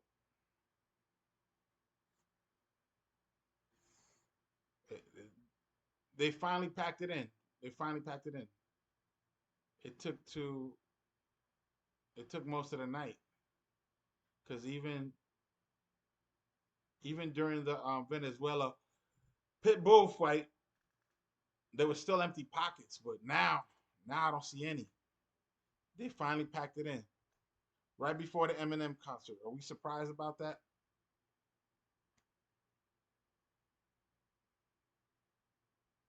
And I think the doors open at 1 o'clock p.m. California time. So I think that most people didn't show up until the last possible minute. They did everything they had to do today. They probably went to the beach and everything. Let's go. Let's go. I'm calling it like it is. I'm the second referee in the ring. Let's go. Let's go. They're doing the American national anthem. Looks like it's a cappella, so there's no background music. We're waiting for that to go through out of respect.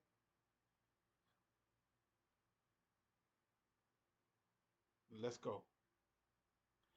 So I'm trying to read some lips here, see if I know when it ends. Because see, they got the big Saudi microphone. It's about this big, literally about that big. And she's like covering her whole mouth. You can't really see. And I got the Riyadh season on there. Let's go.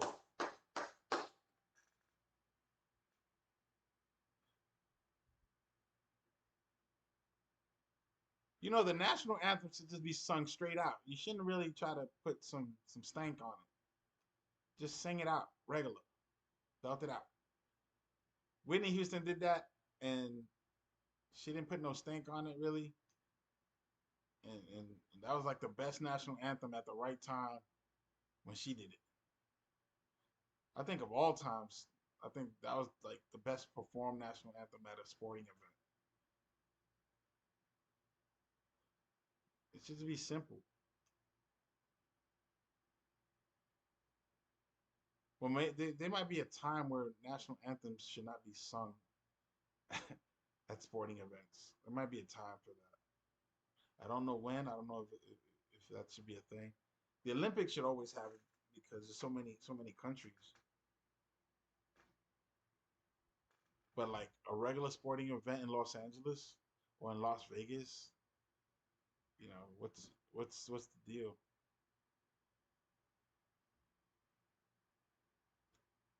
Mind you, it's the Saudis putting the show on.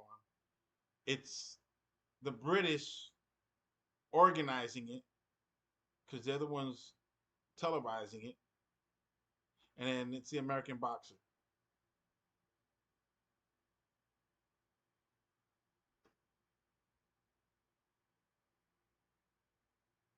And the belts are from different nations. Season in the General Entertainment Authority, GEA. Promoters, Eddie Hearn for Matchroom Boxing, Frank Warren for Queensbury Promotions, Sella and Gold Star Promotions in association with League One. Both of the guys, and they don't World look of warmed Boxing. up. Like there's no Special thanks to the have custodian the of the two holy on your mosques, brow. King Salman bin Abdulaziz Al Saud, They got the Crown Vaseline Prince on. Mohammed bin Salman, and His Excellency, Their body Chairman looks of the dry. General Entertainment I don't know how the weather Authority, is because it's like Turkey Al Sheikh. This is the main event of the evening. 12 rounds of boxing for the WBA Super Welterweight Championship of the World. This contest is sanctioned by the California State Athletic Commission Chairman Peter Villegas, Executive Officer Andy Foster, the WBA President Roberto Jesus Mendoza Jr.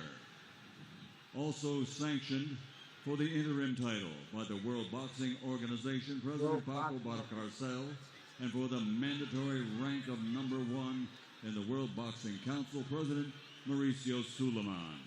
At ringside, So the WBC is giving whoever wins this bout from Canada, a #1 contendership at the real title. From the United States, Fernando Villarreal.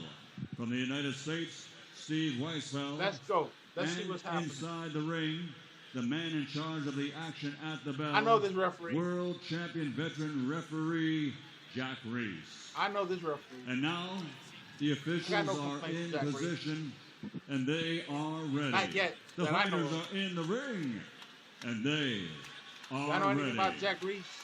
So for the thousands in attendance and the millions watching around the world, from Los Angeles, California, USA, let's get ready to rumble!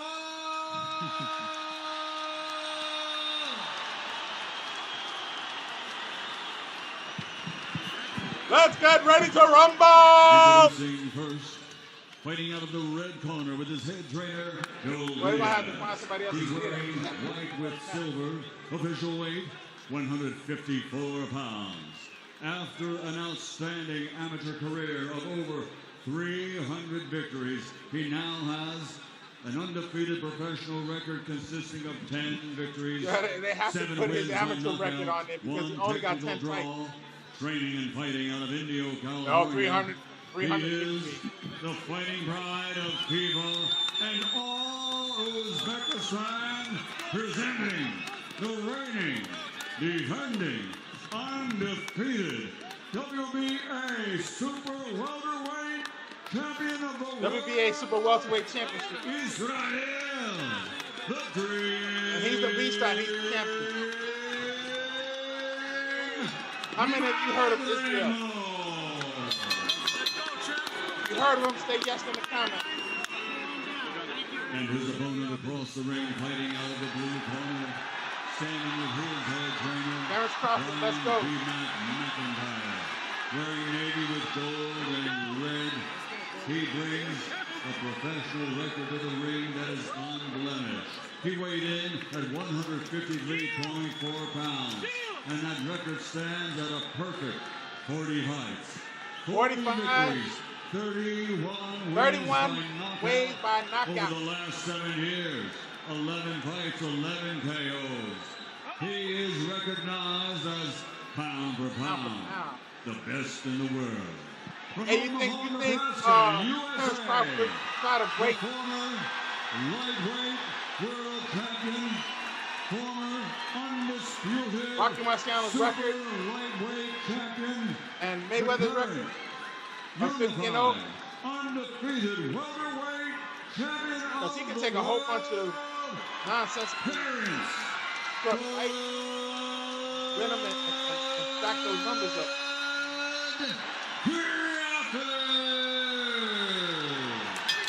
But it's only 10 to break the record. 10 fights away, because this is really fun. Mouthpiece. Mouthpiece. He's expected to win this coaches, fight. Coach wants to hide. By not. This is the point. Below this point is the low blow, and below this point is the low blow. I gave you guys instructions. I want to just remind you, please listen and follow my requests at all times. Protect yourself at all times. Fight hard, fight clean. Good luck to both of you. Terrence Crawford hasn't heard the final bell of a round. Of a fight, rather, in 8 years. 2016 was the last time he went the distance. 11 straight stoppages. Can he get another one tonight and become a champion in a 4th weight class? Or will the man nicknamed the Dream make his dream come true and pick up the biggest win in his country's history? 12 rounds. Here we go. He's the defending champion, so we're expecting him to win. He only got these early rounds are going to be very important for Madrimov. Crawford, admittedly a very slow starter, likes to kind of figure out what his opponents want to do. Madrimov, I think, needs to win these early rounds to bank them. You got an early switch from Crawford right there. I always feel like when he comes out orthodox, he really wants to see what you're about. He didn't waste any time switching. I think, Sean, fighting southpaw for Crawford, Crawford will is help fighting neutralize southpaw. that long jab of Madrimov. That's one of his best weapons, that jab to the bottom. Stay in that southpaw stance, you know. takes a little bit out of the way. Madison, to your point, I think that's why he switched. He knows immediately I need to stabilize that jab. And Crawford's going to have to reach the fighting edge. Reach over Madrimov. So I think the jab, if whoever can take the other jab away is going to be actually in position to land the straight punches down the pipe. We've seen in the past Crawford sometimes a little bit of a slow starter as he downloads the information, figures his opponent out. So don't be surprised if Madrimov can bank a couple early rounds. You know why they call him a slow starter? Because he's a counter puncher by nature. He's not supposed to start fast. He wants to see what you want to do, and he's going to take those opportunities to counter punch. Crawford is not attacking. The thing that I liked about Madrimov is that he always has perpetual upper body movement. These Uzbek fighters have great footwork, but their upper body movement, how his head is never in line, direct line of the straight left hands and the jabs of his opponents. Both of these fighters Madrimov can looks switch stances. like the bigger fighter. The flip of a coin. Crawford looks kind of small in there. Sergio, can you see how many times both these guys keep starting over? Do you see it? They get in front of one another, and then they both take a step back and start over. No, it's kind of like they're dancing. They're trying to get each other's rhythm and timing. None of them really wants to take a chance. And now that they're in the ring, can you see the size advantage that Madrimov has? How wide his back is. Madrimov is a lot bigger than Crawford. Well, listen, the other thing, too, we know Madrimov only has 10 fights, but the fact that he keeps making Crawford start over lets us know that he deserves to be in the ring with Crawford. He only has 10 pro fights, but had a reported 350 amateur bouts. That's what they do in Eastern Europe. They put a premium on amateur careers.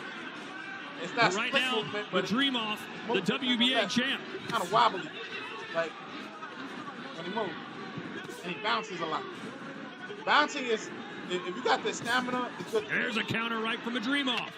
Madrimov was waiting for that right hand. Crawford saw that coming. Crawford 1-2 level. This wicked combination by Bud Crawford in the end of that round. He was fighting southpaw. And fighting southpaw. And there's Eminem finishing the set. Come sit front row and watch the fights.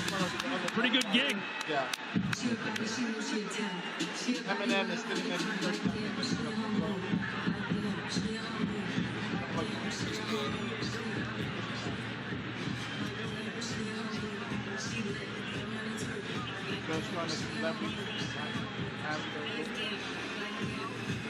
Kate Beckinsale looking dapper.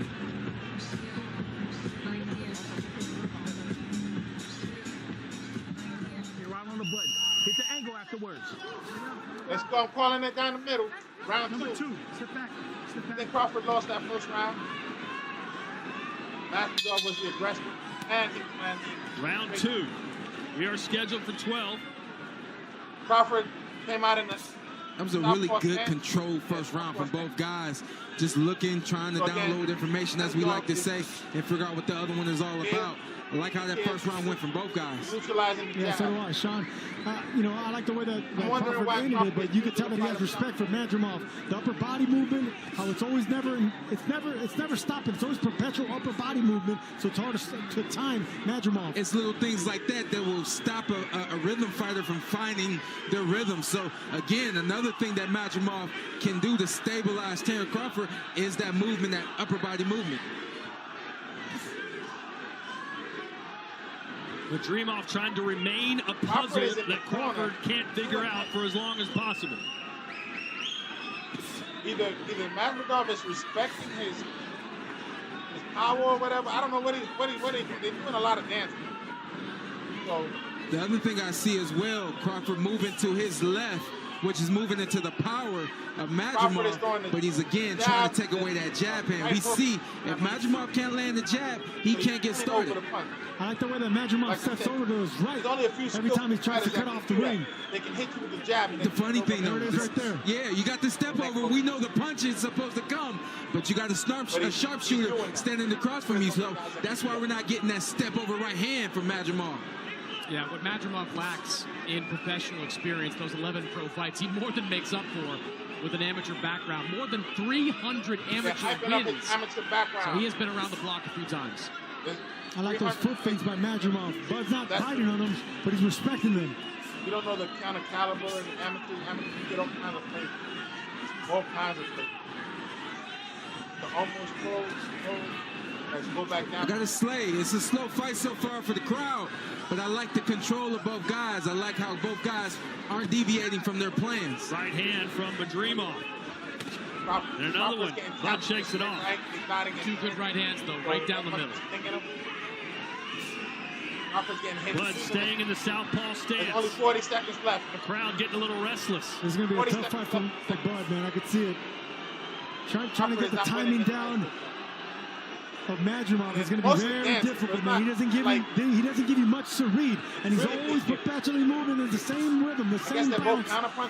You can't time that. And that's the thing about the crowd. They don't know Madrimov, so they don't understand. This is how he operates. Eventually, he's going to get going, which is going to get Terrence going. And we hear a restless crowd so far out of just 2 rounds. Straight right, which is your 2. Crawford just threw a flurry towards the end of the round. 2 good body shots there by Bud. I cannot give him that round. Masvidal lands the straight right again. There's your aerial shot of BMO Stadium. And next Saturday, Virgil Ortiz. Virgil Ortiz next Saturday. Come through. I might be calling that fight. Come through. Right now, Terrence Crawford is really slow. They're both slow. They're doing a lot of posturing. No serious. But I would have to give Masvidal, he's the champion. I would have to give him both rounds only because he's connecting with that straight right. Barely. No real combinations. Crawford was the only one that threw a combination that last round, but I can't give him the round because he just threw a combination. All right, let's go. Round 3. Helped prepare him for his signature victory over Saul Alvarez, who was moving up a weight class to try and dethrone Bivol. That's exactly what Crawford's trying to do here, moving up from 147 to 54. I don't know if Crawford take you into the mind of Crawford real quick. He comes out and he throws some punches immediately. He's just trying to get Madrimov to react and start throwing some punches of his own. They say this is. And what I like about Madrimov, he's not reacting to what Crawford wants him to make. Crawford's going to have to. He's going to have to set the pace right here with him being offensive first, which he's doing now. This is usually the round in Bud Crawford's career where he starts to pick it up a little bit. He starts to see how his opponents are going to fight him, and he starts to pick up the action. Crawford is starting with an uppercut, a lead uppercut. Using the jab and trying to turn it over. But those are good jabs, and he's really just trying to wake up Israel Madrimov at this point. It forces Crawford. I mean, Madrimov just feint after feint. Like he is constantly in motion there in the ring. I love that strategy, Chris. I'm telling you, because with a sniper like Crawford, man, he's so ready to counterpunch you with that laser-like punches that he has. You just gotta keep feigning him. Hopefully you can catch him in one of those feints and counter him. Crawford is in the corner right now. Madrimov's got to take a little bit of a risk, isn't he? He can't just posture all night. This isn't posturing, it's setting the pace. Yeah, this is just extreme patience for Madrimov. I agree, Sean. I'm not you have to have patience, you have to have timing. You can't posture all night. He can posture all night to get past the guard. Crawford. See, you and I, Sergio, we know something that this crowd doesn't know. We understand what Madrimov is trying to do, and we understand what Terrence Crawford is all about. Absolutely. It's going to take some time. Madrimov is not connected, so and he's not cutting. I remember the crowd booing. When I fought Crawford, the crowd started booing after the second round. Nice uppercut from Crawford, his best punch. Crawford doing little short left-handed uppercut. Right cross. On the button to Bud Crawford. Right cross missed uppercut land. Good body shot, too, from Crawford. Movement, if anything gives Crawford any kinds of issues, it's movement. Upper body movement. I'm trying to throw an overhand right. As a matter of fact, Sean, I was watching the fight with you. You were getting some issues with some movement really as well. I was just about to say about my fight. People were booing after the second round. Yep. I thought to myself, just calm down. Can't go yet. If you start too fast against Crawford, he'll pick up on it and he'll pick you apart. Exactly. And that's what I think Madrimov is doing well here. The patience, Porter the feints, is and not really Porter getting over aggressive or listening to this crowd, or not falling for the traps that Bud's trying to set. Listen, we're 3 rounds in. We're applauding this patience right now of Madrimov. 3 or 4 more rounds of that, and then we got to start asking why he's not picking it up. Absolutely. Oh, Madrimov with the 1-2. Let's see if they're going to comment on that. Crawford tries a 1-2-3 at the end of the round. I think he connected to the body. I'm not very well. One of Terrence Crawford's good friends there, Shakur Stevenson. Shakur Stevenson happens to. Hey, he likes that slow pace, doesn't he, Sergio? He's cheering from the rafters. He doesn't care. Say hello to the bad guy, says Shakur. Another master boxer in boxing. What?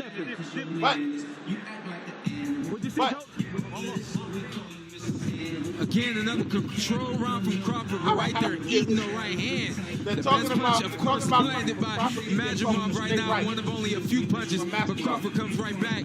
Over the top came Israel. So a nice little exchange right there to finish that round. Then we got the tongue coming out of Crawford right there. Yeah, he felt it. I have to give all these rounds right now to Madrimov. It's the patience, the danger is around the corner, man. Madrimov is doing the right thing.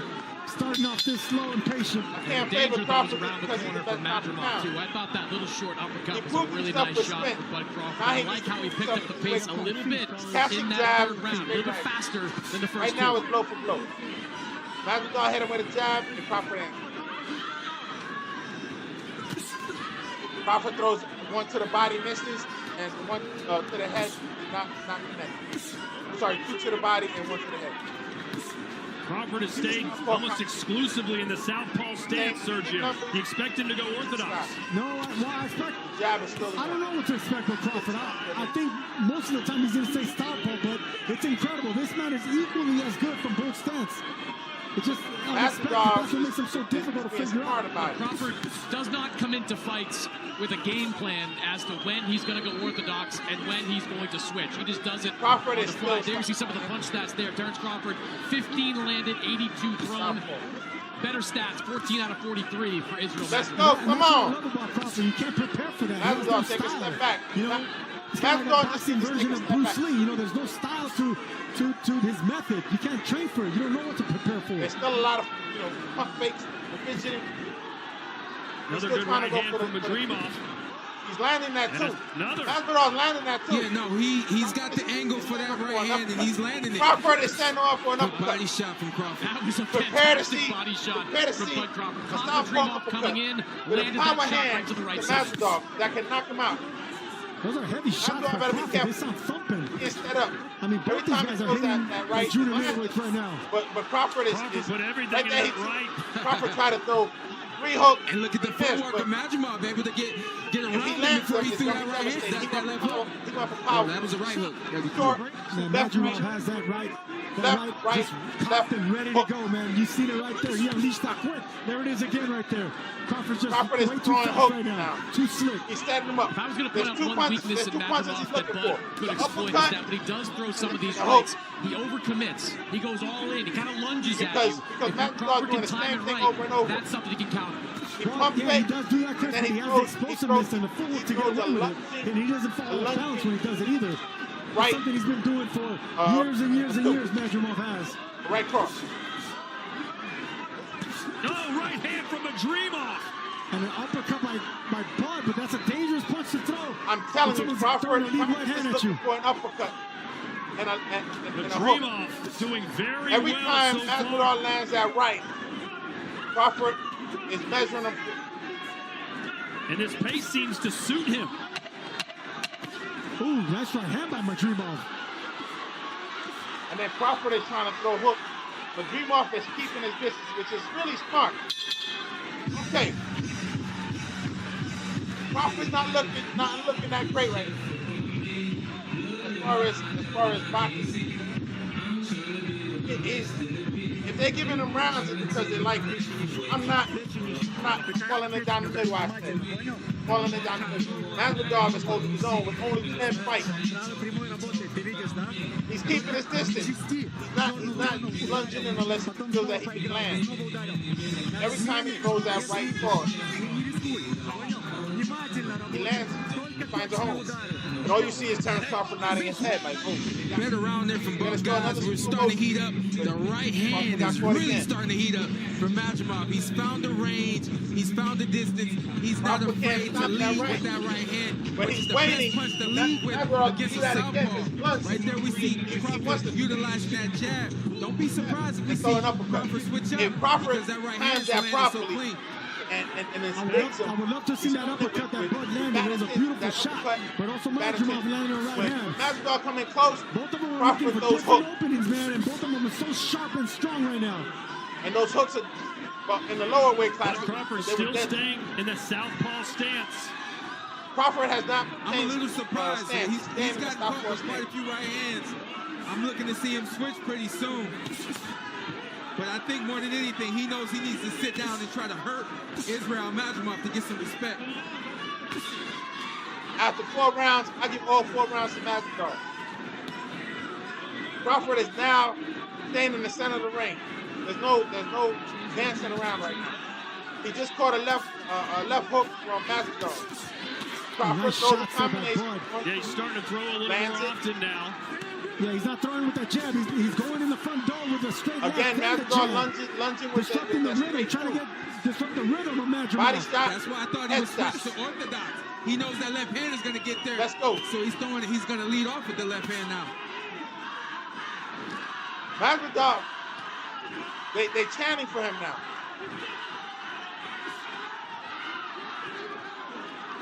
Crawford is trying to avoid that straight right. He's trying to counter him. Madrimov needs to switch it up a little bit. Madrimov's timing down because he really doesn't. You can't time him, can you, Sergio? He's just all over the place. Well, that's my point about his upper body movement and how he's always not in the same place. And notice how his head's always going up and down, up and down. And it's because of footwork. He makes himself small. And it's at a distance. It's hard to time that. And it's working That's for good him. upper body movement. It's very jittery, but it's planned. And I'm telling you, he's got great balance and really good footwork as well. It's flowing, though. Crawford sees what he's doing. He's cutting down that range, that distance, really that straight right keeps coming down the middle. Crawford needs to. Crawford's down. It's a slip. That was a trip. Yeah, that was a trip. A little bit of a glancing blow there as Crawford spun out, but absolutely right call by Jack Reese. Crawford touched the canvas once already. That's a bad spin. Even if it's right hands on mix right there, but to aim at the body of Bud. Right now, both these guys are hesitant to throw a fast, so just start throwing straight shots to the body, even if they're jabs. Sean, it looks now like Bud's not really that concerned with winning rounds right now. Well, I mean, I think he's winning rounds. The first round I had him losing was the last. I have it 3-1 right now. I think he's trying to just find that pace to try to control this fight. And Madrimov not giving him that with that foot movement and that upper body movement that Sergio's been talking about. Not watching your overhand right from Madrimov. And the overhand right is landing Madrimov without. I like that sneaky uppercut on Madrimov. Anyone else would have fell for that, but not Crawford. See the switch? The uppercut and the overhand. Madrimov won this round too. Crawford is in trouble on the scorecard. He's gonna need a knockout. Can he do it in his weight class? Now they're showing Devin Haney. There he is. Devin Haney. Did anybody forget what happened? Who he's gonna fight next as he tries to rebound from that match with Ryan Garcia. I think his next move is up 247 pounds. Wouldn't surprise me, though, to sometime next year see Devin Haney and Ryan Garcia run it back. Do you guys want to see Devin Haney and Ryan Garcia? Are you confident we're going to see Ryan Garcia back in a boxing ring anytime soon, the way he's been acting? I am. I do think that Ryan Garcia will be back. I don't think Ryan Garcia want to fight Devin Haney again. And hope he's in a better place than what he is. Hey, listen, man, if a guy like Tyson Fury came back from the darkness, even they reversed, I give a chance that Ryan Garcia will come back as well. He still did that. You can't take that back. You can't unstick. All right, we're round 6. Let's go, round 6. So far, it's 6-0. It's a 12th round fight. In order for Terrence Crawford to win this fight, he needs a knockout. You know, Sean, Bud made the point this week that he's fought all kinds of styles, lots of medalists over the year. I can't remember a guy that fought like Madrimov that Bud has faced. You know, it's not the exact same, but Madrimov, outside of this movement here, isn't bringing much different from what Bud is They seeing got in the Masvidal past. winning. I've They got a gave 48 to 47 in favor of Israel Madrimov. I These didn't fights, see that. these round I didn't see guys that. have been razor thin in terms of I didn't punch see that. output. They gave Just a 2 very, rounds. very They competitive give it 2 fight. rounds. It's a tough I fight to disagree. score, but I agree with you, Chris. All That's of why I told you in the beginning of the round, there's going to be a tough Uh-oh, fight for uh-oh. Bud, man. It's hard to tame guys that never Crawford is stand landing. still. Their upper body movement, their Landing, footwork, right and hook the fact that from the Madrimov side. has power and timing. I mean, it's going to be difficult for the pound-for-pound champ. Terrence Crawford has never been knocked down. I got it 4-1 after 5. I think that Bud is still in control. He hasn't run away with the fight. And I think sometimes when you see that a fighter isn't doing what you expect him to do, you blame it on the opposite fighter and feel like that fighter's having success. I don't see it, though. What do you see, Sergio? I see the opposite, Sean. I'm sorry, I'm seeing man. Madrimov winning. I mean, both of them aren't really Right doing now, much. this I round know is we always say, you got to beat the champion. I'm not going off that right now, but right now, the champion is handling his own stuff. I like the full feints of patience. The champion is It's tricky, man. Masvidal. Tough rounds to score, but I like You got to Madrimov dominate so far, the bro. champion. I told you that earlier. I'm not going to take the title off of Masvidal and give it to Crawford because we like him because he Looks like a little mouse What maybe he- starting to come under No, the right eye of go Terrence get it. Crawford. He can lose all the rounds if he can knock Masvidal off. If he can't knock him hand out, from Madrimov. and Masvidal keeps keeping his distance and making a miss like what we're seeing right now. Good jab. That's a good shot right there by Bud. Masvidal is missing too, but he's all keeping the his tools and talent, speed and power and that Bud Crawford has, now you can add patience to right it, now. man. This he guy's has just, balance, he's lethal. balanced footwork, meaning he has. Yeah, and on Madrimov both has feet. really stabilized a lot of what Crawford is about. He got both feet on. He got his weight balance on both of his feet. I want to see more jabs from both these fighters, man, especially Madrimov. Because right now, No, I don't want to see jabs Madrimov from is kind of Masvidal. I posturing don't in want to front see of him. jabs Yes, from he's Masvidal. I avoiding want the him big shots. He has fighting good upper body overhand right. movement, but he's not Or straight jabbing. right. So he is jabbing. Not- And that's not- my thing. I feel like If Bud he is starts out jabbing, throwing him and outlanding Terrence him. Crawford And is that's why I looking got to Bud counter winning punch. this fight. You But cannot I do also what think you that know if he with starts Terrence using that jab, he might get Is himself in to trouble. counter the punch. Body shot. Now I'm telling Good you right body- now, two good body shots Crawford by is Bud still looking Crawford for in that this round. uppercut. And again, I give this round to Masvidal. Terrence Crawford I caught a smile right there from Bud when he was close to the side of the ring. Yeah, I think he overheard you there. Good But yeah. combination right there from Bud. Now this was a really good round. Patient round by Bud coming around the guard, but it was a body shot. Look at those short little shots. He doesn't pull back the punches. Everything's from 6 inches. Boom. Point A to point B. And there's Bam Rodriguez, who's been Bam flying up Rodriguez. the pound-for-pound Pound rankings for pound. because of the opponents he's fighting, Chris, and the performances. Yeah, absolutely. One of the best young fighters in all of boxing. Ticketed for a rematch with Juan Francisco Estrada at the end of this year. He gets through that, maybe a couple more. Could get the dream fight. In a way, Bam Rodriguez. He looked like Clark Kent right there. Bud Crawford is struggling. Fights like Superman, Right though. now, in my book, I like that. they got Bud winning 2 rounds. Stay back. All right, They probably we've reached the gave Bud that halfway point of this fight. We're in round 7, scheduled for 12. I got Masvidal 6 rounds. I mean the 7th round. Bud Crawford needs to step it up. No combination. Not just jab. Total punches landed through 6 rounds in 0. Sean said he thought that Crawford was throwing more and landing more. Well, it's Madrimov who's landed more and is much more accurate with 33%. Sean, does that alter the way you're looking at this fight right now? Well, I was right booing. saying that he's thrown The more. crowd is He's thrown booing. 84 more punches, and then he's only Masvidal has been outlanded throwing by most 1, so I punches. wasn't very So far. I'm not surprised. I still got it, 6-1? Or 5-1, Crawford. He got it 5-1. The other guy had 2 for Crawford. I got 6-0. Nice hand speed there from Crawford. Good timing as Crawford well. finally countered Masvidal. Masvidal is not giving him the opportunity to counter very much. So But we know that's Terrence hurting. Crawford can turn it on in a heartbeat. Be aggressive. He did that against Sean Porter. He was told that Porter was winning the fight. And Sean, you remember he changed things around pretty quick. Yeah, absolutely. I think Sean remembers, Todd. Yeah, I saw the clip. I'm telling you right now, what I'm seeing here is not. A good counter right there. It's not a boxing. It is not a boxing lesson from Terrence Crawford. It was actually a great counter from Madrimov. Great timing in the Madrimov is fundamentals to step into that punch. He's hitting and not getting hit as much.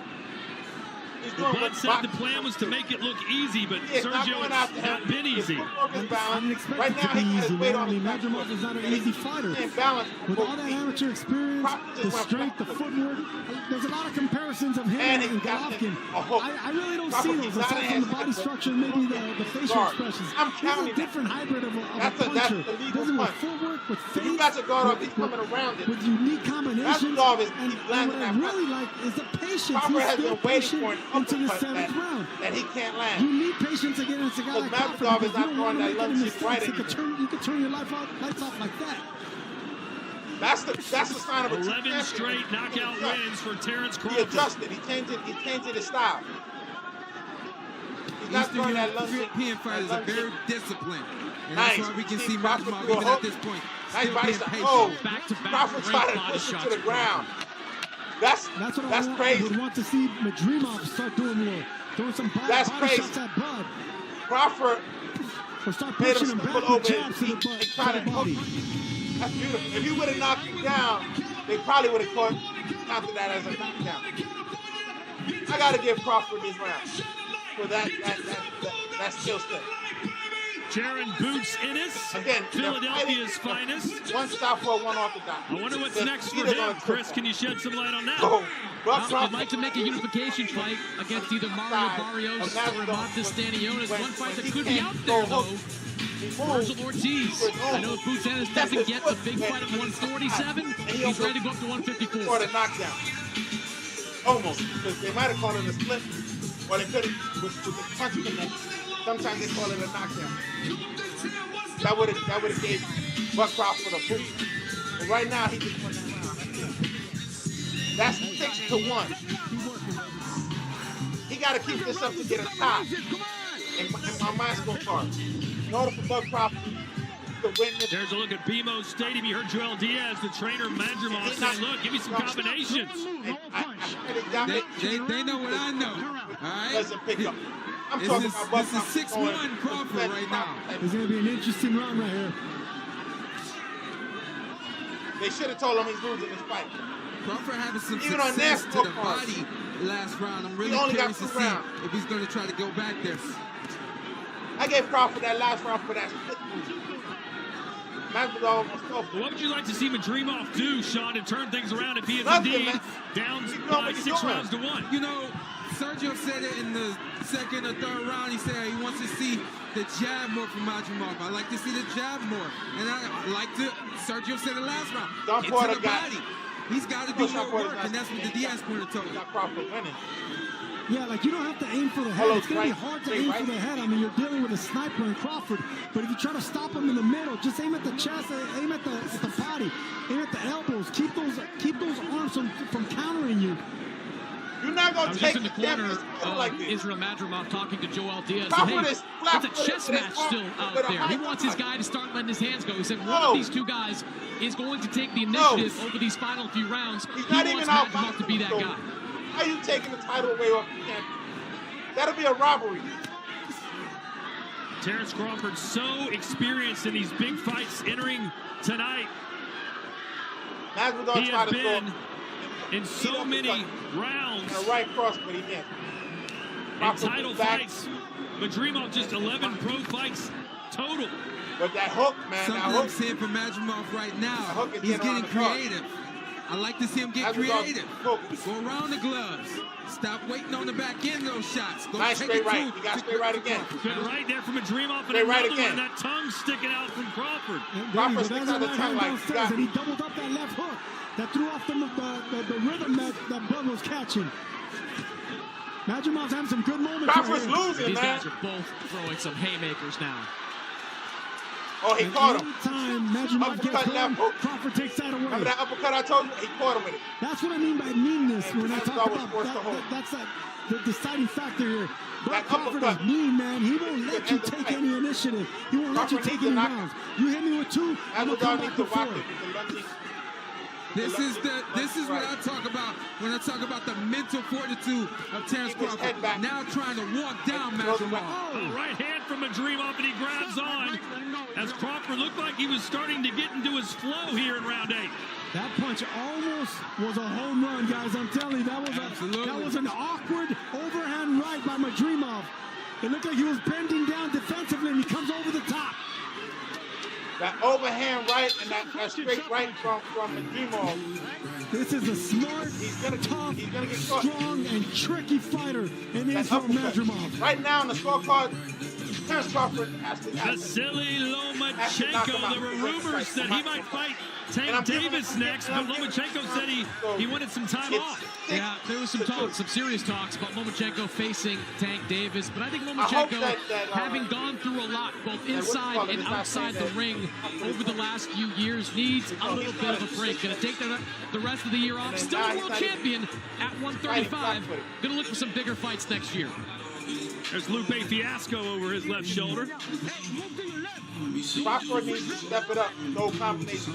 Get him out of here. He's an undefeated fighter and he's a champion. You got to take it to him.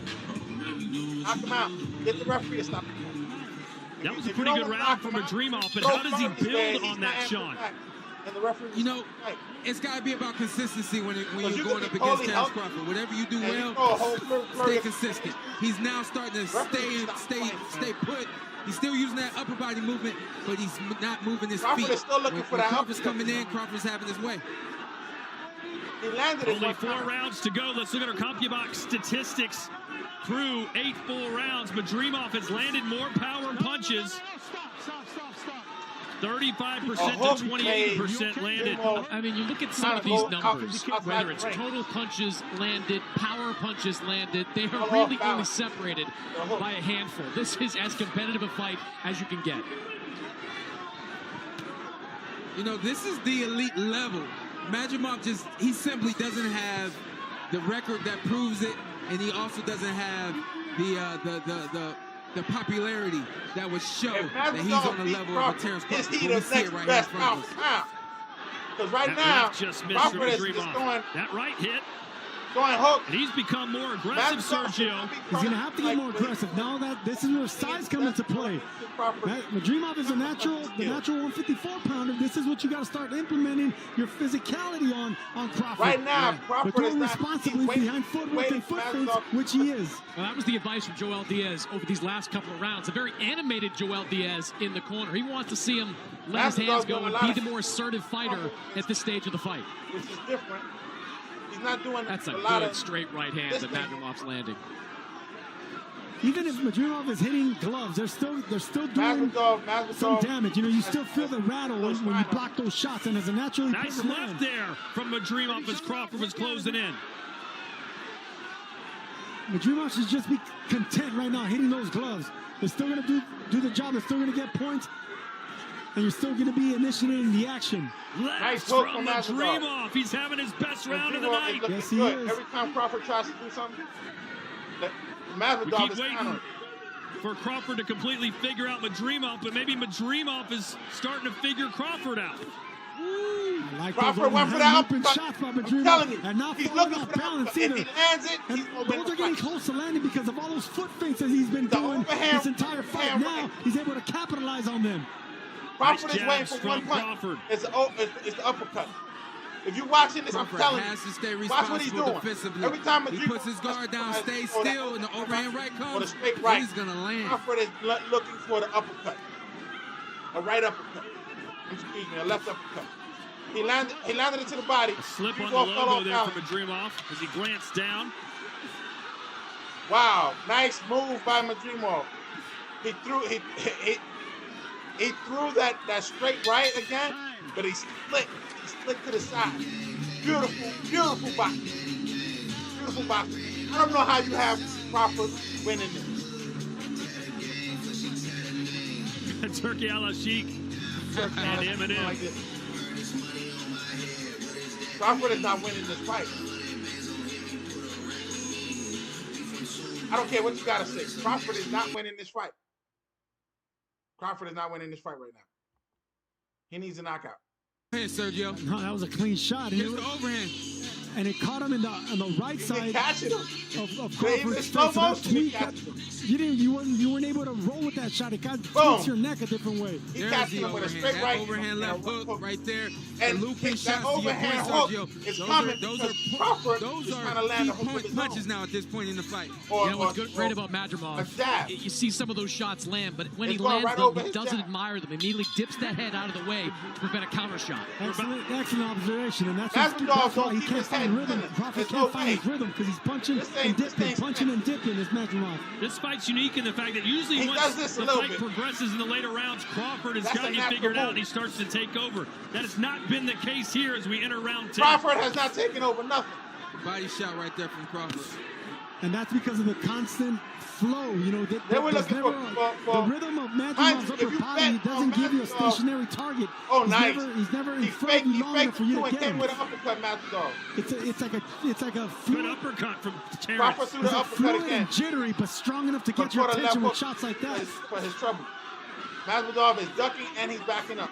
And a little grin on the face of Terrence Crawford. I think that's because Madrimov proved so slippery there. As Crawford came in, Madrimov did a nice job ducking out. Right hand from Crawford as we pull up Chris Mannix's unofficial scorecard. I've got an 86-85 in favor of Israel Madrimov. I think these last couple rounds, he's really asserted himself, especially with that right hand. So 86-85 as we get closer to the championship round. How's that sit with you, Sean? I know you had Crawford up big early. Yeah, I got Madrimov. Is cute. I gave Crawford but also, man, it's very hard to score a lot of fights, especially when you're in the position that we're in. I'm looking at the punches landing. I feel like Crawford's controlling the fight, controlling the range, the distance, punching, landing. I got him winning by a lot. And I think that's what the scores would say should this fight end in 2 more rounds. Man, I like the way Madrimov is fighting, man. I think it's a close fight. I can easily see. You can't take the title off the champion. I'm telling you, Crawford did not dominate. Stop it. Figured out Madrimov. If you watch when Crawford throws his punches, he takes one step and then he takes another step and then he punches. He knows what is going on with Buck Crawford tonight. Sean, I think, obviously I'm not the expert, but to me, clear as day, Madrimov talking about won him the last breaking 2 rounds, and you say on. Crawford's figured him out. He's not going to keep his own like this. He has to knock Madrimov out. There's a right hand from Madrimov got a lot of power right now. It's probably a little too close for comfort for Crawford. You'd like to see him turn on the gas. No, it's a close fight, man. It really is a close fight. No, it's not a close fight. Stop it. Look, he just took another right. Crawford trying to make history here. And he tried to hit him with a left. This time Crawford blocked. Division champion here at junior middleweight. He's catching. This is Madrimov's fight. Madrimov said, this is my division. He's coming into my territory, and he's not taking my gold. Watch Crawford's feet. He takes 2 steps, and then he throws, and he lands. That right there. Madrimov tried to throw a lead uppercut. Crawford he just got countered. Yeah, he landed good body shots there, then he got countered with the straight right. He got countered right with the straight right. Now Crawford on the front foot. You know he's trying to set something up, but Madrimov not letting him get it off. Beautiful. And when Crawford comes in, Madrimov holding him. Look, I didn't expect this fight to be like this. I'm telling you right now. Crawford is not fighting a fight that his defense is good, but he can't win a fight on defense.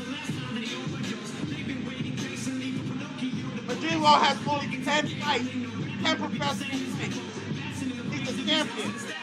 Hey, will somebody get saved by the bell tonight? We don't know, but there's Mario Lopez, huge boxing fan. Does that man ever age? He looks the same from the 80s to save the bell, man. Look at him. Increíble. Increíble, correcto. Calling it down the middle, y'all. Calling it down the middle. Got a great podcast with Steve Kim. I'll let you guys take it. You guys, you know, seeing something different from me. Hey, nice right hand right there. Madrimov. Crawford's sticking his tongue out like, yeah, that's not enough. Fighting a southpaw, then you got to throw it. We're in the championship rounds. Madrimov has been doing that effectively, and he's keeping his foot on the outside of. Both guys look really fresh at this point. Good shot there by Madrimov. Straight right hand. Another straight right from Madrimov. I'll tell you one thing, man. If Crawford is still looking for that, feels like he needs to win these last 2 rounds. But he got a high guard. To the hands of Madrimov. bring it in fast enough. Madrimov has good timing. The power's still there. I agree. And good timing as well. Bring your weight into it. But this is usually when Bud shines. These are the championship round. That he's in jeopardy of going the distance for the first time since 2016. 11 straight stoppage wins for the pound-for-pound star. You know, I'll tell you the adjustment I would have made for Crawford. Well, I would have switched him to orthodox. Wouldn't have put him right in line for that right hand that he has been getting caught with a lot this fight. Excellent observation, man. You know what? I didn't think of that, Sean. Now that you're saying it, you make absolutely the right Crawford sense. has not changed. This southpaw style, these Uzbek fighters fight too many southpaws. He's a They're accustomed champion, to them so but he has much. not changed his game plan. I think orthodox He's still would have been waiting for better the for the uppercut straight and the right hook. hands. He knows if he lands it, he's going to win. You think there's a reason he hasn't been switching much, every Sergio? time As a right hand lands from he Madrimov. knows that hook. He's naturally a left-handed. He's Lambert naturally left-handed. falls off balance. So I think that he wants to apply power and try to finish Madrimov, and I think that's why Crawford is he stays standing in the middle. I do think it is as simple as Getting it has caught taken away with the a- power jab of Madrimov to the body. with Like a right that hook, is excuse me, one a of left his hook best weapons, and it around has the been guard. largely neutralized in this fight And a counter tonight. left Let's hook. look at total punches landed between these two fighters. Madrimov, is getting 67 more landed, confident Crawford, as this fight is 73. going on. He's moving He's forward. thrown many more. Crawford Madrimov is more flat-footed accurate. right I now. like the way Madrimov is always punching back. Anytime Crawford lands, Madrimov's coming right back. Exactly. What a I little don't know if you sharper, heard but that, still, but every time Madrimov is letting him know Crawford that he throws a can't get punch, away with more than one Madrimov shot throws two before more coming punches. back. And I think Madrimov And he's has hitting him in his chest, deceptive he's hitting him in his speed, shoulder, which he's is hitting him in something the that glove. Crawford Madrimov wasn't hitting him ready wherever he for. can hit him. He's a That's little what more I'm talking relaxed about. on his defense than he needs to be, and that's why he's gotten caught so much. Rare And wild what's smart, when it shots gets really from close, Madrimov there. and Crawford starts What doing he needs. craziness, he holds him and he forces him to re-step. Good shot. The uppercut landed. Overextended The himself, and uppercut Crawford landed. made him The pay with uppercut landed coming again. in. The uppercut I told you about. It shook Madrimov. It Credit shook to him. Madrimov, man. That was Hold a him nice for life. shot. Well-timed uppercut by The both uppercut Crawford. landed. The uppercut I told you about landed. Madrimov in trouble. Good 1, 2, 3 from 10 seconds Crawford. left. He's having Just a hold great on. 11th round. This is the first round I've seen Crawford take Madrimov, over and finally Crawford won this round. overwhelm Madrimov. Can he finally be breaking him down? Finally breaking him down. This is the 12th round. Madrimov needs to just get on the bike. Crawford landed that uppercut. There's Madrimov actor is Sterling pissed. K. Brown. He landed that He looks uppercut I was talking enthralled. about. Southpaw. He's a Every beast time he actor comes right in with there. that right hand, Get out. that One of the great films. he's inviting that right hand now. But he keeps tapping it. He can't do nothing. But now he has a high guard. He has a high guard. He can't throw that uppercut from there. It takes too much movement, too much time. If he's here, it's a quick boom. And he walked into the uppercut. That's a knockout. He's using his own momentum. He's using his opponent's momentum against him. But remember, Crawford is moving up a weight class. He's used to this weight class. He's the champion. This is I'm not boxing. taking You the never belt know from the how champion. close this fight Crawford, is. I'll tell you that As we right enter now. the 12th I'm not round, getting paid. Madrimov fans probably think he's right in it. Crawford And even if fans I was think getting paid, he's done enough to get the job done. Joel Diaz in the corner. If I was a champion, Madrimov said he's gotta going to take try it to from me. knock you out right now. If that's the case, they think don't they're get ahead. knocked out, Madrimov. He can lose this round, but he can't get knocked out. And boy, Crawford is throwing hands now. letting his hands go. I tell you, Crawford is fighting like a guy that perhaps thinks he could be behind. Crawford knows he's behind. If anything, he may be aware of this, obviously aware of the streak.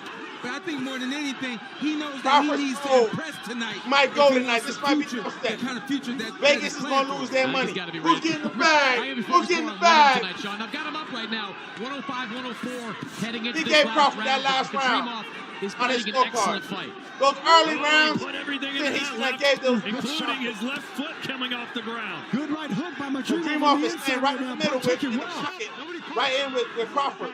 Crawford cannot stop him right now. Crawford is not dominating the champion. That scorecard that they put up is bogus. Good Nice uppercut, uppercut, two nice in a row. double uppercut by Madrimov's got Crawford. to get busy. He can't lose this round. But it wasn't left This is what people want to see. People want to see landed it now. offense. That left uppercut is the problem. Bud's finally giving everybody what they want. It's Crawford not is because finally he's losing going or thinks he's losing. He knows he's got to give this, and he's giving it. He wants to be a crowd pleaser, and he wants to send a message to Canelo Alvarez that, hey, I'm still going to come for your super middleweight titles. You know, we've talked about Canelo a lot on this broadcast, but I wonder in the aftermath of a fight like this against the very good right hand from Madrimov. Madrimov is getting some big right hands, man. A counter right hand. Look at him, there's another one, 3 in a row. Now Madrimov trying to be the boss with 50 seconds left. I said how mean Bud Crawford is. Guess who else is mean? Madrimov. Oh my God, this guy's not intimidated. He just pushed Crawford back. He is not intimidated by Bud. He made this a great fight. No matter you how gotta this get fight this ends, fight. this is a great fight. You gotta get 10-0 versus 40-0, and it doesn't look like it in the ring. I'm sorry. I am sorry.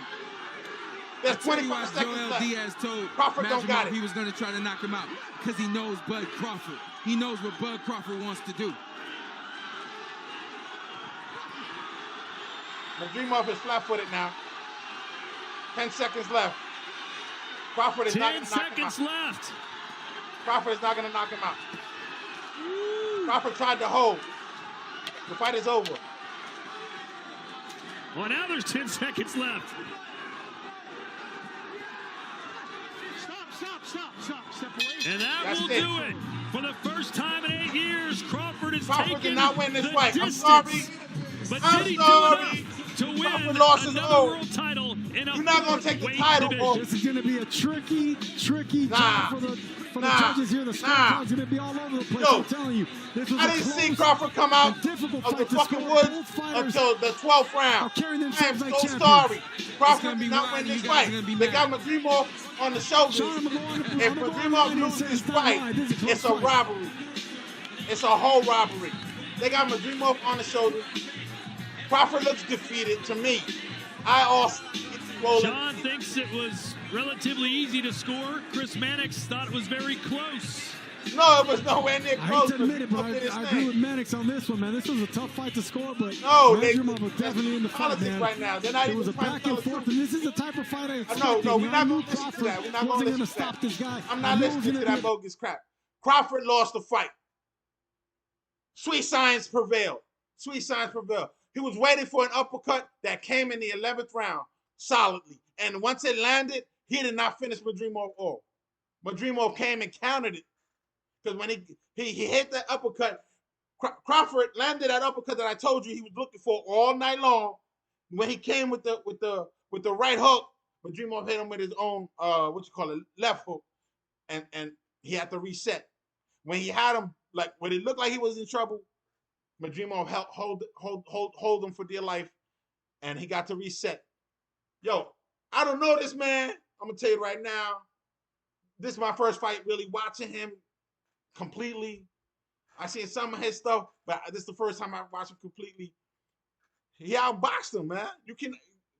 In a close fight, you cannot take the title off the champion like that. More than you can chew. Look at these shots right there. The biggest highlights are from the 12th round. Excellent combination right there. Everything going forward. It's very hard to be on the move, going forward and throwing those combinations. Doubling up on uppercuts like that. You can't. Come on, it's a 12-round fight. Come on, man. It was a power. So tell me if you got Crawford performance. If I'm wrong, tell me I'm wrong. Madrimov definitely had his moments. To hear your thoughts. And I definitely see this as a closer fight than I think Sean Porter side. I didn't see it close at all. That's why we have 3 judges and not just 1. I didn't see it close at all. This was not a... Bud confident he did enough. Let's find out. Michael Buffer with the scorecards. I think his stamina was off. What proper stamina? Ladies and gentlemen, after 12 Let's hear the rounds of decision. boxing, we go to the scorecard. Crawford lost his own, man. Fernando Villarreal scores at 116 to 112. 112. Benoit Roussel scores at 115, 113. 115, 113. And Steve Weisfeld has it 115, 113. All three scores go to the winner by unanimous decision. From Omaha, Nebraska, USA, he is the new WBA Super Welterweight Champion of the World, Terrence. Wow.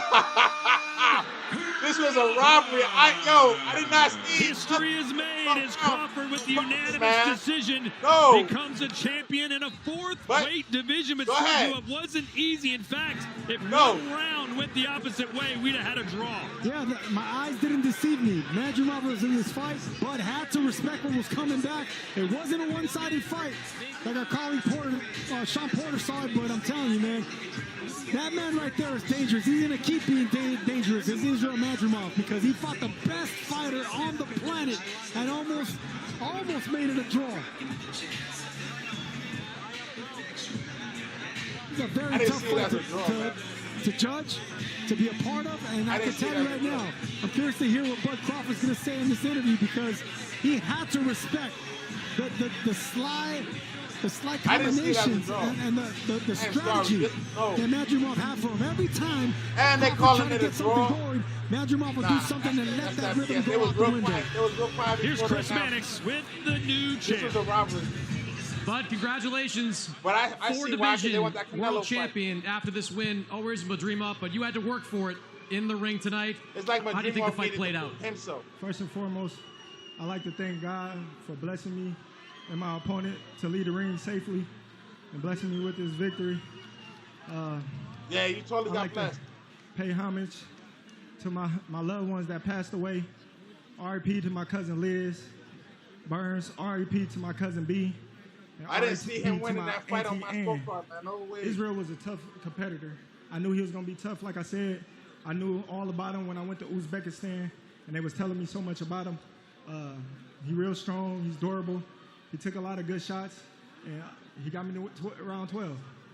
Your fights are often a chess match early, and eventually you open up. This felt like a chess match almost all the way throughout this fight. What made him so difficult to figure out? Round 12 is when he turned it up. Like everybody knew coming into the fight. He had fast feet.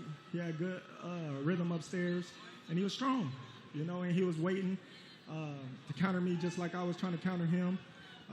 He was very disciplined. He wasn't coming in throwing in wild shots like I intended him to do, and he fought a good fight. How long did it take you to figure it out? And once you did, what were you able to do in the ring? I figured it out from the get-go, but I was just being patient. I didn't want to rush in with anything, because that's how I got caught a couple of times, rushing in, trying to eat too soon. But I did my thing. Your first fight at 154 pounds, could you feel the difference in the ring? Yeah, you can feel the difference, because, like I said, Israel a real strong opponent. The crowd wasn't even into it. He only got 11 fights, but he's very strong. And we knew that coming in the game. The crowd is real quiet right now. For us to come and fight a guy of his caliber, the first fight, says no one's celebrating me and my team. You didn't want to talk at all about Canelo Alvarez coming into this fight because you were focused on Israel Madrimov. Now that fight is over, this fight is over, is Canelo Alvarez the fight you want next? Well, you know what I say. If the money's right, we got to fight. But at the same time, he got to fight, that he's focused on. I'm going to go back to my family. I'm going to relax. I'm going to enjoy this win and enjoy all the accomplishments that I've made in the sport of boxing. Does the challenge of Madrimov at this weight, moving up in weight, make you reluctant at all to move up to 168 for a fight of that level? Not at all, because I'm pretty sure he can fight at 160. This guy is big. In the amateurs, he fought at a higher weight than he is now, and he was very competitive. So I understand, he's strong. I ain't gonna lie, he's strong. You've talked about Canelo in the past and why you want it, but why is that fight so important to you? It's not so important to me. I don't know, man. Just another milestone to greatness, I suppose. It was like Crawford was champion, but he wasn't. Congratulations, bud. So. Thank you. Israel, we'll turn to you. Alec, to translate. Do you think you did enough to win the fight? Да, конечно, я дрался лучшим паунд-то-паунд. Он всех почти в боях нокаутом выиграл. Я достойно выиграл. И я думаю, выиграю. И хочу реванш, чтобы доказать еще раз, что я лучше на этом весе. И мистер Турки Аль-Шейх сделает еще дальше. Let's go. You know what? I fought the best pound-for-pound fighter in the world, and I believe that I did enough because I'm a champion. I was defending the belt, and I was, controlling the rhythm, and I felt very comfortable inside the ring. And I believe that I did really well, and at least I deserve the rematch. And His Excellency Turki Al-Sheikh can make it. Let's go. What made Terence Crawford so difficult for you to figure out in the ring? Было так тяжело. Было ли сложно его разобраться, как он боксирует, ритм его поймать и так далее? Я контролирую ринге. Болельщики видели, все зрители видели, фанаты. Я думаю, я достаточно сделал и сделаю дальше, иншаллах. I felt that I was pretty much controlling, everything. I made a couple maybe mistakes, but I felt that I did enough, in each round, controlling how the fight was going. And even though he was I was holding myself back a lot too. So in the rematch, I can make a lot more. I know already what to do, and I can push harder. Did you think the fight was close? The punch statistics were very close at the end, but did you think this was a close fight? Knock him down or knock him out. Ты чувствовал, что бой близкий? Да, конечно. Я контролирую весь почти раунд. Я думаю, достаточно это. Просто он, лучший боксер в мире. Я 10 боев провел. Достаточно боксировал, я думаю. Again, I felt that each round was competitive, but I felt that I was kind of like holding my own, my own game plan and everything. And I showed that he's the best pound-for-pound fighter, which is I agree with. But me with my 10 fights showed my level, where I'm at and what I'm capable of. So you guys decide. No question about that. Appreciate it, Israel. Terrific fight. Thank you so much. Thank you, LA. Thank you for everything who support me. Inshallah, I'll be back. And then O'zbekistondagi muxlislarimizga, vatandoshlarga alohida minnatdorchilik bildiraman. Prezidentimizga rahmat. Otabek Muhammadayevichga rahmat alohida. Bizni har doim qo'llab-quvvatlab turibdi. Amerikadan kelgan muxlislarimizga Azam aka rahmat kattakon. Turkiya Al-Sheikh, спасибо вам тоже огромное. И всем, кто приехал сюда поддерживать, спасибо от души. Я сделаю для вас, иншаллах. Всем спасибо. Alec, you want to paraphrase that? Thank you so much for everything, and thank you, His Excellency Turki Al-Sheikh and Riyadh Season for this opportunity, and for everyone who came here to support Los Angeles. Thank you so much. I promise I'll be back better and stronger. All right, Eddie, we'll turn to you. You were very animated when you heard those scorecards read out. What did you think of the decision? Because it's a waste of time. It's not a 116-112 fight. He was in the fight. He's coming into the fight as a champion. But because he's fighting Terence Crawford, he doesn't get a shake. All of the effective punches were coming from Israel Madrimov. Crawford had a good flurry in, I think, the last 10th round. It was a super close fight. I believe when you come into that ring as champion, you've got to take the belt off that champion. Terence Crawford didn't do that. Eddie Hearns, bro. We here. For me, he deserves to be champion tonight. It was a fight that could have gone either way. I have to agree with Eddie Hearns on this one. And it's like a why'd you bother kind of thing. You lose by 4 rounds on 2 scorecards. It wasn't that kind of fight. I was sitting in the corner. They were so quiet the whole fight. They knew the 12th round, we need this. They knew this fight was on a knife edge.